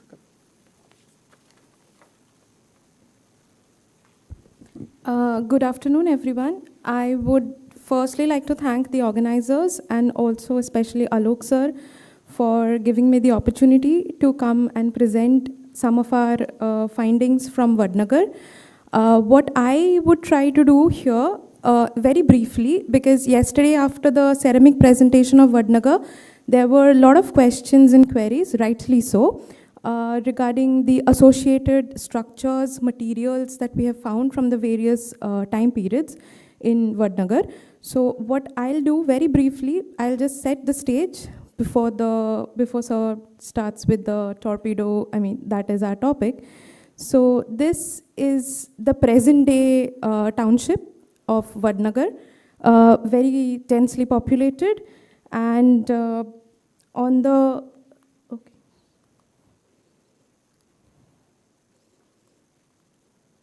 This is the monastery, the Ghaskol monastery. of Vadnagar, which was excavated by the Gujarat State Archaeology Department. And this particular is one of the localities excavated by ASI called locality C, which gave us the continuous cultural data and sort of laid the ground plan for the formulation of the very large scale excavation that was taken up from 2019 onwards. So this has already been spoken about, so I won't go much into it except the fact that I'll just point out that Vadnagar lies on the trade route leading from Saurashtra to Malwa to Rajputana and to Sindh. So location-wise, it is quite an important. It is quite an important area. I mean locality. So I'll quickly point out the places where the ASI had taken up excavation, both within the fortified settlement as well as outside. What we noticed was on the outside of the fortification, and especially near the periphery areas, there were religious structures.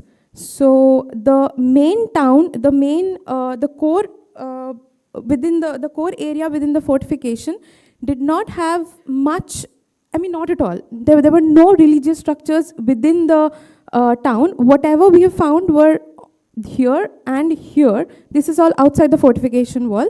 And here we have found, this is the near a Kothambaji lake, the locality is. Here we have found a elliptical structure which is very unique, because the only other one which we found here in India is from Besnagar. So yeah. So these are the excavated trenches of the Archaeological Survey of India. We had taken up excavation of over 3,200 square meter area and this 170 meter long stretch of fortification wall. And we had worked on 24 grids of 10 by 10, and this was definitely private owned land. The state had acquired it and handed over to the ASI for excavation. So while we are talking about the cultural sequence, Vadnagar has seven cultural phases. And while we talk about the cultural sequence, you can clearly see here, we have mentioned that throughout the culture, I mean throughout the various cultural transitions, apart from ceramics, there are changes very much noticed in the material culture as well. Especially, there is one particular area in which is also my focus of study, that shell. So shell shows an amazing transition, changes, just like ceramic does in Vadnagar, right from the initial periods, which was where it was more of very, very simple ones, and they start becoming incised varieties, complicated. Ultimately, they become very ornate and very, very complicated designs. So what happens is, during the Solanki period, that is the 10th to 13th century CE, after that, suddenly we find that shell becomes completely, it disappears. I mean, you just find maybe 6 or 7, I mean, from around, say, we have over 20,000 finished shell material from Vadnagar and the raw material apart. From period 6 onwards, suddenly it gets replaced by glass and ivory, and we don't find shell at all during the last 2 periods. So somebody has asked yesterday that, do you see the transition or the changes throughout the material culture and the structures? Yes, we very much do in Vadnagar. This is for the structure part. You can see that even the fortification shows changes. The period 3, which is the Kshatrap phase, shows a more squarish, tapering kind of square bastion. Then it becomes, it changes throughout the post-Kshatrap period. The Solanki, it has stepped pattern, and finally in the Sultanate Mughal, it becomes, semicircular. So this site is unique because it has a continuous habitation of more than 2,500 years. There's 2,750 years to be exact. We have continuous dates, 38 AMS dates to be exact. And the earliest date goes around, like Sir had mentioned before, that it is 750 BCE. And one of the reasons why this 2,500 years of continuous occupation of at one place, these people didn't move, they just kept on occupying it. There are changes, they had issues, I mean, of course, because the climate would not be conducive throughout 2,500 years, but they still never moved. And I mean, the trade and everything flourished, kept on flourishing, and we'll come to that why. So the post-Gupta era, where in India we see there are other sites which usually shows deurbanization. In Vadnagar, which is very unique, that during this time, during the post-Gupta era, is where in which that shows the most productivity in terms of material culture, and the most prosperous phase is the post-Gupta phase in Vadnagar. The first reason which comes to mind is, well, climate was definitely not conducive, but how did these people sustain?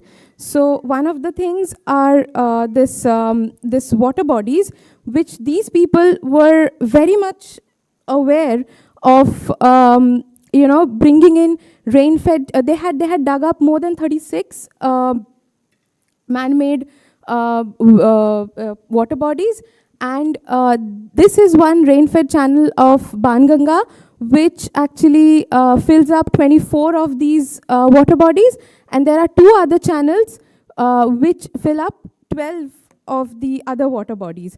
So what happens is, during the arid phase, we find there were building of many step wells in Vadnagar, and during the hyper-aridity phase, we find wells being dug up within these water bodies. There are evidence of wells being dug up within the water bodies. So these people were prepared. They knew that, okay, this is gonna come, we have to face it, but no matter what, we are not leaving this place.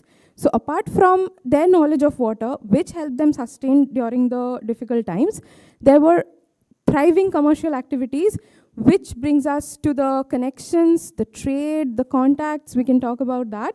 So major findings, as I had mentioned before, is shell. I mean, they had skill, the craftsmanship was amazing, and I mean, the technology, the basic technology did not change from the Harappans, which is why we sort of feel that what ASI is now trying to bridge the gap between the Harappans, the late Harappans, because the earliest date we have from North Gujarat, the latest date that we have from North Gujarat for the Harappans is 1400 BCE, and the earliest date from Vadnagar that we have gotten is of 750 BCE. So we are trying to see that whether what happened during this like 700 years or so of gap, like whether we are able to bridge the gap between this. And the basic technology of shell cutting and everything was same. Only the decoration, the ornamentation, this was drastically different than that of the Harappans. And another one is we got more than 36 Indo-Greek coin molds which were found, and we all know that Indo-Greek coins were die-struck. But we have evidence of Indo-Greek coins being made in molds and of later period. I mean, we are getting Indo-Greek molds from the 5th to 9th century CE. And in context, like not even in mixed deposits or anything, because there is a report which says that Bharuch, which was the nearest trading port, there the Indo-Greek coins were used as a medium of exchange until very late. So these people could have been imitating. They knew the value of these Indo-Greek coins, and they could have been imitating them. Of course, they couldn't use the same technology, so they made do with molds, and they used it because that was probably the accepted media of exchange for their trade and commerce. And another very interesting factor that we found in Vadnagar are the Indo-Pacific link, through the Indo-Pacific beads. So we have right from period 2, that is 1st century BCE, up till 17th to 19th century C, that is period 7, we have continuous evidence of Indo-Pacific beads in Vadnagar. Right now, we are not in that stage to claim that they were made there, because we have more than 10 different shades of colors. The published literature regarding the Indo-Pacific beads say that usually the place where it is manufactured would have one color at the most. But, so we are not saying that they were made in Vadnagar, but they were definitely traded with the Vadnagar people. I mean, they were aware and they traded it. That is an interesting thing. And so overall, I just prepared the background for the main another main economic factor of Vadnagar, which is the torpedo jar. And I would request sir to take it over from here. Thank you, Ananya. Before going to our topic, we need to go through some previous studies, especially by Krishnan. He has recorded 55 spots of late Roman amphora between 1st to 7th century CE. Then Sunil Gupta Saab about compiled a review of 50 potential find spots of Roman amphora sites. Based on his study, Robert Tomber, she conducted some systematic program to examine and identify imported Roman amphora using listing compiled by Sunil Gupta. Out of the 31 sites listed, it was discovered that half of the sites initially identified as having Roman amphora shards were actually of Mesopotamian origin. This Mesopotamian vessel, known as torpedo jar, had not been previously recognized in India. While comparing her study with Vadnagar, different pictures come out. Now, torpedo jar are generally defined as having a beaded rim, cylindrical, and tall in form, hollow base, small diameter, devoid of handles. They are sturdy, have bitumen coating, and are of white to yellow in color fabric. Even she has undertaken some proven study also. The time bracket is defined as the 3rd to 7th century CE and continues up to the 10th century CE. Now, Tomber has shown that the distribution of these torpedo jars divided into 3 geographical groups, identifying 18 sites: Gujarat, Konkan, Deccan, and South India. Deccan, Gujarat and Konkan, because there are sites like from Gujarat, Kateshwar, Nanirayan, Bed Dwarka, Dwarka, Vallabhipur, Lothal, Nagra, Sanand, Devnimuri, and now Vadnagar also been added in the list. Konkan region sites are Sanjan, Elephanta, Chaul. Deccan Plateau sites Junnar, Nevasa, Paunar. And South India from Pattanam, Alangakulam, Meliapur, and sites from Sri Lanka are Mitani, Anuradhapur, Tissaramar. Now, she has given the number of torpedo shards from these 18 sites. Now, Alangakulam Sea, there are 13 torpedo shards. Bed Dwarka, 6, that 2 underwater surface. Chaul, there is only 1 shard. Devnimuri, 3 shards. That is religious site. Dwarka, 5. Elephanta, 43 plus, but that 2 underwater and surface finding. Junnar, there is only 1 shard. Then Kateshwar, surface finding, 200 and plus shards. Lothal, 1 complete vessel. Then Melapur, 4 shards only. Nagra, 20. Nanirayan, 12, that 2 surface finding. Nevasa, 2. Pattanam, 7. Paunar, 3. Sanan, 1. Sanjan, there are numerous from that, especially 8th, 9th, 10th century CE level. And Vallabhipur, 59 shards. Now, this tabulation is crucial for correlating the torpedo finding from Vadnagar. Now, there are 2 phases of the excavation. 2019 and 22, there are 2 locations of the excavation, Ambaghat and Anajgadaon. There are 77 torpedo shards have been reported, that too from period 3rd, 4th century CE, that is period 3B, 4A, 4B, that's 5th to 19th century CE, and period 5U is the 10th, 11th century CE. There are 77 shards. 2016 and 19 from different trenches, different locations, altogether 5 locations, 203 torpedo shards. When comparing the data on amount of torpedo finding in Vadnagar with those in other reported sites, what we explained there, this indicates a substantial utilization of particular goods It demonstrates affluence and the capacity to obtain item from longer distance.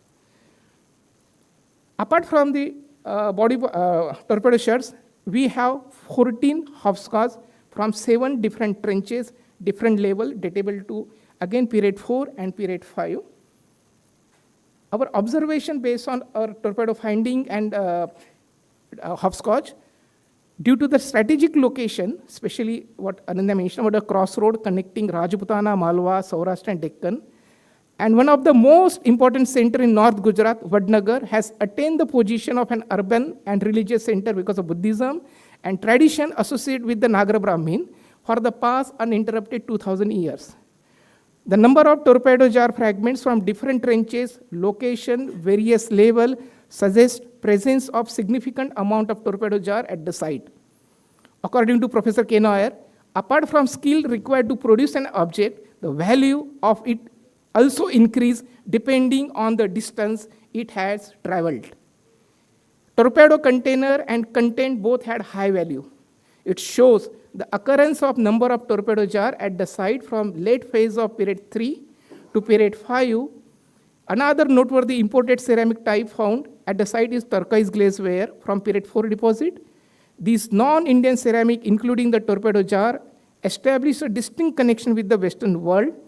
The presence of torpedo jar is particularly significant, serving as a crucial indicator of maritime exchange and well-connected maritime trade network. And in summary, comparing amount of torpedo shells found at 18 sites mentioned by Tomber with those at Vadnagar present this observation. The significant quantity of sherd discovered across various locations and cultural layer highlight the considerable demand and supply to Vadnagar. Torpedo jar likely serve as a vessel for transporting wine, oil, or other valuable liquid food item over the long distance. Such substantial import demand implies that the urban center could procure these items for its resident. The large number of specimens suggests a correspondingly high supply level to the town, which implies the inhabitants' capacity to afford such goods. These findings collectively indicate a sense of prosperity among the town's residents. The finding of torpedo for 1 millennia and IP bit spanning nearly for 2 millennia makes Vadnagar truly exceptional. And non-local pottery, 21 sherds we have identified, beside two sherds from Hathab. For the scientific study has been initiated at IIT Kharagpur to find the source of Indian Ocean transport vessel and non-local pottery, especially their source. With this, I thanks to everyone. Yeah, thank you.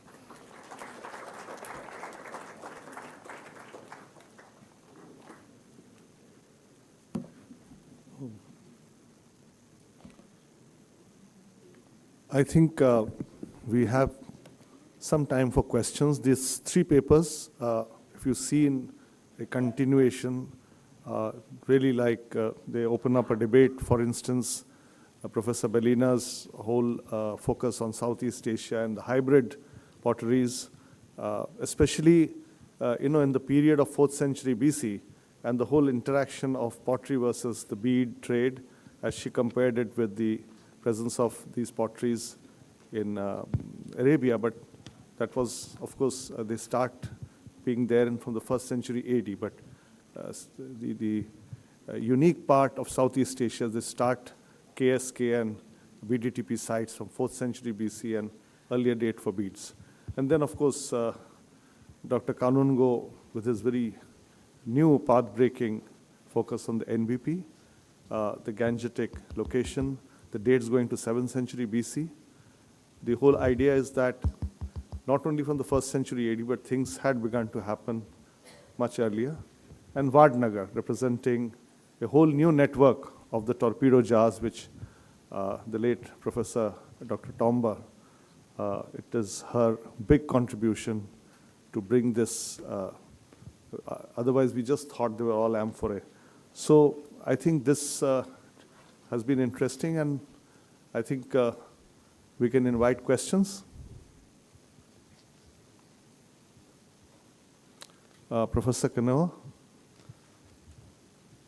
I think the speakers can actually, sure, we'll see the questions on the stage. Thank you so much. Use this mic as well. Thank you so much. My question is to Berenice Bellina. It's just out of curiosity. I've had a chance to work with fragments from Kathmandu Valley, particularly ceramics with stamped decorations, and compare them to Afghanistan, data from UP, Bihar, etc. And I was wondering if one of the fragments you showed from period 1, was it a fragment with a stamped decoration? Was it locally made, or are there multiple examples of this in this region? Thank you. Well, I don't know which photo you're referring to, so it's a bit difficult for me to answer this question. Colleen, did you spot the... On the top, yes.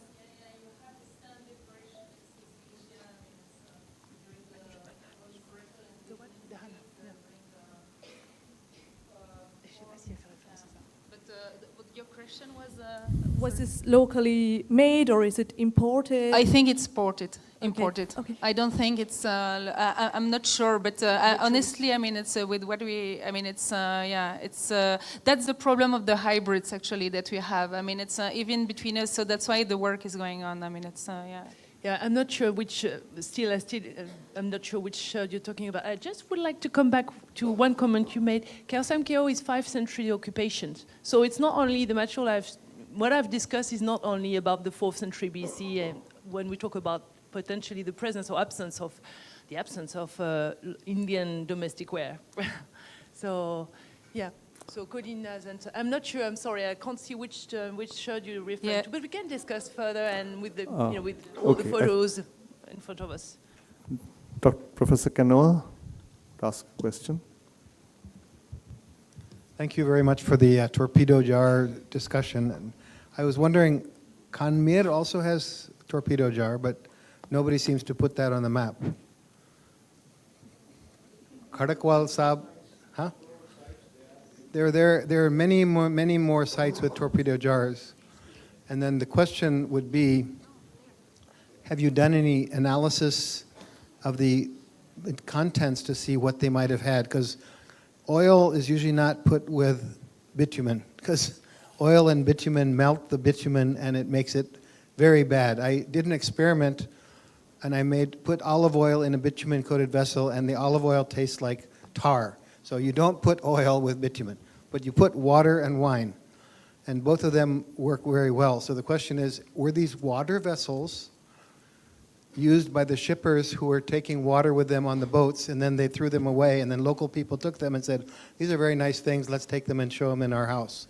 Or are they really wine? Because did people in Vadnagar want to drink wine from Mesopotamia when they had tadi and they had arak and they had all these other things to drink? Who was wanting wine from Mesopotamia, and was wine being shipped? We don't know. The people on the ship may drink it, but local people probably didn't like wine. So, I mean, even today, people don't drink wine in Gujarat. Not that it's because it's a dry state, but it's not part of South Asian tradition. So I'm just questioning, what were the contents, and has any study been done? Thanks. Sir, for this, residue analysis need to be taken up. So I had a discussion with Kalyan. So now we are working on it, sir. We'll take note of your wine wala that. Can I just come into this a bit? So I would just like to say we know this is from the 4th century AD, so early centuries, but we know from the Periplus that there was import of wine into India. Also, the Arthashastra, I think, somewhere mentions in a paper by Professor Sankalia, who said a reference in one of the texts about Varune or something like the wine from across the sea. So that tradition is there, but otherwise also we know that even Roman amphorae were not just used to carry wine, but also fish sauce and other things. And I have published some papers which suggest that for instance, the sister port of Khorrori in Oman and Kana, the excavations there show a large percentage of broken amphorae shards, which does not gel with the textual records or that they were consuming so much of wine. And that's also something about Vadnagar. The perspective that I'm seeing is that, if we just forget what they contained, but this, I think, is actually, a kind of remnant of the container trade. the reuse of containers, say at the ports of Kana and Korori as the ships were coming to India and back, or probably carrying, wheat back from India, and the breaking of those containers were building up the deposits. That's what I'm saying. You have to look at it this way, that it doesn't even represent just consumption, that it is an exchange where the older ones, like you have these large now container ports, which, those of course have changed. We don't carry large storage jars of amphorae. These are these large metal containers. But these could represent breakage and reusage and the process of reusage. So I think this is very, very interesting. Sir, I would just like to add on to this that not only do we find the shards, but in Vadnagar there is this thing that they reuse even the debitage, even the broken the potsherds that we've seen in form of pottery disc or hopscotch. They don't even want to discard the already broken ones. They sort of grounded it and made those torpedo shards into hopscotches. And maybe some of them were, they probably, because they were coming from somewhere else, they would have high value. So many of them would have been, the possession of those might have been considered a status. Just sure, as what Dr. Kanungo said, right. Any more questions? Yes, okay, two of them, one. Okay, first yours.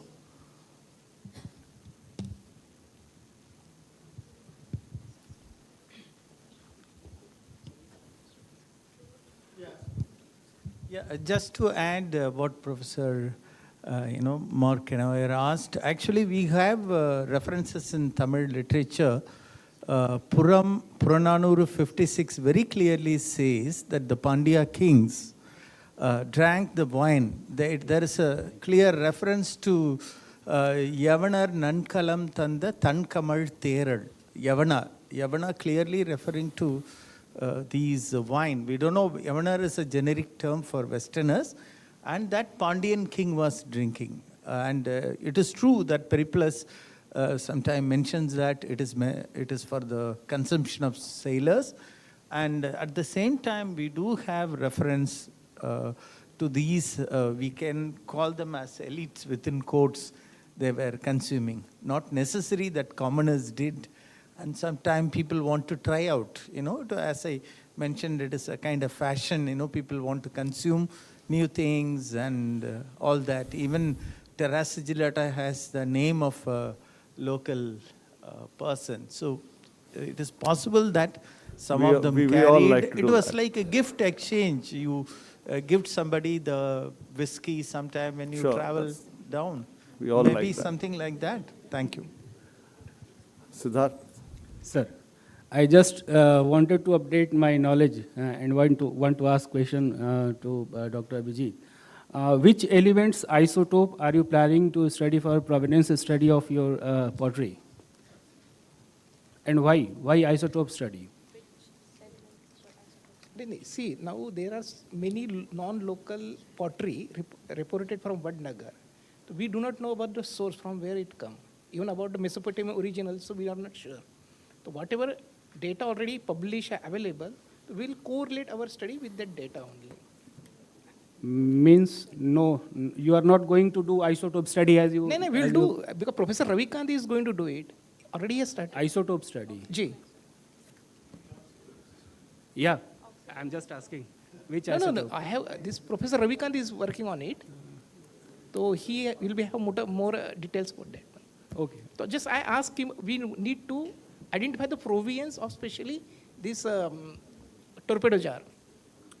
So accordingly, he will make some protocol and all the things. Okay. Do that. Can I ask?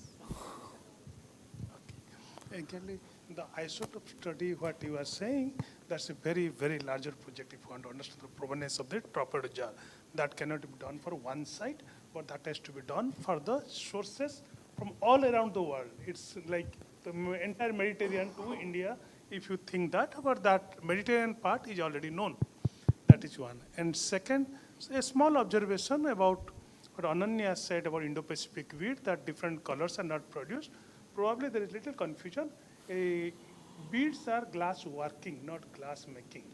In glass making, you have the knowledge of the glass, the craftsman or the knowledge keeper are on the one color. But glass working are altogether different thing. They get the glass from different part and produce. So they invariably they are made of multiple color. They cannot be one color. Another bigger question comes to my mind: how do we say a site is a religious site? Probably we are getting carried away with the present prevailing situation. There's nothing called religious site. Your Badnagar starts from the age of today, from 3rd century BC to 17th century CE. That means it's about 2000 years, age of today. You might have earlier tell. Out of that 2000 year, maybe a 200 year, there was a monastery. That doesn't make a religious site altogether. Otherwise, you are really taking it altogether to different perspective by taking. Even Puri cannot be a religious site. The temple came in 1100 CE. The Puri was existing. How can we take the identity of those people by putting it something which was for a specific time period? Like the moment which a religious site, things become different altogether. Actually, Vadnagar, known for the Nagar Brahmin origin place, they were there till 1726, right from, I can say, 2nd, 3rd century CE onward only. Continuously they there. This was the original place. Still, if you ask any Nagar Brahmin, they say we are from Vadnagar only, originally. I think this is a matter of, because there are several, complex situations. So these are specific, but okay, these are issues which are raised, have to be handled. I think Sir, wait, sir. Just, Sir, my question is to Professor Alok. Okay, last one. Yeah. Right. Okay, what is the age of Ramayana and how it is connected with NPPW? Neither I know the age of Ramayana, nor I claim Ramayana is connected to NPPW. No, you mentioned the NPPW attributed with Buddhism and Ramayana sites. Professor Bibilad had mentioned it. That reference was there. So I didn't claim about that. That's a good conversation to carry on over tea. So I think we break here.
Hello, everyone.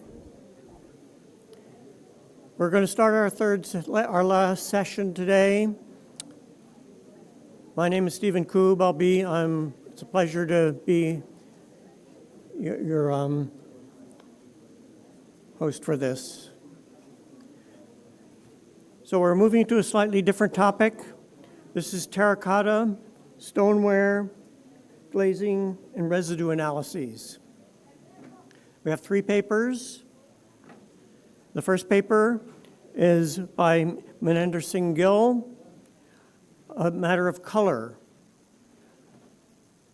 an insight into the coloring technologies of Indian glazed ceramic tiles.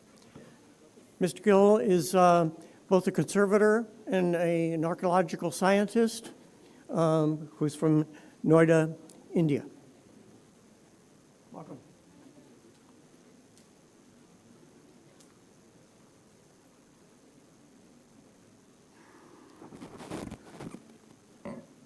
Thank you, sorry.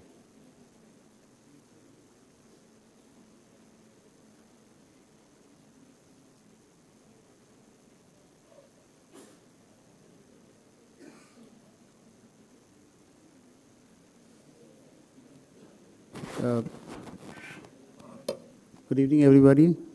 I'd like to start by thanking the organizers, especially Alok Kanungo, for giving me the opportunity to once again come and interact actually with the archaeologists. I don't belong to this field, but I really feel good when I come here and listen to the varied papers that people present and enhance my own knowledge. Now, I'm going to be talking about something very different from what we have seen so far. A class of ceramics, no doubt, but quite a different class. We're going to fast forward you to the medieval, the late medieval era, and we're going to look at a certain class of very colorful ceramics that were employed basically for architectural ornamentation, namely glazed tiles. And through this presentation, I hope to be able to give an insight, explore a bit about the most appealing aspect of these ceramics, that is the color.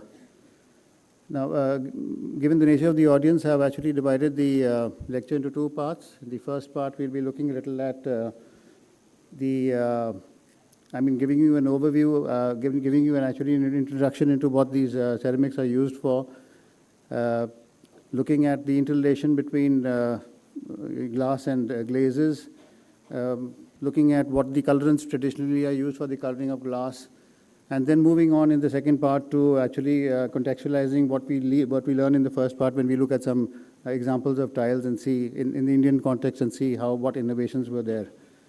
So I start by actually showing you some images of how these tiles were used. These are all monuments from between the 15th to the 17th century in different parts of India, and as you can see, the principal function of these ceramics, of course, the tiles was ornamentation. You can say, adding color to the building surfaces, contrasting with the building materials, highlighting certain architectural features, but above all, adding brightness to the buildings and attracting the attention of the eye. There are certain circumstances in which people say, of course, that they do add a secondary layer of protection, especially if they're used on the domes of buildings or when they cover a complete facade. But that's not so relevant in the Indian context, and what we see are normally patches and not so much of tiles employed out here. So if any protection is being offered, it's actually secondary. It's incidental, the primary function being the color decoration. A tile, like any other clay ceramic, it comprises 2 parts. It has a underlying body, a ceramic body, and over which is fused a colored glaze layer. Now, there is no standardization about these bodies, the sizes, the shapes. They all vary from place to place. They vary regionally. But one thing that is similar between all these tiles is that they all have the same profile in section. And if you see that image,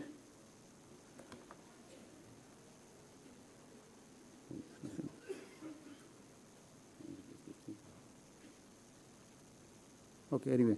If you can see the section of the tile out there, you see the section of the tile on there, you see that the sides are tapered. The sides are tapered, and that tapering is done only to ensure.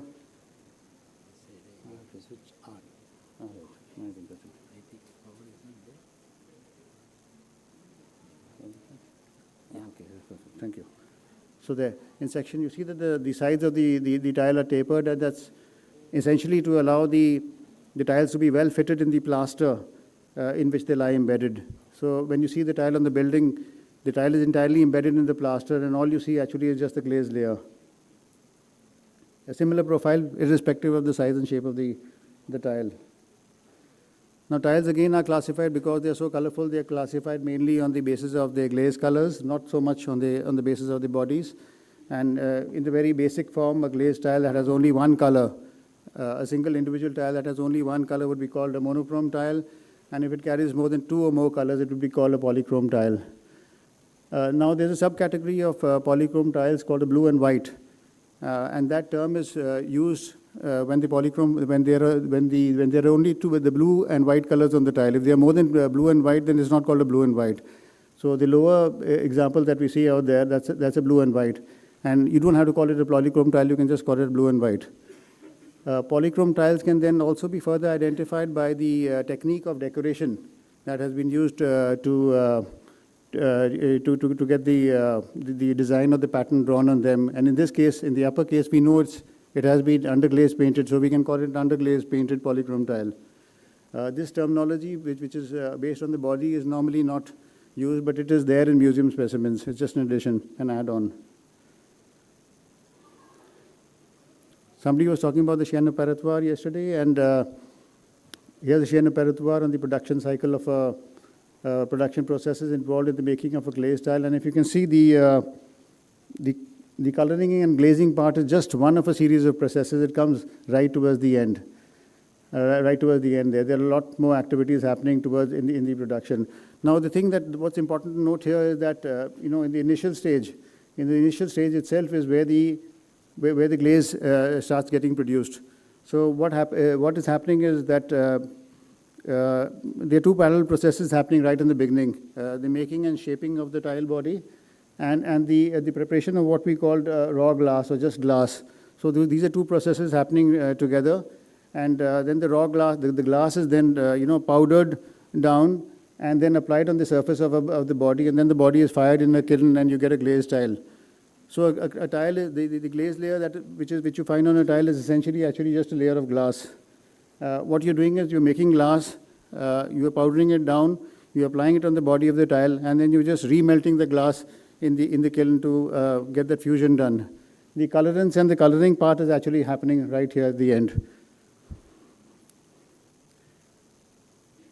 Glass itself can be manufactured in more than one way. It's normally independent, has nothing to do with the tile workshop. It could be a part of it, but it may not have to do with it.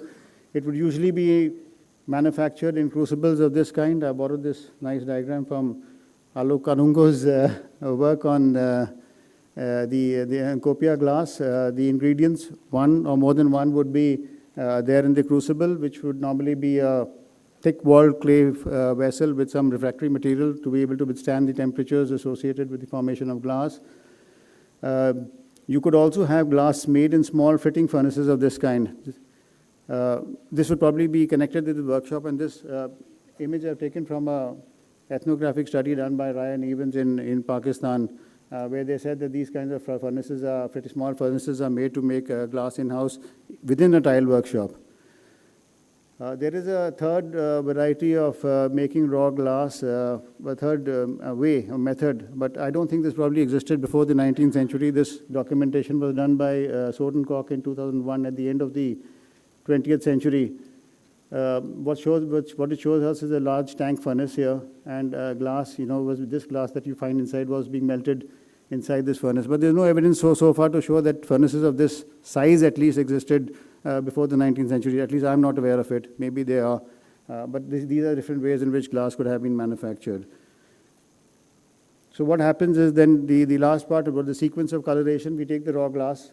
The glass here that we see is green in color. We saw in the previous slide also it was greenish in color outside, and that's not because of the color being added, but because of some iron oxide impurities that are there in the ingredients itself.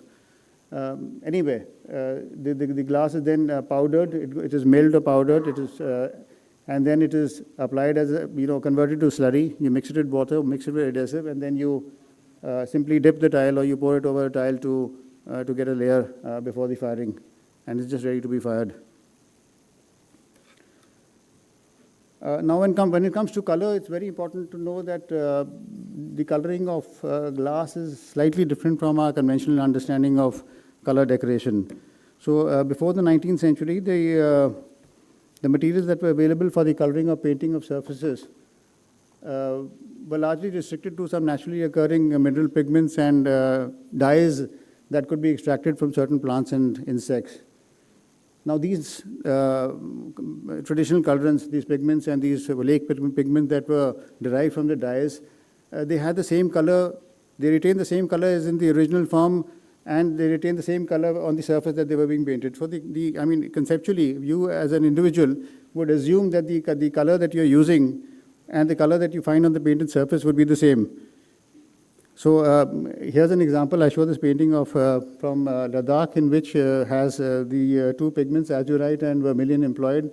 Azurite is a mineral. It is blue in color. When it is ground down to a pigment, it slightly changes its color, but it remains blue.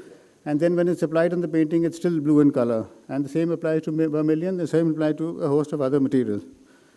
Now this really doesn't apply. Now the thing is, there are these traditional materials that you use for paintings cannot be used for glass, because when they're heated, they tend to become unstable, and then they decompose at the high temperatures associated with glass. So at times people talk about vegetable dyes, they talk about other things, they use the same terminology that maybe lapis was used in the glass because it's blue in color. That's a wrong concept, because these pigments and dyes or whatever, lake pigments, simply cannot be used in glass production. So glass, in fact, is from ancient to pre-modern times, was in fact colored by a very limited range of compounds, mainly the oxides of the four transition metals that you see on the slide there, that is iron, copper, manganese and cobalt. Now what would happen is that these compounds, when they were added to glass, they would dissolve completely in the glass. You wouldn't see the color anymore. So the color of the compound itself was of no relevance. Copper that is being added to the glass to color it and getting a blue color, as you see on the bottle there, has no relationship with the copper oxide that has been added to attain that color. The same goes for cobalt, the same goes for manganese, and the same goes for iron. Of course, iron is also present as impurity sometimes in the glass, but the point to be made here is that the transition metal ions are the coloring agents and not the oxide itself. So what is happening is a phenomenon which is actually well described on the here, and I'll just read it out because I'm not a scientist. It says here that transition metals, unlike other metals, have partially filled d orbitals, which can hold up to 10 electrons. And when ligands are present, like in glass, some d orbitals become higher in energy than before, and some become lower. Then electrons can move between these higher and lower d orbitals by absorbing a photon of light. The absorption of light affects the perceived color of the compound or complex, and the wavelength of the light absorbed is affected by the size of the energy gap between the d orbitals, which in turn is affected by the type of the ligand and the charge on the metal ion. Now, I mean, that is science. We don't need to get into the science unless you're a scientist and you want to move in that direction. There are plenty of papers written on how glass is colored. For us, it is sufficient to know that there are 4 transition metal ions or transition metal oxides that are used for coloring of glass. That is iron, that is copper, manganese and cobalt. There is no relationship between the color of the compound of the transition metals and the color of the finished glass. The glass colors that we get from these transition metal ions remain the same. Copper in the 2+ state, in the divalent state, would always produce a blue-colored glass, a turquoise-colored glass. Likewise, manganese will produce purple, cobalt will produce dark blue. Iron is variable because it depends on certain other aspects as well, but that's how it is. And the last point is also very important in this, that when we use transition metal ions for the coloring of glass, the resultant glass that you have at the end is always translucent or tinted. It is not opaque.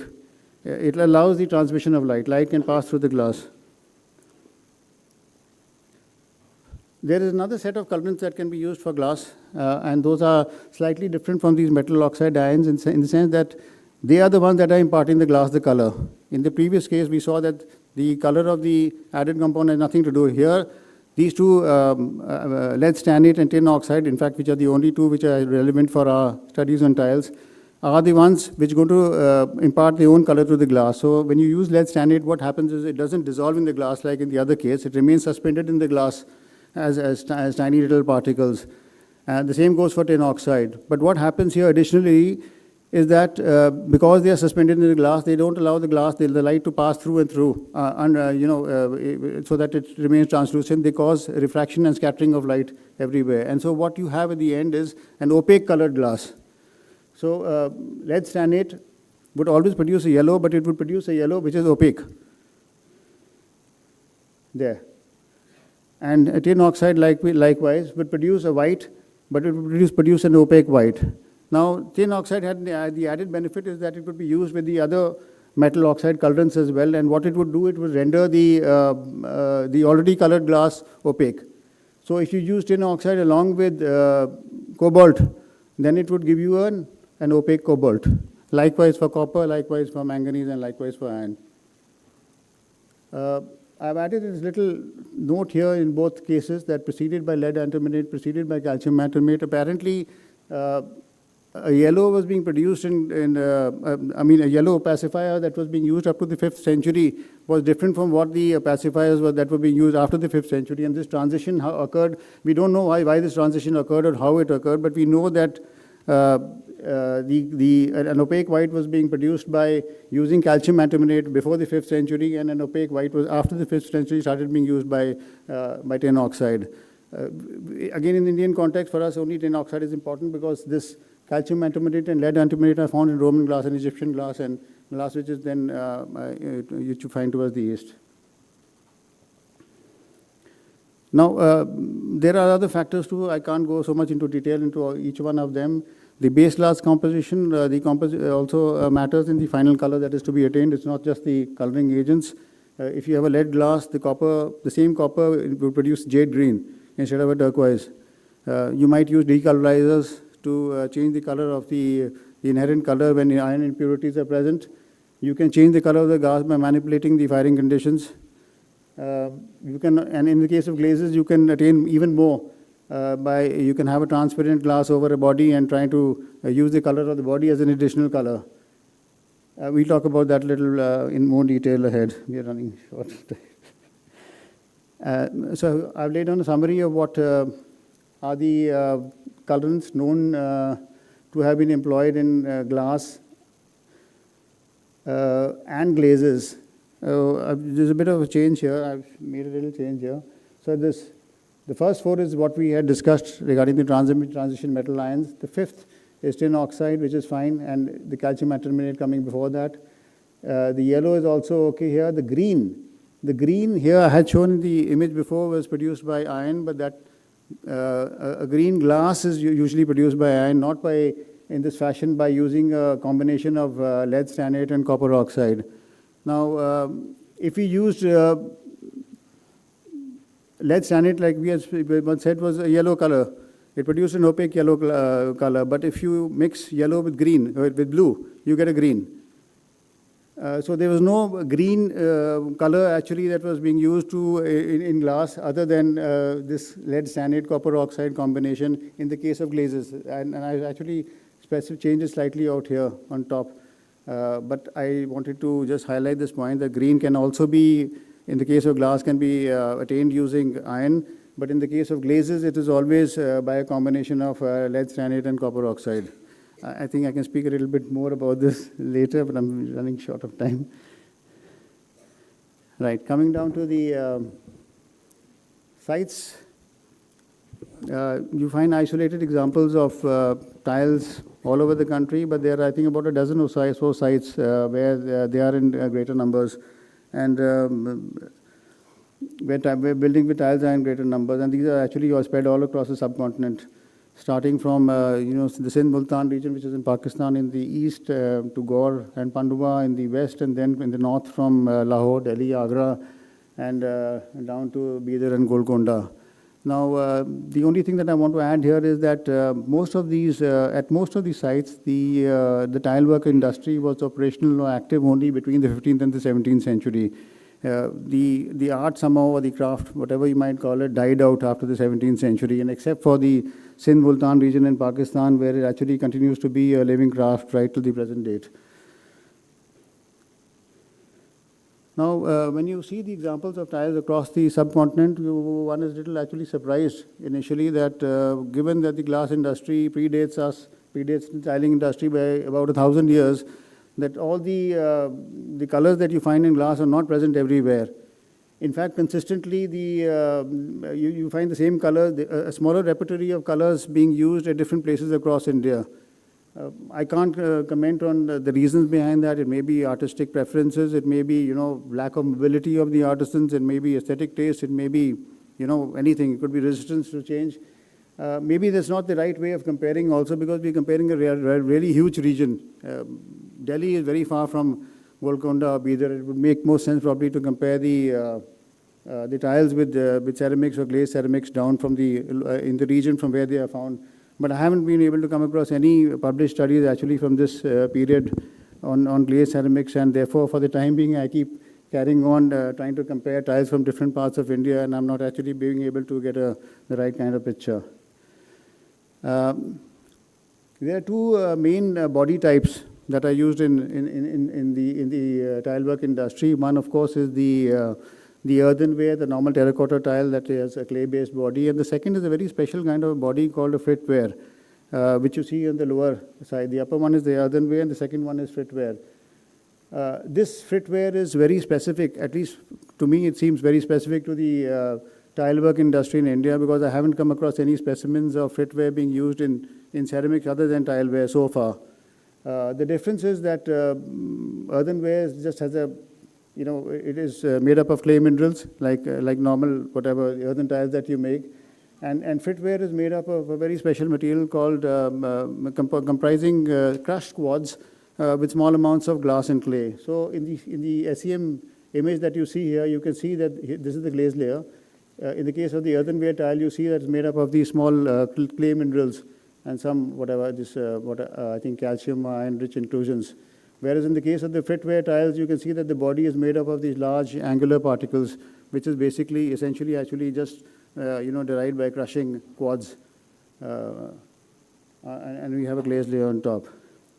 Now, if it's a fritware or an earthenware, it doesn't really make a difference in the choice of the colorant. It doesn't make a difference, because if you use copper oxide on an earthenware body, you'll get the same turquoise color, and if you use copper oxide on a fritware body, you'll get the same blue color. Where it makes a difference is in the Indian context is in opacity and in the derivation of the white color.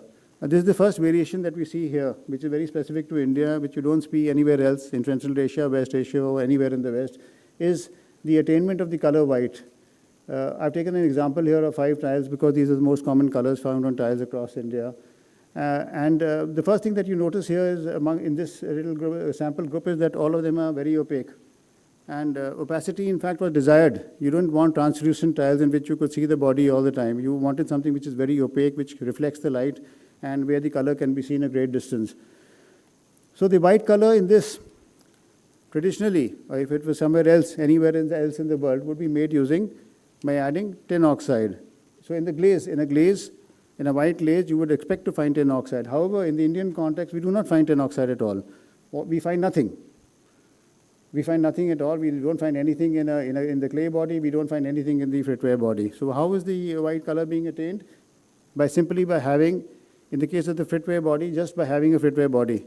What happens is that the quartz particles on the firing are actually moving into the glaze layer. They are moving into an interaction layer, into the glaze as an interaction layer. And then once they move into the glaze, they are reflecting and scattering light in all directions. So here, it appears that white coloring matter has been put into, material has been put, but in reality there is nothing. It's just plain. And these particles are responsible for getting the white color. In the earthenware body, what has happened is that the same idea has been transmitted, but since the body was red in color, they didn't have the particles, they started adding a slip layer of crushed quartz. So the slip layer of crushed quartz in this case was then giving the white color. So there is no white. There is one big variation in India and anywhere else in the world. Now the other thing is that, again, the same logic applies to getting the opacity.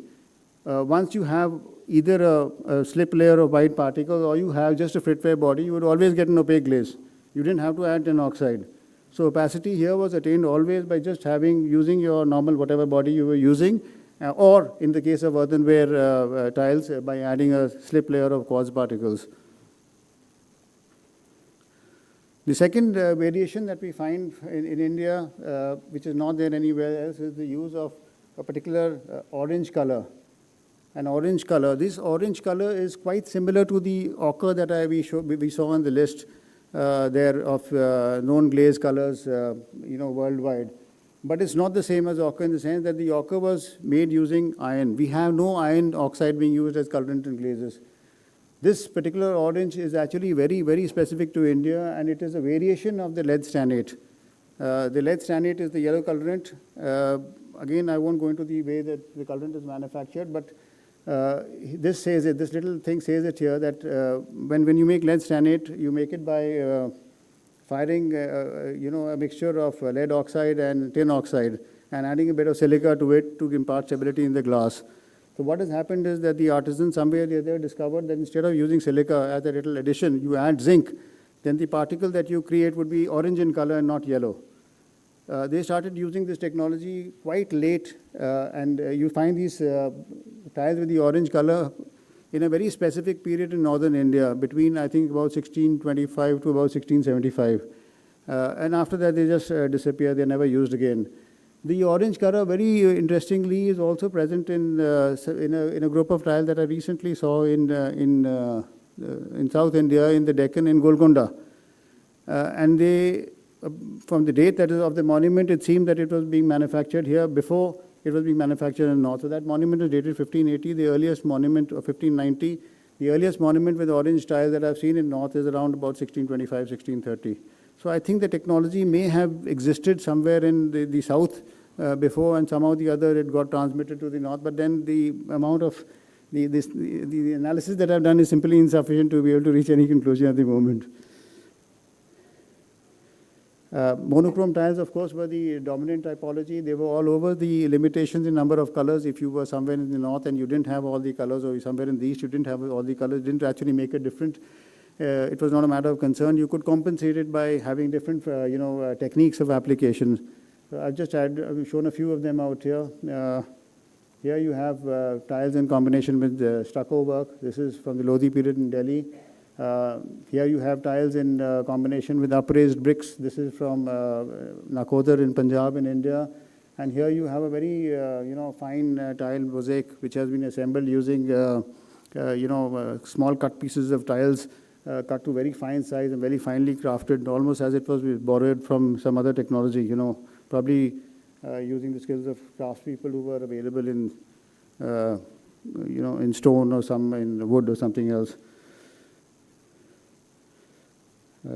I'll just skip this, we are running short of time. Polychrome tiles, on the other hand, are rare in India. They aren't found usually. They are in fact only 2 regions where polychrome tiles exist in large numbers. Of course, one is the Sindh-Multan region, which is not India, which is Pakistan. The other group of polychrome tiles is one which is there in Bidar in southern India. But this use of polychrome tiles is for a very, very short time. It comes in about, I think, about 1450, and then it finishes by 1500.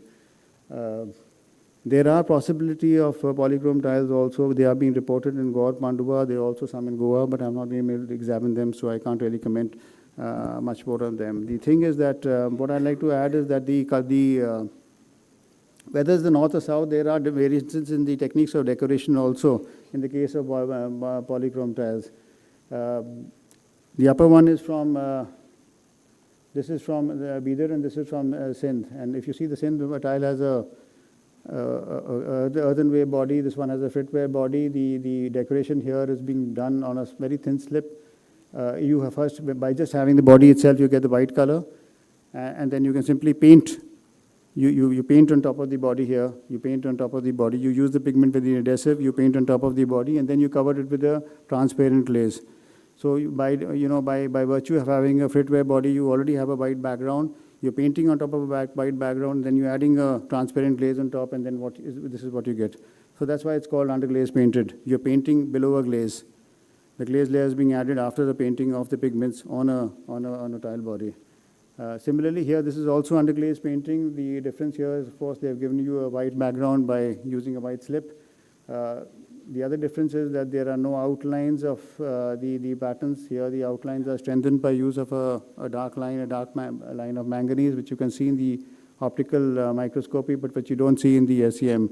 And actually this was not serving much of a purpose. It was just highlighting the patterns, not actually delineating the colors, in a sense keeping them separate. One question which came to my mind, which I read an article, I think actually saw a presentation by somebody else who had remarked that why is there no yellow color on these underglaze painted tiles? And he was right when I saw in detail. This is an example of tiles from Bidar. You find the blue, white, you find a purple, but you don't find a yellow. In fact, instead of a yellow, what you find is that the tile has been cut out and a yellow tile has been inserted there instead of actually painting a yellow there, as in the case of underglaze decoration. The same thing probably existed here as well, because here you have a yellow background and you have these little incisions done to insert tiles, which is actually in both cases very cumbersome. It would be much, much easier to simply paint on the tile and then overlay it with a transparent glaze. But then somebody's taken made the effort to go through this, and for a particular reason. I wrote a small paper in which I believe, I think the reason is that is something to do with the way the pigment has been manufactured. With the way the pigment has been manufactured, when you manufacture lead stannate, lead and yellow, you end up with an excess of lead oxide. And when you end up with an excess of lead oxide, you're not able to control how much of lead oxide actually goes into the solution when you melt the glass. So if you have lead going into the glass, lead oxide going to the glass, along with the pigment, then you're going to create an unstable glass, especially if you have the alkali kind of glasses that we are using out here. I think it was just unstable and they simply couldn't do it. But this problem was surmounted in the West by what they call overglaze decoration. What they started doing was that they started, they didn't have this same concept of a white body or a white quartz layer to create a white base. They used to use a white glaze, a tin oxide glaze. What they did instead was that they started delineating two different pre-prepared glasses. So you would have like here you would have a blue-colored glaze completely prepared and then ground down, and a green-colored glaze completely prepared and ground down, and then separated by a black line, a thick black line, which didn't allow one glaze to flow into the other. So this technique is called overglaze painted, because you have a glaze below and then you have a secondary glazes on top. I believe that we have overglaze painted tiles also in India. I haven't been able to examine them. There are tiles in Goa which should be overglaze painted. There are tiles in Bidar that have these colors which shouldn't be there normally, which should be unstable. There are certain group of Mughal tiles also in the north, and I think 4 or 5 monuments which have earthenware bodies and which appear to be overglaze painted, but until we actually get to them and analyze them, I can't say very much more. That's a quick summary of what is there, whatever we found. And I think there's a lot of further work to be done. Besides, of course, on the tiles, correlate this, whatever has been done with studies on Indian glass with emphasis on colorants. There's very little information on colorants available around. There's a lot of identification of, a lot of focus on the composition of the bodies, or on glaze composition, or making, glaze groups, but not so much on the colorants. We don't know so much about them. We need to correlate this with other forms of glaze ceramics. I would like to correlate the pigments on the Bidar tiles with ceramics that are found around in that region, to be able to understand if they were working with the same colorants or were they different, and not compare them with those in North India. Of course, much more studies can be done on tiles, more on the cobalt colorants. And the last point I'd like to highlight, I think we need to do a lot more about this lead tin orange. We published a paper on this way back, I think about 5-6 years back, but it hasn't garnered much interest in the West, simply because the pigment doesn't exist there. And they don't study so much about anything that doesn't exist there. And this pigment is unique. It is quite extraordinary, and I think we should study more about its history and occurrence. Does it occur before it came in tiles? Does it occur in glass in India before that? Is it there on glaze ceramics or not as well? And in the larger sense, also explore the aspect of tin-based opacifiers in general, and whether India actually contributed to the making of certain colorants that were exported out from here. We don't know so much about it, and this is something that can be done in the future. Yeah, thank you. Sorry, I had to rush, actually. There's too many slides. Thank you. reduce the numbers then. Terrific. Thank you, Menander, for that nice review of colorants in the medieval period. So our next, we're going to go on and do these 3 papers and lectures, and then we'll have a discussion, questions after that. So our next one is Mudit Trivedi, who's going to talk about Which Way Forward for South Asian Ceramic Sociology, 3 vignettes from medieval Mewat. And Dr. Trivedi is an assistant professor at Stanford University.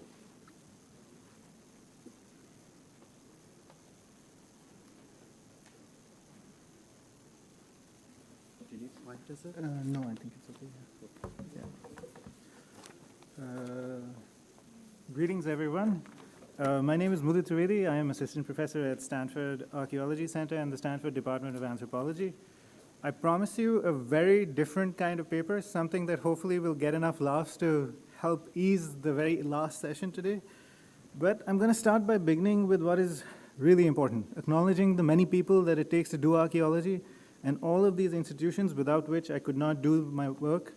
But also, I would also like to acknowledge the many people that it takes to put together a conference. So thanks to the Tamil Nadu State Department of Archaeology, Alok, Professor Rajan, IIT Chennai, and beyond the formality of saying these things, I want to make 2 special thanks. First, to all the people at Indore who have taught me more than what I could acknowledge over the last decade while I have worked in their fields and in their backyards.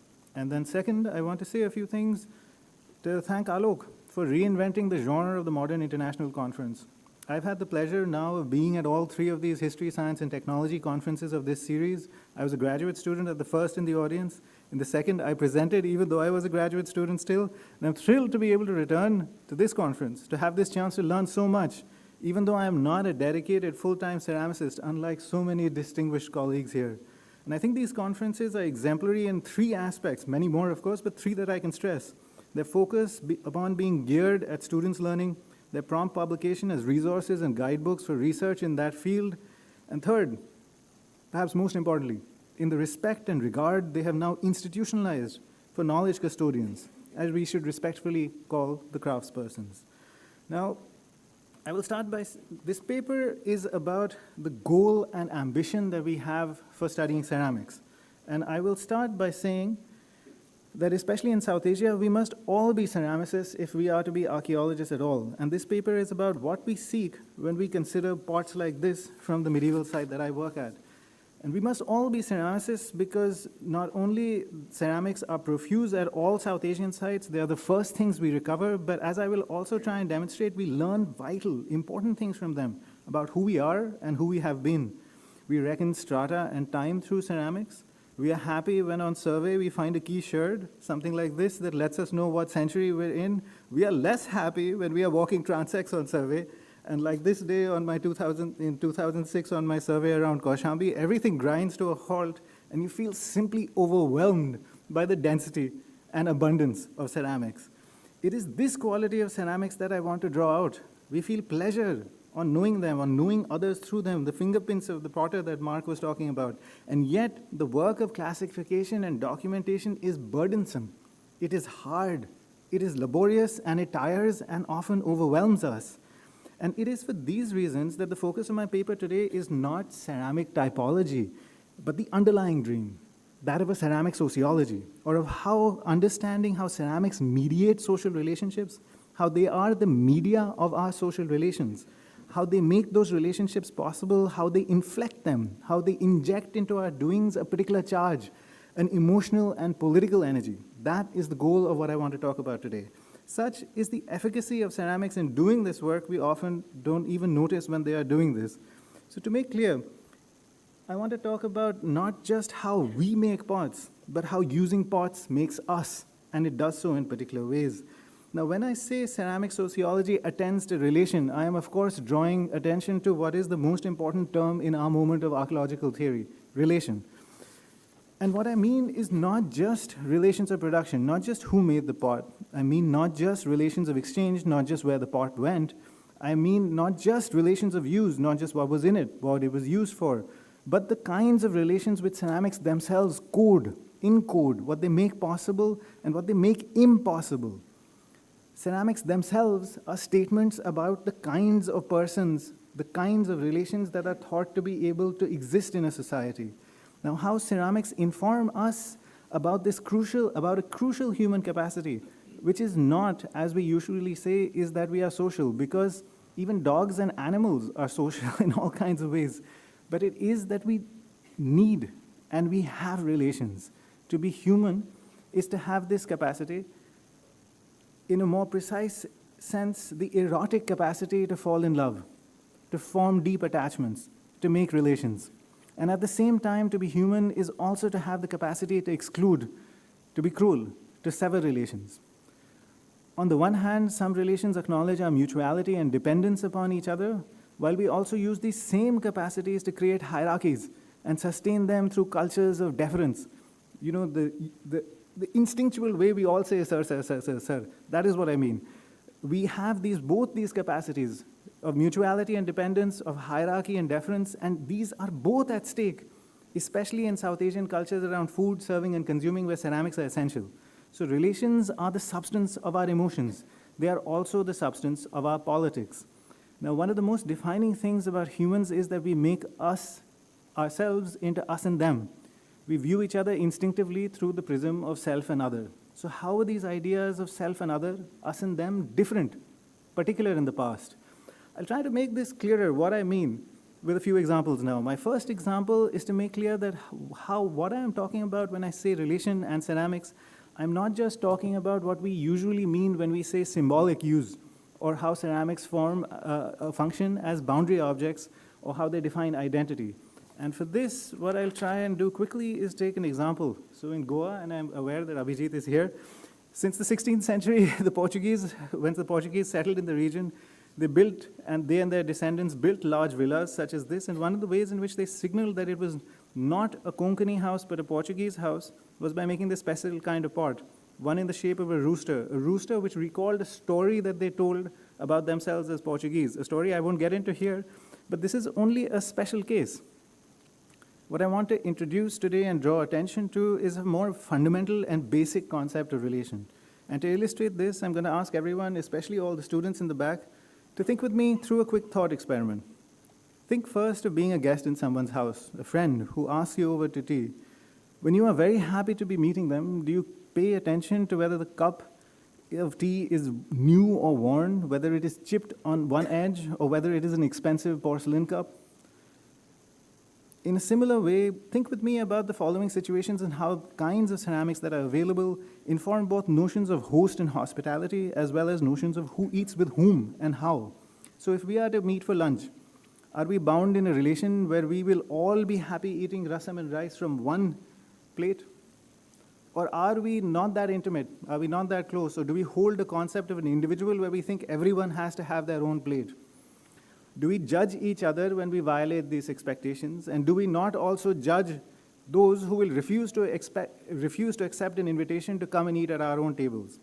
And in this way, ceramics open up questions about hospitality, commensality, and an intimate politics of how life is shared through relations of ingestion and consumption. Now, the kinds of ceramics which a society makes communicates in subtle ways these assumptions and expectations of what kind of persons exist. Ceramics are an ideology about relations. So how are we to use our hard work of documenting and describing potteries to conduct this kind of archaeology, not just about the materiality of ceramics, but the relationality they encode? How do our hard-earned typologies, how can we use them to address these questions of what I'm using here as an older term, that of ceramic sociology? So now in the time that I have, I start from the basic archaeological premise that our data is always good enough to provide a kind of partial answer, to allow us to excavate clues to these kinds of questions. We often stop ourselves short. We say we do not have enough data, but since the 1960s, we've known there is always something. It is a matter of how we combine contextual information, distributions, and association to construct adequate frames of reference. And to do so, we cannot hope to study something as wide as relation or something as wide as falling in love. So we can and we must hope to narrow our frame to what we can grasp of relation. while we cannot define relation, we can feel, we grasp of what Wittgenstein would have called an aspect of it. So think with me again of how if you count, if someone you count as a friend or a family does something for you, or they show you that they care. We say in our ordinary language that we are touched. So what would an archaeology of touch look like? Conversely, we know, especially in South Asia, that the brutality of caste has long structured our societies. So how from our typologies can we discern an archaeology of the inverse of the love that touch expresses, an archaeology of untouch? On a different note, think of how gatherings of friends, gatherings of families are gatherings of relations, and how this creates happiness. I know I speak for many of us because we are happy to have been so gathered by Alok, so indulge me a minute. How could we attempt an archaeology of gathering relations, an archaeology of happiness? Ceramics now enable our, I have going backwards rather than forwards.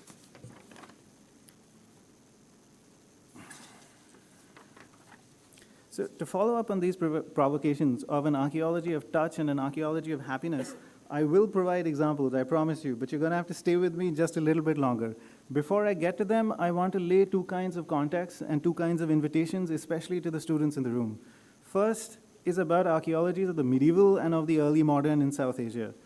Now, until about 10 to 15 years ago, working on these more recent periods was an exception, and it was not at all the norm.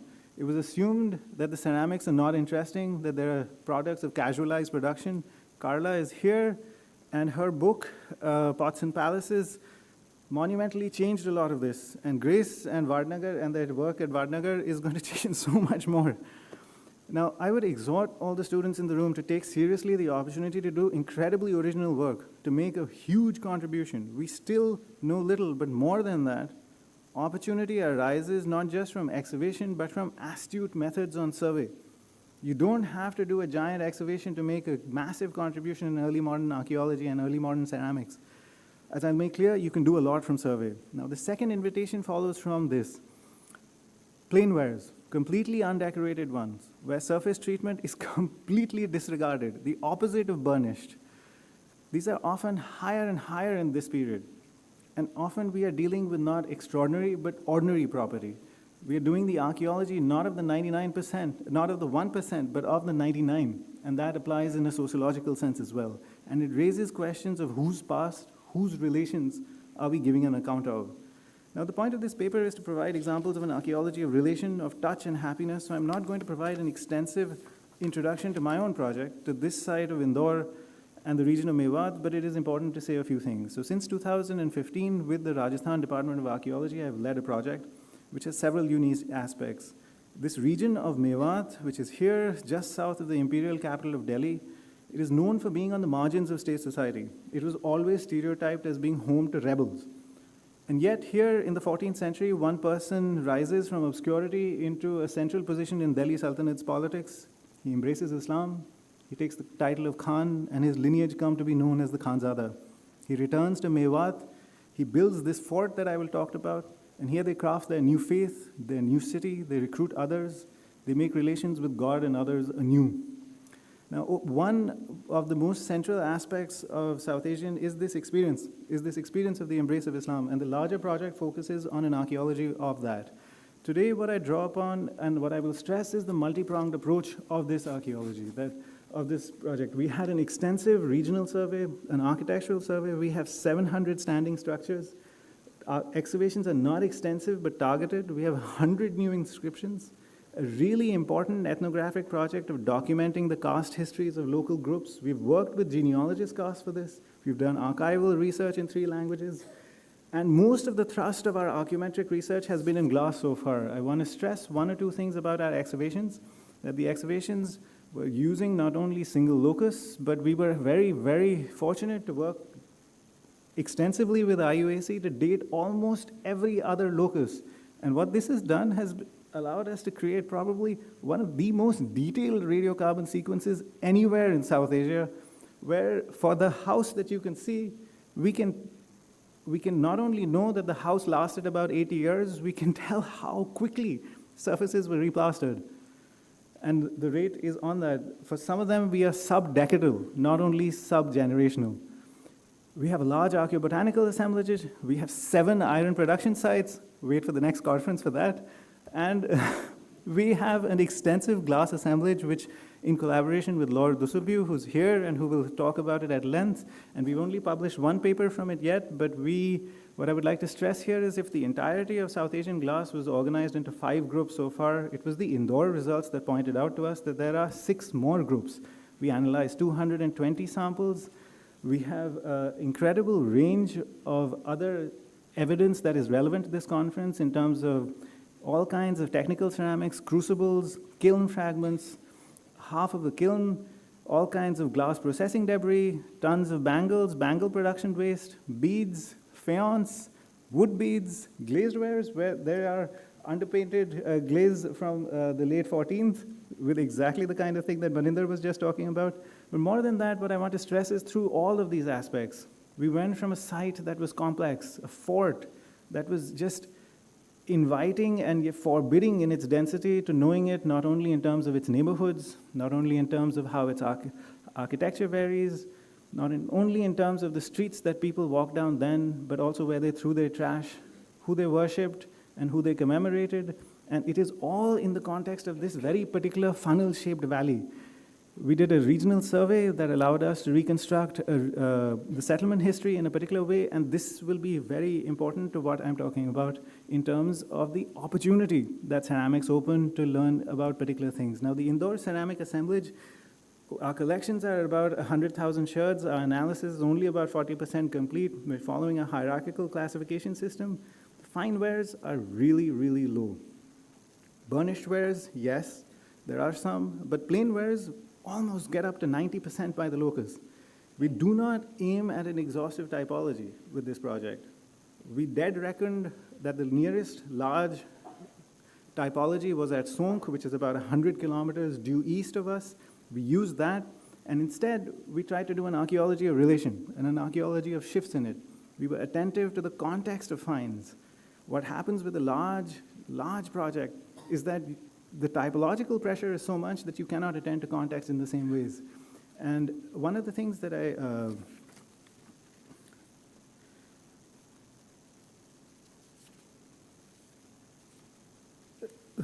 one of the aspects that I will want to stress is that not only did we not aim at a typology, but we aimed at gaining typological information in a way that I hope all the students in the room will also embrace and enjoin, which is what I would describe ethnographies of ceramic life, ethnohistories of these, and many other commentators have already reckoned for it. The difference in working in the medieval context is that you're not trying to leapfrog 3,000 years and talk to potters and talk to users and think about a ceramic assemblage that is separated by such a large time distance.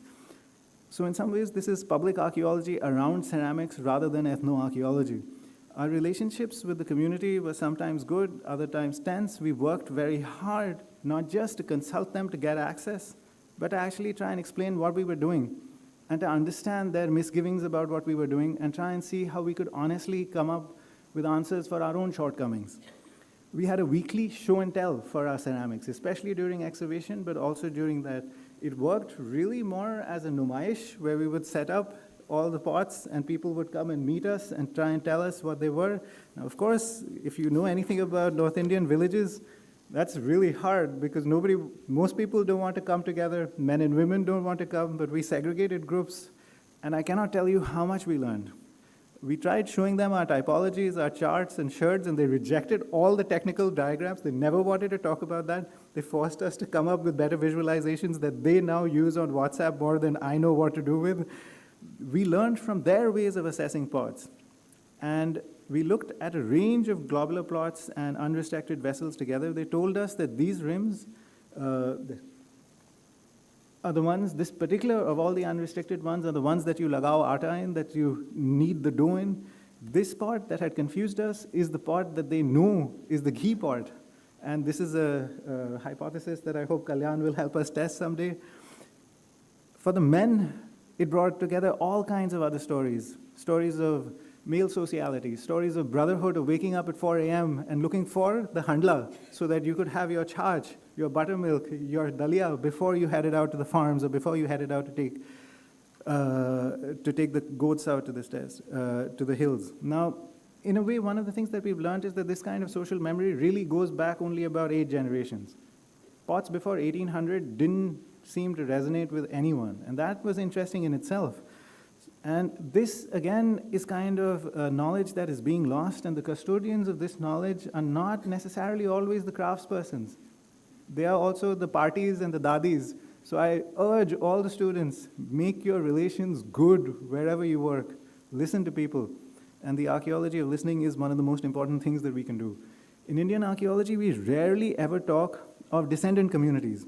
We think all regional history can be stratified in, and like the excellent question yesterday about why are we calling something Sultanate or Solanki or Maratha, when most of the people there were probably not identifying their own epoch in those terms.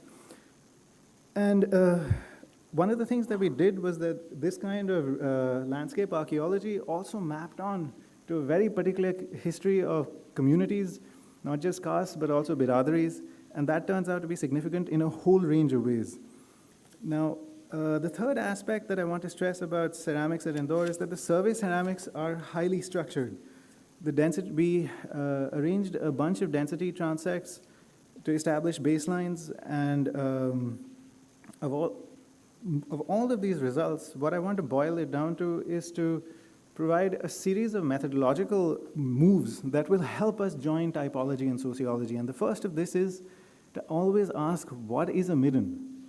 Not whether this is a ceramic scatter, but what kind of midden it is. Now, midden, of course, is a Nordic word to describe a trash heap, in other words, a complete gold mine for archaeologists. But how you arrive at the midden, how ceramics arrive there, what condition they are in, where the midden is in relation to habitation, how it is broken, what residue is in it at that stage, what numbers of particular pots there are, is perhaps one of the most important clues. Rather than tracing the archaeology and the typology of a whole site, which gives you a monolith, this is how you can stand much closer to the actual action of ceramic life. There are middens at the corner of the kitchen, then by head load, one basket load at a time. Middens end up being constituted outside the house, at the end of the street, at the yard corner, sometimes swept between floors, some stuff doesn't make it there. And then ultimately, some things are made to the neighborhood midden. But forts, like this fort at Indore, is a very specific kind of place. They are cleaned out. Some stuff is thrown out literally off the fort wall where my colleagues are making collections. On our survey, we described all middens systematically. We treated them like little samples into these worlds.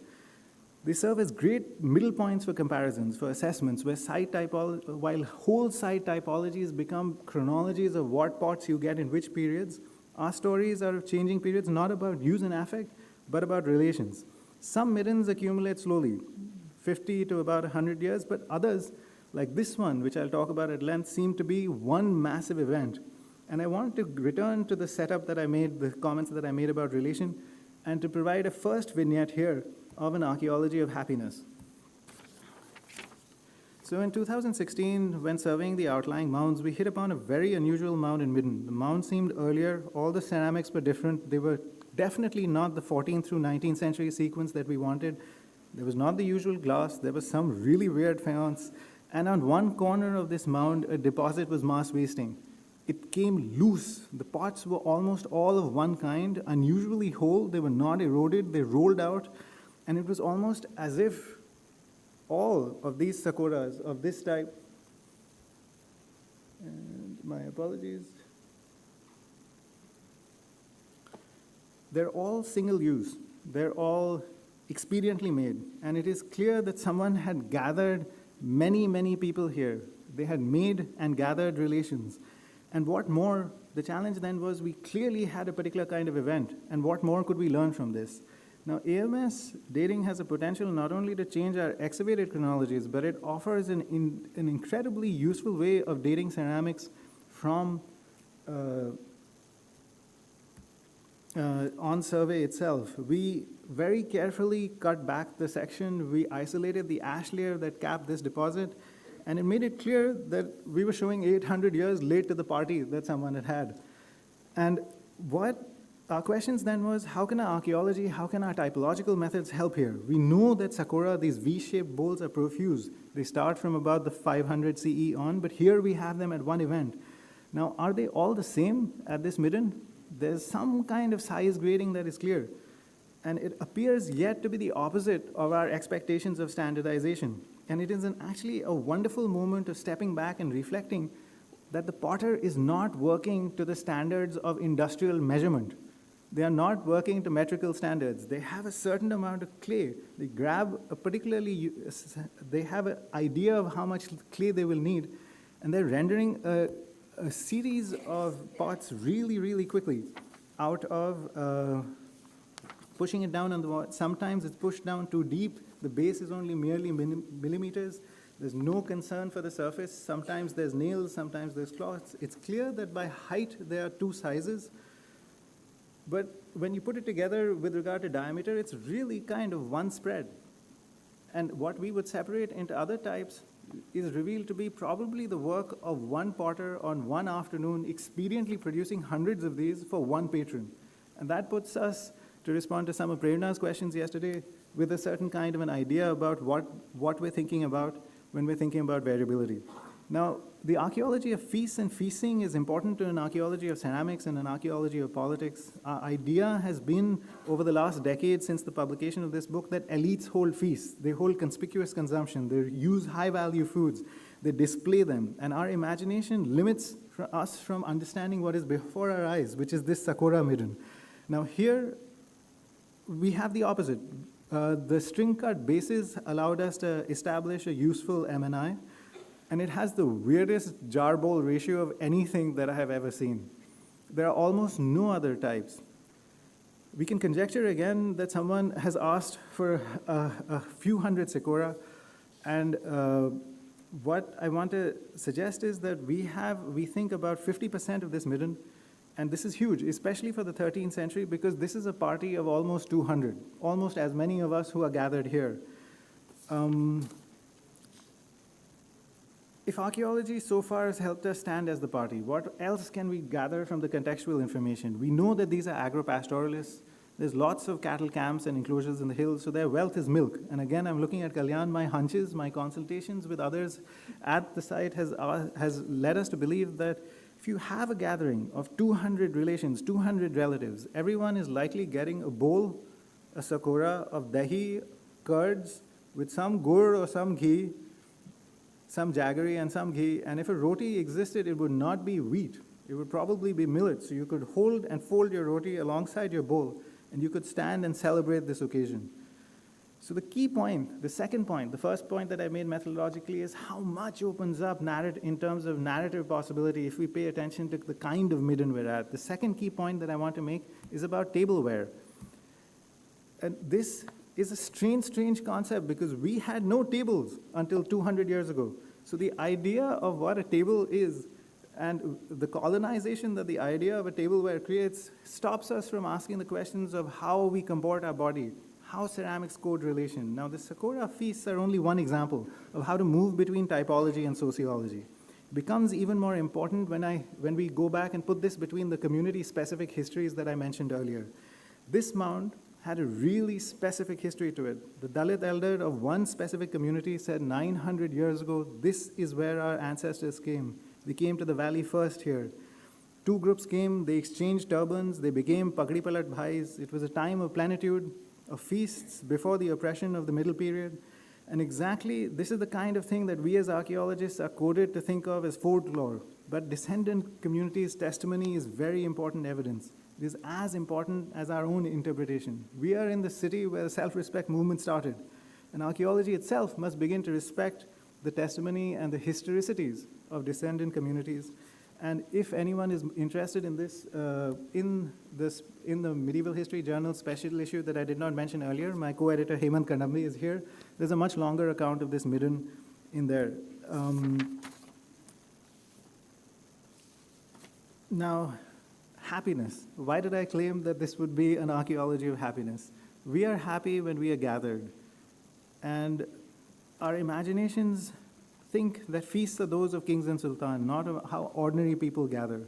Now, they need potter and clay, not just standardized, but formalized aspects of relation. Imagine all of us lining up to get our ghee bura. Imagine everyone looking and laughing at Mudit for getting the smallest sakura. And when do all the relations that we have gather? Most often at weddings. And it is of no accident that the Hindi word, the Urdu word, the Persian word for wedding is ultimately a word that is simply, its first meaning is, the word shadi means just happiness.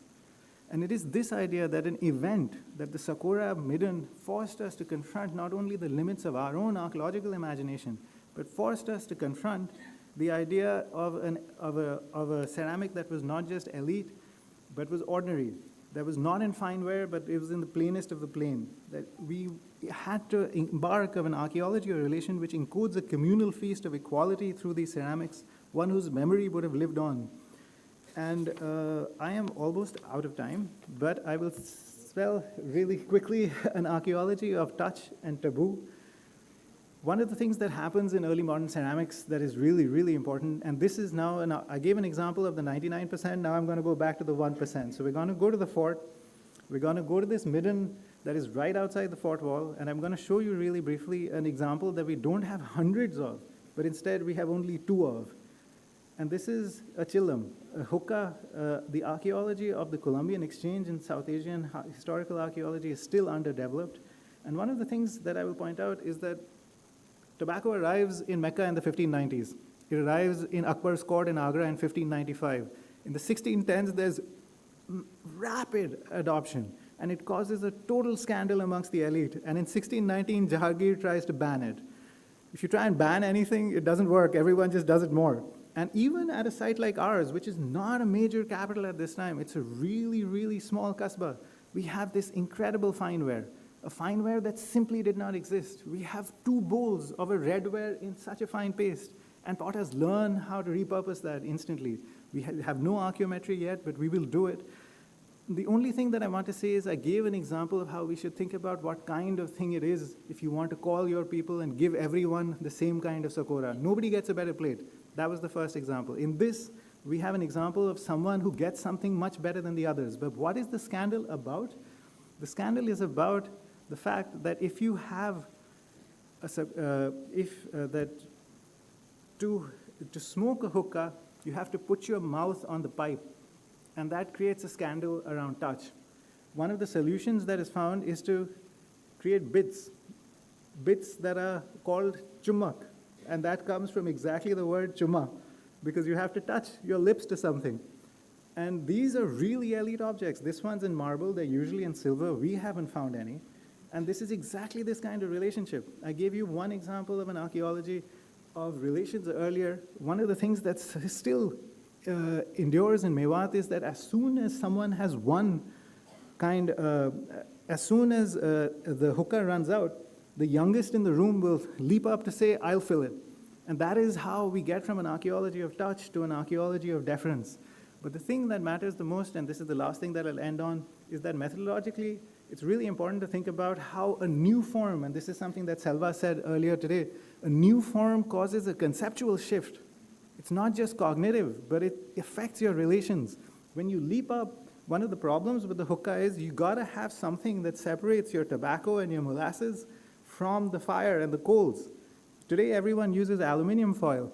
And amazingly, before 1500, you get work sherds in all kinds of dimensions. Not all of them are round.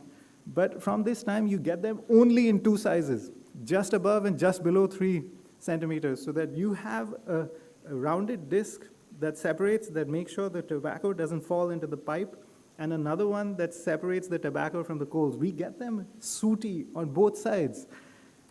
And the thing that I wanted to say is that masculinity and power rest on a particular attitude towards relation.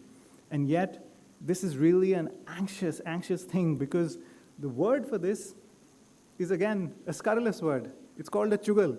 People would come to our ceramic show and tells and say, ooh, that's a great chugal, I'm going to take it from you. But the Hindi word chugal is also the Hindi verb chugli, to backbite, to be able to tell 2 sides, 2 tales. And archaeology has always been, in some ways, on the side of the elite. Maybe there's a way in which the ceramic sociology of the next decade, of all that all of you will do, will manage to turn it on its head. I'm going to skip ahead to the conclusion. So all I've been trying to say today is that we have to be attentive as much to ceramic sociology as to typology. The key is thinking about relation. Ceramics are an ideology about relation. We have to think about tableware, but without the table.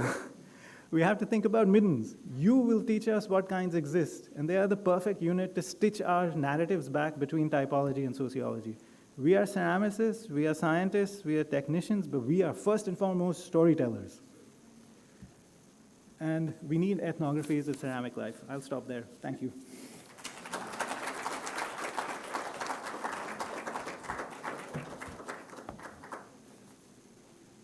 Thank you, Muted. Indeed, that's quite a story. And I hope we'll have some questions and comments about that coming up. And our last speaker for the day is Kalyan Sekar Chakraborty. I hope I got that close. And his lecture is going to be The Ceramic Residue in Indian Archaeology, the Past, Present, and Future. And he's an assistant professor at Ashoka University.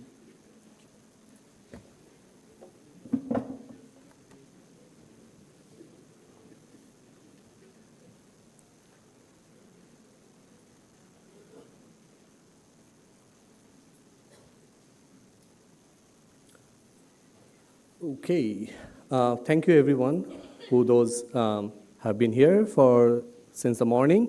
I'm Kalyan. You have heard me so many times that I have nothing to hide anymore.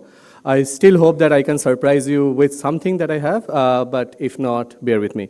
So I'll be talking about a lipid residue analysis, which is primarily now we are not looking outside of the pot, but what's inside the pot, right? So this is a technique which is recently been used in India, but it is not a new technique. It is in use since 1970s.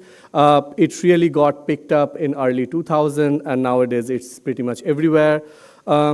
So I would not go into the details or technicalities of the technique, but what I want you to get out of this talk is where to apply it, how to apply it, and what sort of interpretations can you make out of these data. So in terms of, again, tell a better story. So when we talk about ceramics, unfortunately in India, ceramic has been used primarily to create punctuated chronologies based primarily on major stylistic shifts that might have occurred over time. Now, I don't deny the fact that there have been studies to understand the technologies of pottery, the movement of pottery, the relationships that we can build on pottery, but this has been the majority of the case. Pottery, if we think of, is not an inert expression of human intention that changes only due to diffusion, migration, contact, or due to adaptive responses to external stimuli such as climate change. Rather, through pottery, humans facilitate interaction with surrounding natural and cultural environment. We need to shift our understanding of pottery from an object to a medium. Now, if you think, if we shift that idea into a medium, we put equal emphasis not only how it was produced materially and symbolically or stylistically, at the same time, how we have used the pot. You know, what was the intended use of the pot and what was the actual use of the pot. Now, one thing also we have to remember that when pottery were designed, produced, and used, as well as transformed, it didn't happen in a vacuum, right? It's not that it just happened. Rather, the regional sociopolitics, the perception of regional environment determined and defined the role of a pot in a materialistic, symbolic, as well as a utilitarian context, right?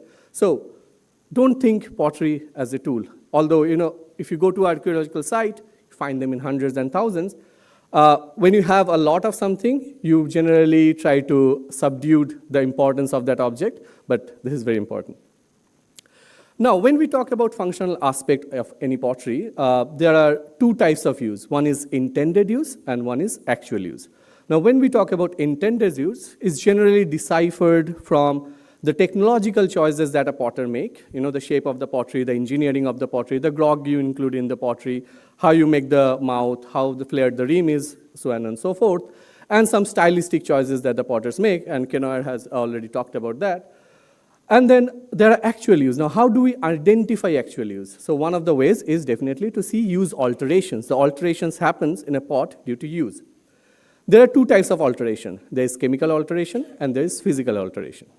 Now, when we talk about chemical alteration, I'm not going into physical alteration. There are a lot of things. There are breakages and chips and foliations and marks, all sorts of things that you can observe on a pottery.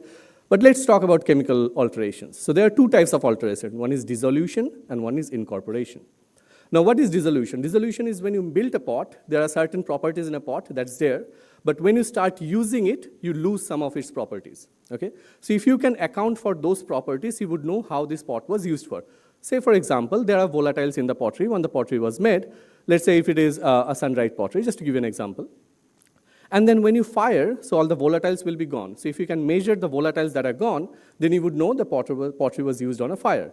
Similarly, there are incorporations. So when you use a pottery, then things gets included into the matrix of a pottery. And three things that we often use to reconstruct how a pottery was used are primarily lipids, proteins, and starch. Okay. I'll be primarily talking about lipids that I do mostly, but we have also tried protein from a few shards from Kota Dabadli, Harappan site. What we have found, unfortunately, the preservation was not good. Now, just to give you a brief scientific understanding of the topic, so lipids are hydrophobic, so they don't dissolve in water.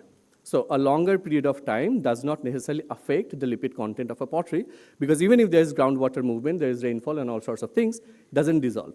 But that's not the case of protein. So proteins, they dissolve in water and they degrade fairly quickly. So even if you want, you can sometimes get good quantity of amino acids, most often you don't.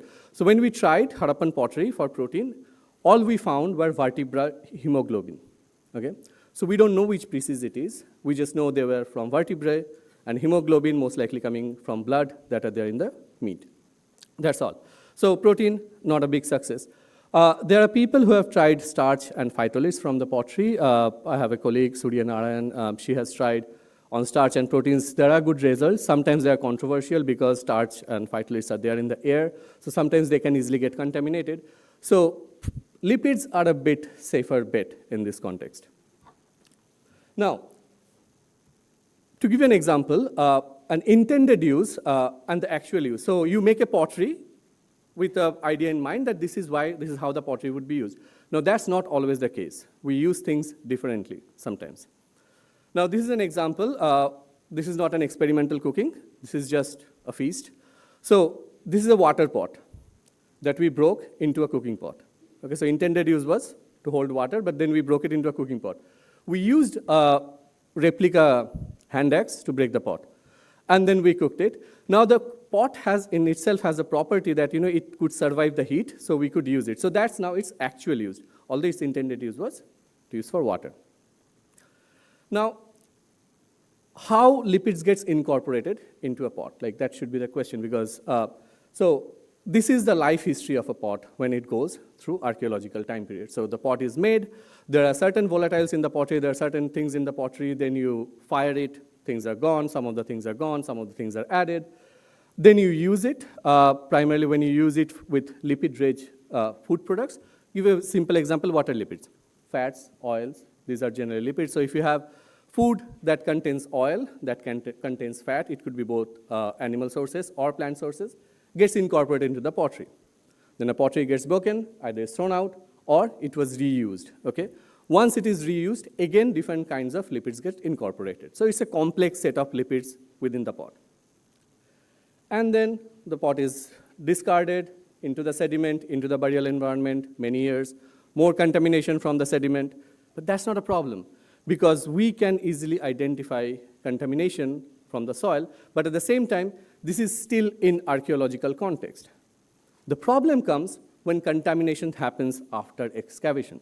And that's very important. Any of you in future planning to use residue analysis, one thing you have to remember, not to contaminate a pot after you excavate it. Now here are two examples of contamination. The first one is the homosalate. So that is a primary constituent of sunscreen. So I had a few pots that I analyzed from a site called Jordan.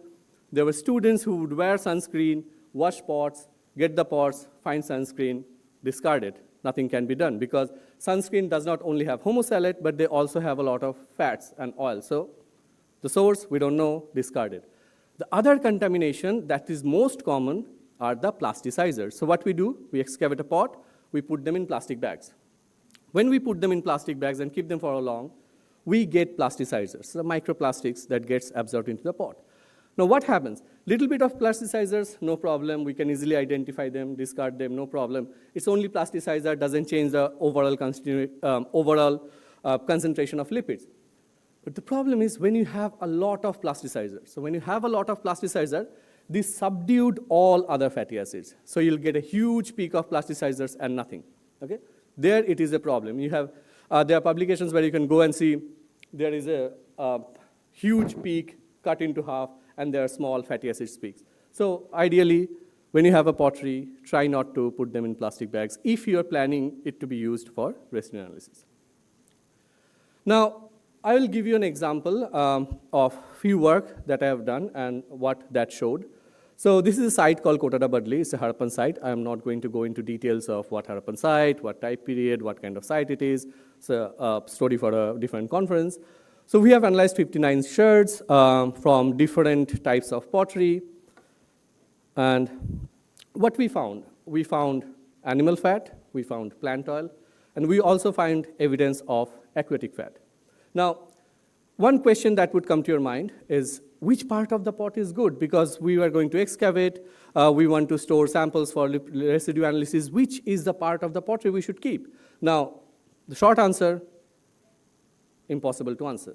The long answer is that what we have generally seen, that's the corner plot, is that neck and shoulder has a better preservation of lipids if you are going for cooking vessels. If you are going for storage or bowls, serving vessels, then it is mostly the base.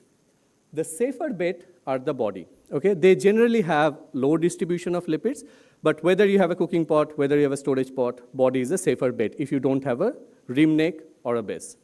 Clear? Okay, so what did I find?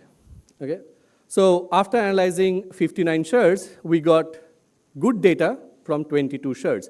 So in general, what I have seen analyzing many sherds from different sites, different regions, different countries, the success rate is about 30%. So you analyze 100 pots, you get good lipid from 30 pots. The chances of getting good lipids are even less if you have pots from not very well-preserved regions. So I've recently analyzed pots from Northeast. The success rate was 5 sherds out of 45 sherds. Okay, so those are the interpretable quantity of lipids. So plan big. Okay, you may want to give us like 100 samples or 200 samples to get a statistically significant number of data. Now, you get fatty acids, so just to show. So these all peaks are fatty acids. I'm not going in details. So these are different fatty acids that you have. Now, just looking into the fatty acid, all we can do is generalize animal fat, plant fat, aquatic fat, but we cannot pinpoint what sort of animal fat. Like there are hundreds of animals that they may have consumed, what sort of plant oil they may have consumed, hundreds of plant oil, what sort of aquatic fat, marine fat, freshwater fat. Now this can be answered with isotopes of the fatty acids. So this is the isotope data of the fatty acids plotted in a certain way that we generally use. I'm not going into the details why this and why not something else. So what we have are meat. So we have a lot of meat. And the second category of fatty acids that we have are milk or dairy. It's impossible to say whether it's milk, whether it's ghee, whether it's butter, whether it's paneer, dairy. Okay? Now, interestingly, we have two categories of fat. One is the blue category and one is the brown category. Now the blue category of fat, which are primarily meat at Kotada Badli, were coming from sheep and goat. Whereas the maroon category of meat, of fatty acids that are coming, they are primarily coming from cattle and buffalo. So very interesting find, what you'll see here is that entire dairy at Kotada Badli were from cattle buffalo, not from sheep goat. Even though sheep goats are equally capable of producing dairy. Now why is that? Is it a specific choice that they have made or what it is? Now this is where is the job of archaeologists to understand and to interpret why is such a case. Now The other interesting thing that you would also see in the following slide. Now, these are the meat samples, okay? The meat from cattle, buffalo, and sheep, goat. There are bowls that were used to serve this meat, okay? Now, if you roast meat, you wouldn't necessarily serve them in bowls. So they were definitely making some sort of a gravy or stew. We don't know what it is, we don't know the entire recipe, but they were serving them in bowls. So both mutton curry, maybe, or beef curry, they were serving them in bowls. There were cooking pots. So they were cooking the meat. Definitely they were not eating raw meats. I hope they're not. Also, the other category of meat that we have, which are on the top, so they are non-cattle, buffalo, sheep, goat. So they could be from pig or even birds. So they primarily consumed 4 kinds of meat: pig, bird, fish, cattle, buffalo, and sheep, goat, okay? They prepared the meat. They prepared them in the form of a gravy because they also used pots, cooking pots, to prepare the meat, and they served them in bowls. Now let's look at the dairy. So we have cooking vessels that they have used to process dairy. So dairy was not consumed raw. They were processed in cooking vessels. They could have been boiled. They could have been transformed in some other dish. They were also consumed in bowls. So these are the bowls where they were consumed, right? Either as a form of a milk, either as a form of some other preparation of milk. There were also pots where there are evidence of milk. So that means there were pots that were used to contain the milk, right? So that you can store the milk for a certain time. There were ladles. So these are bowls with a handle. There were ladles that were used to pour both dairy as well as meat. So these could be used as serving bowls where you can scoop off your dairy product or your meat product and serve. So I have had only one perforated jar analyzed. I don't have a large number of samples, so this could be just the purpose of this particular pot, but that pot also indicates the presence of dairy, okay? Now this could be to drain water out of a curd to make some form of a cheese or any other purpose, we don't know, it's hard to tell, but this is also most likely used for dairy. Now, perforated jar, I know some of you may disagree that they were probably not used for dairy processing, they may have used for making beer or something. This is a pot, it could be used for multiple purposes. It does not need to be one particular purpose that they use for. Now, recently I have reanalyzed the pots of Kota Rabadli again, and this one bowl that earlier indicated the presence of dairy now also indicates the presence of millet, and that's the only evidence of direct millet consumption in South Asia. So we have evidence of millet in various forms, but we don't have evidence of millets in pot. There are starch evidences, although. So here, one thing that I would like to point out that there are dishes that people make today. It's called rab. Some Maharashtrians would know that there is a dish where they put dairy products and millets to prepare some sort of a dish. Could that be? Maybe, maybe not. Because there is one problem. Often what we get in a pot are compound content of lipids. So there could be multiple food processed or consumed multiple times, but when we segregate them, we don't segregate them individually. So this is a composite data. So it could be a dish that contains both dairy and millet, or it could just be millet consumed at a different time, dairy consumed at a different time. The signature comes to us as a compound data. This is a reference collection. So this is a reference of millecine, a biomarker of millet. This is from the archaeological sample right here. So you can see the similarities. Now, this is one of the biomarkers for millets. This is only a biomarkers of broomcorn millet, specific to broomcorn. There are other millets. We don't have specific biomarkers for other millets, so there's also limitations. So you cannot specifically identify different kinds of millets, but broomcorn millet is possible. There are 2 sherds from out of those 59 sherds which have indication of both dairy and millet. Okay, there's more than one, so possibly rab, I don't know. Why is this data important? Yes, obviously we can now talk about function of a pottery, right? Why function is so important? Because when we talk about culture change, what we talk is a material shift, a shift in the materialistic identity of a culture. We don't necessarily talk about a humanitarian aspect of culture change. But when we can understand how human practice change over time, then we can have a more nuanced idea of a humanitarian way of culture change. Now, this may sound ambitious, like, you have so little data, how could you talk about this much? The ways, if we can generate enough contextual good data, we can possibly understand the slow shift of a culture. So a culture change is not punctuated. It doesn't happen overnight. It's a slow process of change, and that slow process needs to be understood.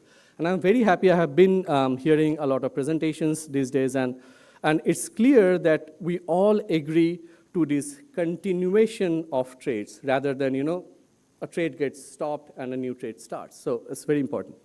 Now, there are other implications to this study as well, and I'll just highlight something. This is an allele, a distribution of one particular allele in India that determines whether we are lactose tolerant or whether we are lactose intolerant. Look at that map. Where do you see the most lactose tolerant people are? In the West India, okay? We have the early evidence of dairy goes back to 4,500 to 5,000 years ago. And that long association with dairy made them tolerant over time. Whereas if we go to east, if we come down to south, we don't have that tolerance.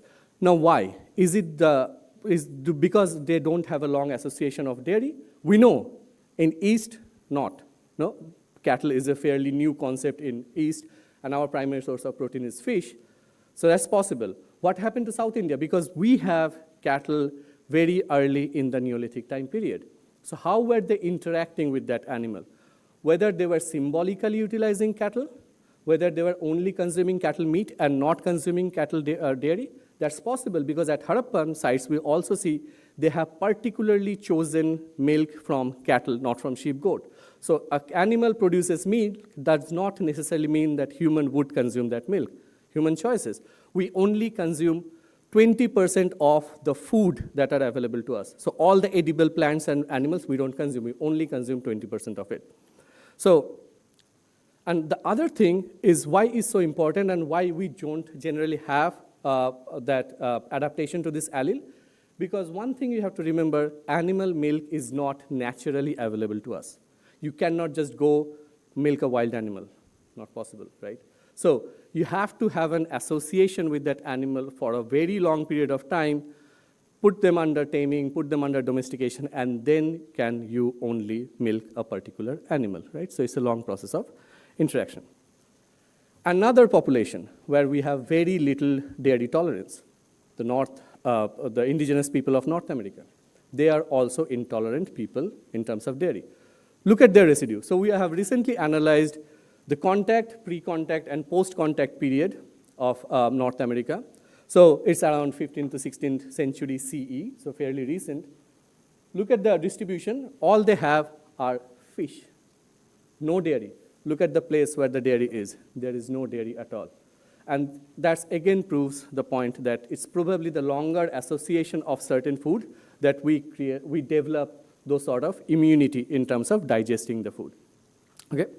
Now, it's also very important, I'm not going in details to here because there is a concept that, in North America when during the European contact or immediately after the European contact, there has been great famine, food were not available to them, and they were pretty much starving, and a lot of people died of that. It's not true. They had good quality of food. They had a lot of fish.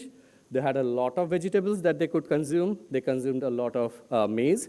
So it's not that they were starving. There were other reasons.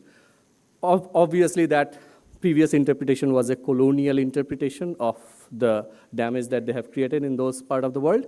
But the idea is there are modern practices, and there is history behind everything. Okay? All we are today is not without our history. So if we can tap into the history, we would know why we are what we are today. So I started with the concept of pottery, right? And now I'm talking about diet. Why that's so? Why did I shift suddenly from pottery to diet? That's also very interesting because like pottery, which is culturally defined, our food is also culturally defined, right? We don't always eat same food. We have our own recipes. We have our own preferences. But it is also politically determined, right? I always give an example of beef, why beef is banned in North India. It's not because we don't want to eat beef. It's a political choice, right? And pottery is one those objects that you can use to understand how humans have been interacting with various food items. Finding a bone at a site may indicate that you have consumed that animal, but it does not tell you how you have consumed the animal. Some items remain unidentified in archaeological record, physically, say for example, dairy. Now, let me see, okay. Now, what are the challenges? Okay, I have told you a very great story, okay, this we can do, this we can do. What are the challenges? One big challenge that we have right here, this red dot you can see, that's not animal fat, that's a plant fat. And it plots exactly where animal fats are, isotopically. So, if we don't necessarily understand what sort of fat we are dealing with, we may misidentify things, right? There are deer fat which would plot where dairy is, right? Would also create a problem. So that's a big problem. The other problem I have talked about is the mixing of food. Okay, we can mix C3 food with C4 food, messes up the isotopic signature. There are biomarker issues. Some biomarkers preserve, some biomarkers don't. Some biomarkers are so little, it's very hard to extract. So these are definitely some of the challenges. Not all food products produce large quantities of lipids. So say, for example, if you want to identify spices, no, you cannot do with lipids. Maybe with proteins, starch and phytolase may be your better option. So the idea is, this is a technique, this is a method, okay? You have to have a well-defined question, and then we will decide whether this method suits the question that you have. Is this the right epistemology to follow, right? And then we can come up with a better idea. I have heard people, I don't remember exactly who said that you know, there are limitations to science and science doesn't answer all the question. They do if you have the right question and if you have the right method, right? So as a researcher, as a specialist of this technique, I need to understand what are the limitations of my method, right? And to give any excavator the right decision. Okay, you want to know this is the limitation of this technique. I know, sorry, I'm just messing up with the names. So I was asked, can you identify wine? No, we cannot identify wine. We can identify grapes. Is that good enough evidence for you to say there were wine? If it is, you are excavator, you are the analyst, you go ahead with that. I can only tell you there is grape, okay? That also with, there could be grape, right? So that's the thing. There is limitations, and as a researcher, as a scientist, we need to identify the limitations of our method, right? I can glorify it, I can talk about all the, oh, this is best method, this can change everything, you know, it's a new era of archaeology. A lot of people have said that. No, it's not. There are limitations. There are limitations to every method. There are limitations to radiocarbon dates. I have seen people talking about radiocarbon dates randomly. No, there are limitations. You have to understand what material you are using. You have to understand what technique you are using. You have to understand the limitations of, one thing. People recently started dating residues, okay? You can date residue. Big problem, and I was talking to Manzil today. Big problem. If there are fish, you cannot date it. There is reservoir effect. It will bring your date 250 to 700 years old if you don't necessarily account for the reservoir effect. Now, why we generally don't date archaeological residue from a context where there could be fish, even though there are no signature of fish, if there is a possibility of fish, not a good thing to date, right? So that's my point is, come up with a question, talk to a specialist, come up with a method, science will give you the answer, right? But it needs to be perfect. Thank you, I'll not take any more of your time.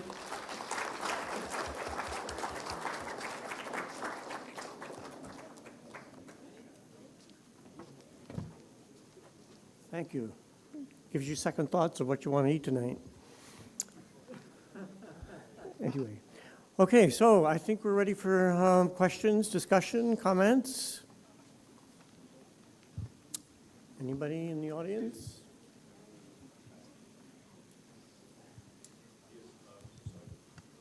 Hello. Yeah, the question is for the first presenter.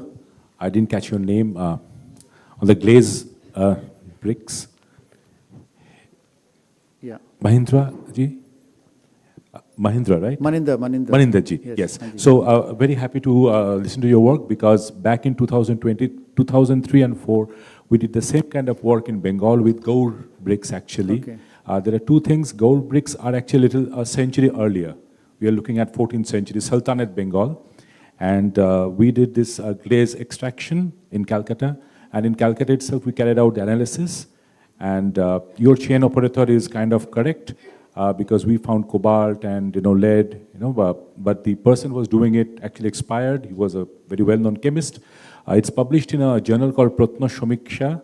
That's a journal of the Directorate of Archaeology, Government of West Bengal. So maybe if you want it, I can send it to you. I'll be happy to see that. Because you said that there are no publications, No, but I would be happy but to we did see XRF, AS, DTA, so everything. So my question is this, that while we were surveying Gaur, and it's a large, huge site with like 25 kilometers radius, it was the largest site in Asia, I guess, during the Sultanate period.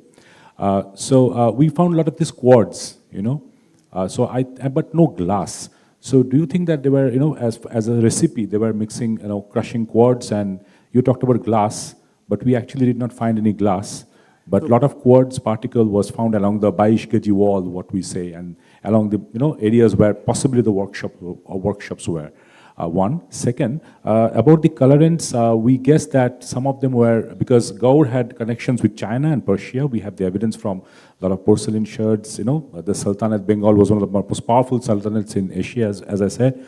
And we had the signature possibility that they were getting the stones, possibly from China with the cobalt, because nothing is available in Bengal actually of the colorants. So these are my two questions. I mean, could that, whatever you said, without minusing the glass, could it be achieved by using quartz? Because we found a lot of them. Again, that's not local. You have to get it from outside because Gaur is in the delta. There's no stone at all. And the cobalt and lead possibly coming from China and elsewhere. But as I said, the work stopped abruptly, and I'm happy to see that we can revive the work maybe in future. Thank you. I mean, I would be happy to receive your paper. Thank you. Very happy to receive your paper. Any information is good information. Now, regarding the point that you have on the quartz, I am not very sure whether the quartz would have been imported solely for the purpose of glass making, because there must have been a tradition of making glass in Bengal also, which is not very different from what is there in the Indo-Gangetic plains.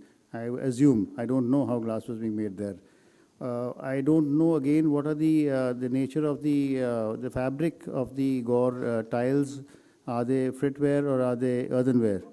They are not fritware, so they are earthenware. So certainly the quartz would not have been used for the body. Yes, they could have been used for making glass, undoubtedly. Maybe they wanted a special type of glass, a certain type of glass which was not discolored due to the existence of impurities like the glass that I showed you here in the drawing, in the presentation, the green colored glass.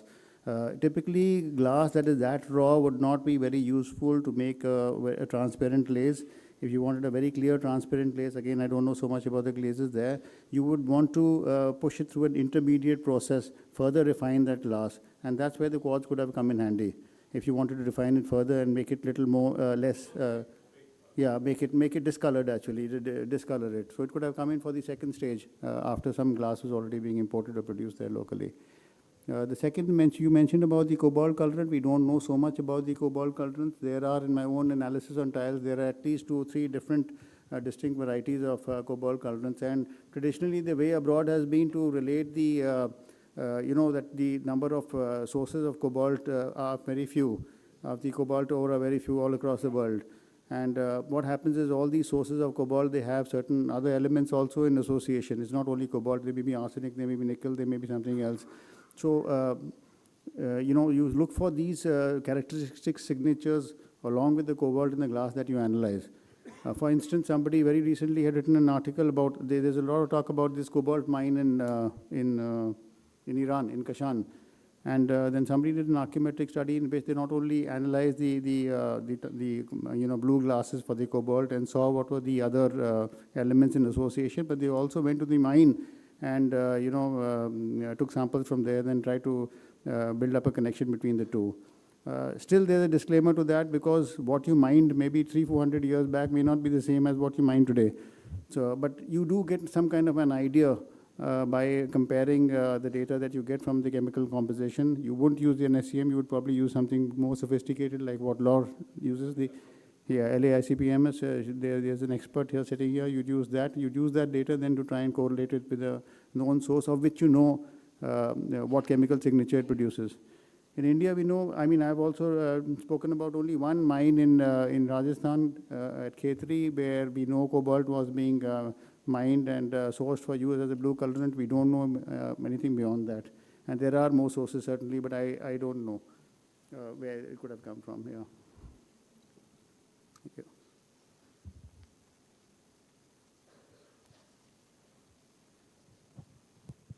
Hello, this question is to the third presenter, Dr. Kalyan, on residue analysis.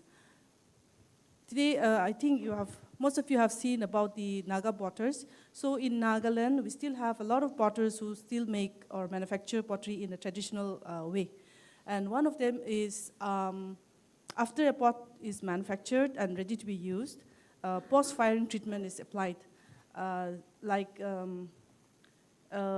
Fat of an animal is applied and allowed to overflow, put it on a fire, the pot is put on the fire, and then the fat is allowed to be overflowed all over the pot, basically to seal the pores and also to strengthen the pot. And also this yam taro is also used to seal, or in some cases, some kind of tree bark is also used. So in an archaeological context, if we find such kind of residues, will it be possible to identify whether it was a part of a manufacturing technique or whether it was used for consumption? Okay, that's very interesting because even in North America, some of the pots I used, so they used bear grease. So bear, they take the fat out of bear and they use it as a sealant.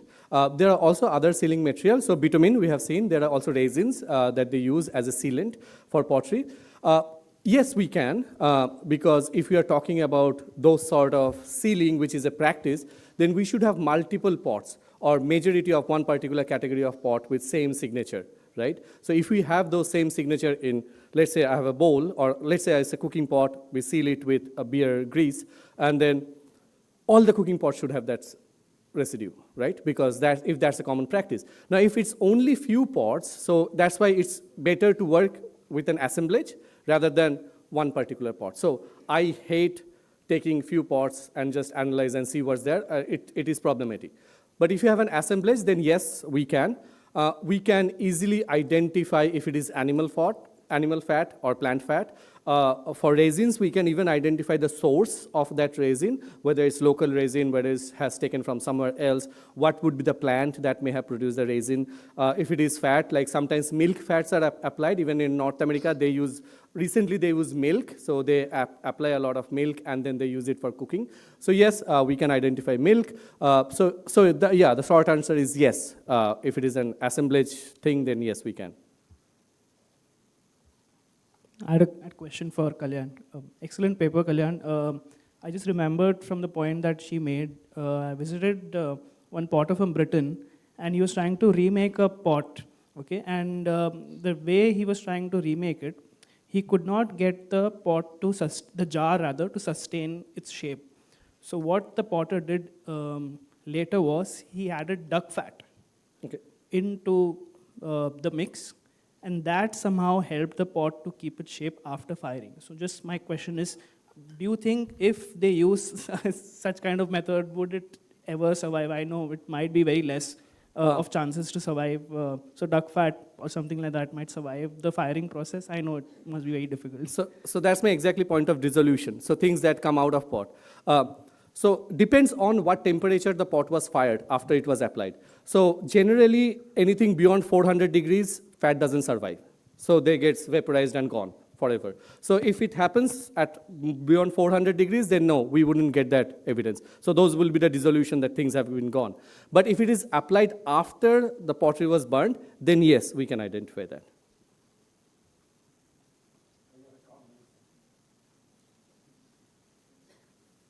So just for the young archaeologists and the students, if you want to do this work, do not wash the pottery that comes out from the excavation, because you are going to lose the intensity of the traces and so on. In our last excavation in North Italy, in Padova, in my city,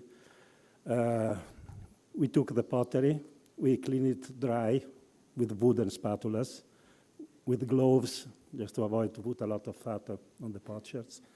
On the inside of some class of containers, we could see a lot of micropores. because evidently the substance was slightly acidic. I put the sherd under an SEM. I found the residues visible of the organic substance into the pores. And then with the gas chromatography, we found out that it was some kind of millet beer or fermented substance with beer. So these are very obvious things, but be careful with this. Yeah, absolutely. We've had several warnings already about not washing your pots if you want to do chemical analyses. It's very important. And I'll remind you of that again when I give my lecture. And I would just like to add one more comment. After excavating Harappa for 30 years and washing our pottery and desalinating our pottery and having people wearing sunscreen and putting it in plastic bags, we have successfully recovered significant residue from inside potters. So the best thing to do is don't wash it, put it in a cloth bag, but if you have pottery that's old, scrape the outside off, clean it very well, and there is still residue inside the pot, even sometimes, even after desalination. No, I'll tell you something. So all the North American pots, they're museum collection. So they were washed, stored there for I don't know how long, right? I have few pots where there were fungus growth.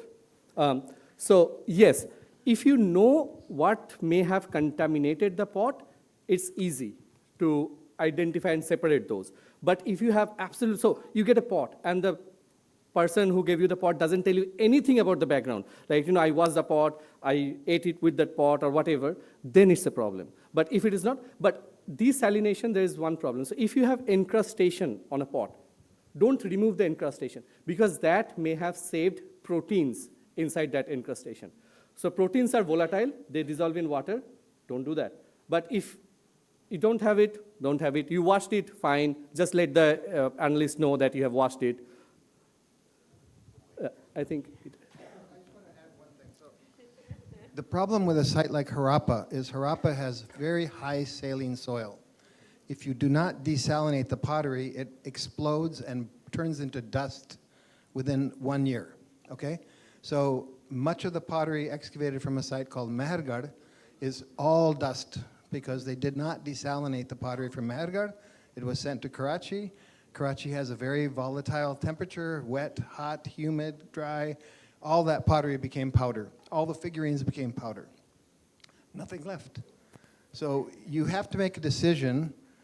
Do I preserve the vessels for study and then save a few for analysis for residue, but do the residue analysis very quickly for pots that are from highly saline areas? So anything in the Indus Valley is highly saline. From Lahore all the way to Karachi, the soil is very, very saline. And everything that comes out of that soil will be destroyed within a month or within a year. So you just make a decision.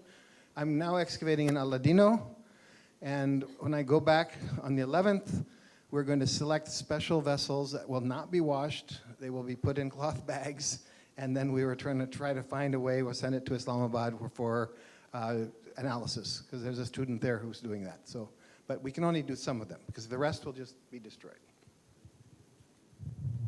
I have a question for Mudit, or rather it's a comment and a question. First, I'd like to just say how much I love the talk, and I especially love the idea of public archaeology about or around ceramics. I think that's a wonderful intervention. What I want to ask you about, and you spoke towards it a little, or maybe a lot, but I'd like to hear more about it, is the working of a contemporary sociology towards a historical sociology. So seeing how the wonderful ethnographic moments of the contemporary built in a sociology, a historicized sociology. That's a tough question, but it gets to the heart of what we're doing. There's a way in which, the archaeological voice speaks from no time. We speak from the time of final truth. we ostensibly speak outside of time. But we're in a particular moment where ideas of the individual are so normalized, we don't even stop to think that when we're standing and eating at a conference, we're eating out of the tableware of the colonial high table without a table in a whole other way at the conference lunch. And there's nowhere, everyone's worried about their dal or their sambar getting on their shirt. But maybe, exactly. Exactly. So that discomfort, Mark, that discomfort is exactly what I'd like to say. There is, all of archaeology is an uncomfortable moment of us ostensibly having expertise and meeting people who have all kinds of expertise that we continuously deny as expertise. And almost all of my years at Indore, I've enjoyed how much I've been humiliated by the wisdom of others. When I started this project, I was not married, and at every one of these Thursday afternoon ceramic sessions, a particular group of women would get together and make the marital set of pots for me. About the Shadi Sakura midden, they would always say, you know, the problem with you, Mudit, is you always show up 1,000 years late to your own wedding. Finally, I fixed that. But I think there is a lot of ambiguity around this, and I think there are very, very important issues to be asked around how we might transform our own attempts towards an archaeology of caste relations. But I think equally, there is, not just with the archaeology of touch and tobacco and taboo, there are astonishingly easy ways of starting to do archaeologies of masculinity and the kinds of assemblages that the fragile and the kinds of assemblages that the authority of the patriarch rest upon. And they ultimately end out to be very fragile and quite anxious. And I think those are ways in which, you know, there is a dialectical relationship between the contemporary and the archaeological that subtends time. Thanks. I want to talk more. One last thing to Kaushik. If you find quartz, and I owe this insight to Massimo, if you're finding quartz and if you're finding slag alongside, all 7 of our iron production facilities have a ton of quartz. And yeah, the refractory properties there are what's at stake.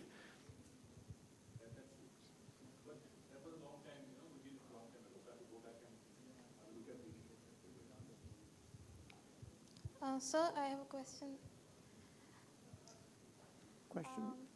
Sir, from the discussion, what I gathered was everybody told us what not to do with the wares. But I really want to know that what we should do when we get any artifact, when we go to the archaeology site or when we are doing excavation.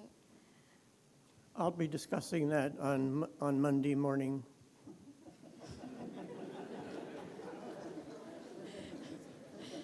Okay. That falls under the field of conservation. So that's what I'll be talking about. Yes, I hope it's getting 7. We need to wind up. And having said that, looking at these 2 days of deliberation, I'm sure Professor Rajan and Sivanantham must be very happy, and it's rewarding. It has become 7. Still, people are packed. They are listening, and we have to get up in the morning to go for. Huh? Oh, there are bus. Don't worry. There are bus. And it's rewarding. And another thing I would certainly add, looking at the last session, I feel Indian archaeology is in the safe hand. And looking at we all started talking about one specialized topic, but how Mudit brought entire society can be worked out. And he just said that people were making, the ladies were making pot for his marriage. I wonder if there was opportunity for Swayamvar for him. But if there was an opportunity for Swayamvar, he wouldn't tell us. But I'm sure there is academic Swayamvar for you. And Mudit, I am really happy that archaeology is in safe hand. Looking at you, I am really unhappy that archaeologist is in Stanford, not in India.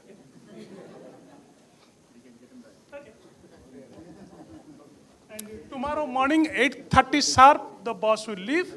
And so please get ready at 8 o'clock. I will write you a mail. It will not come to your hotel gate, it will come to the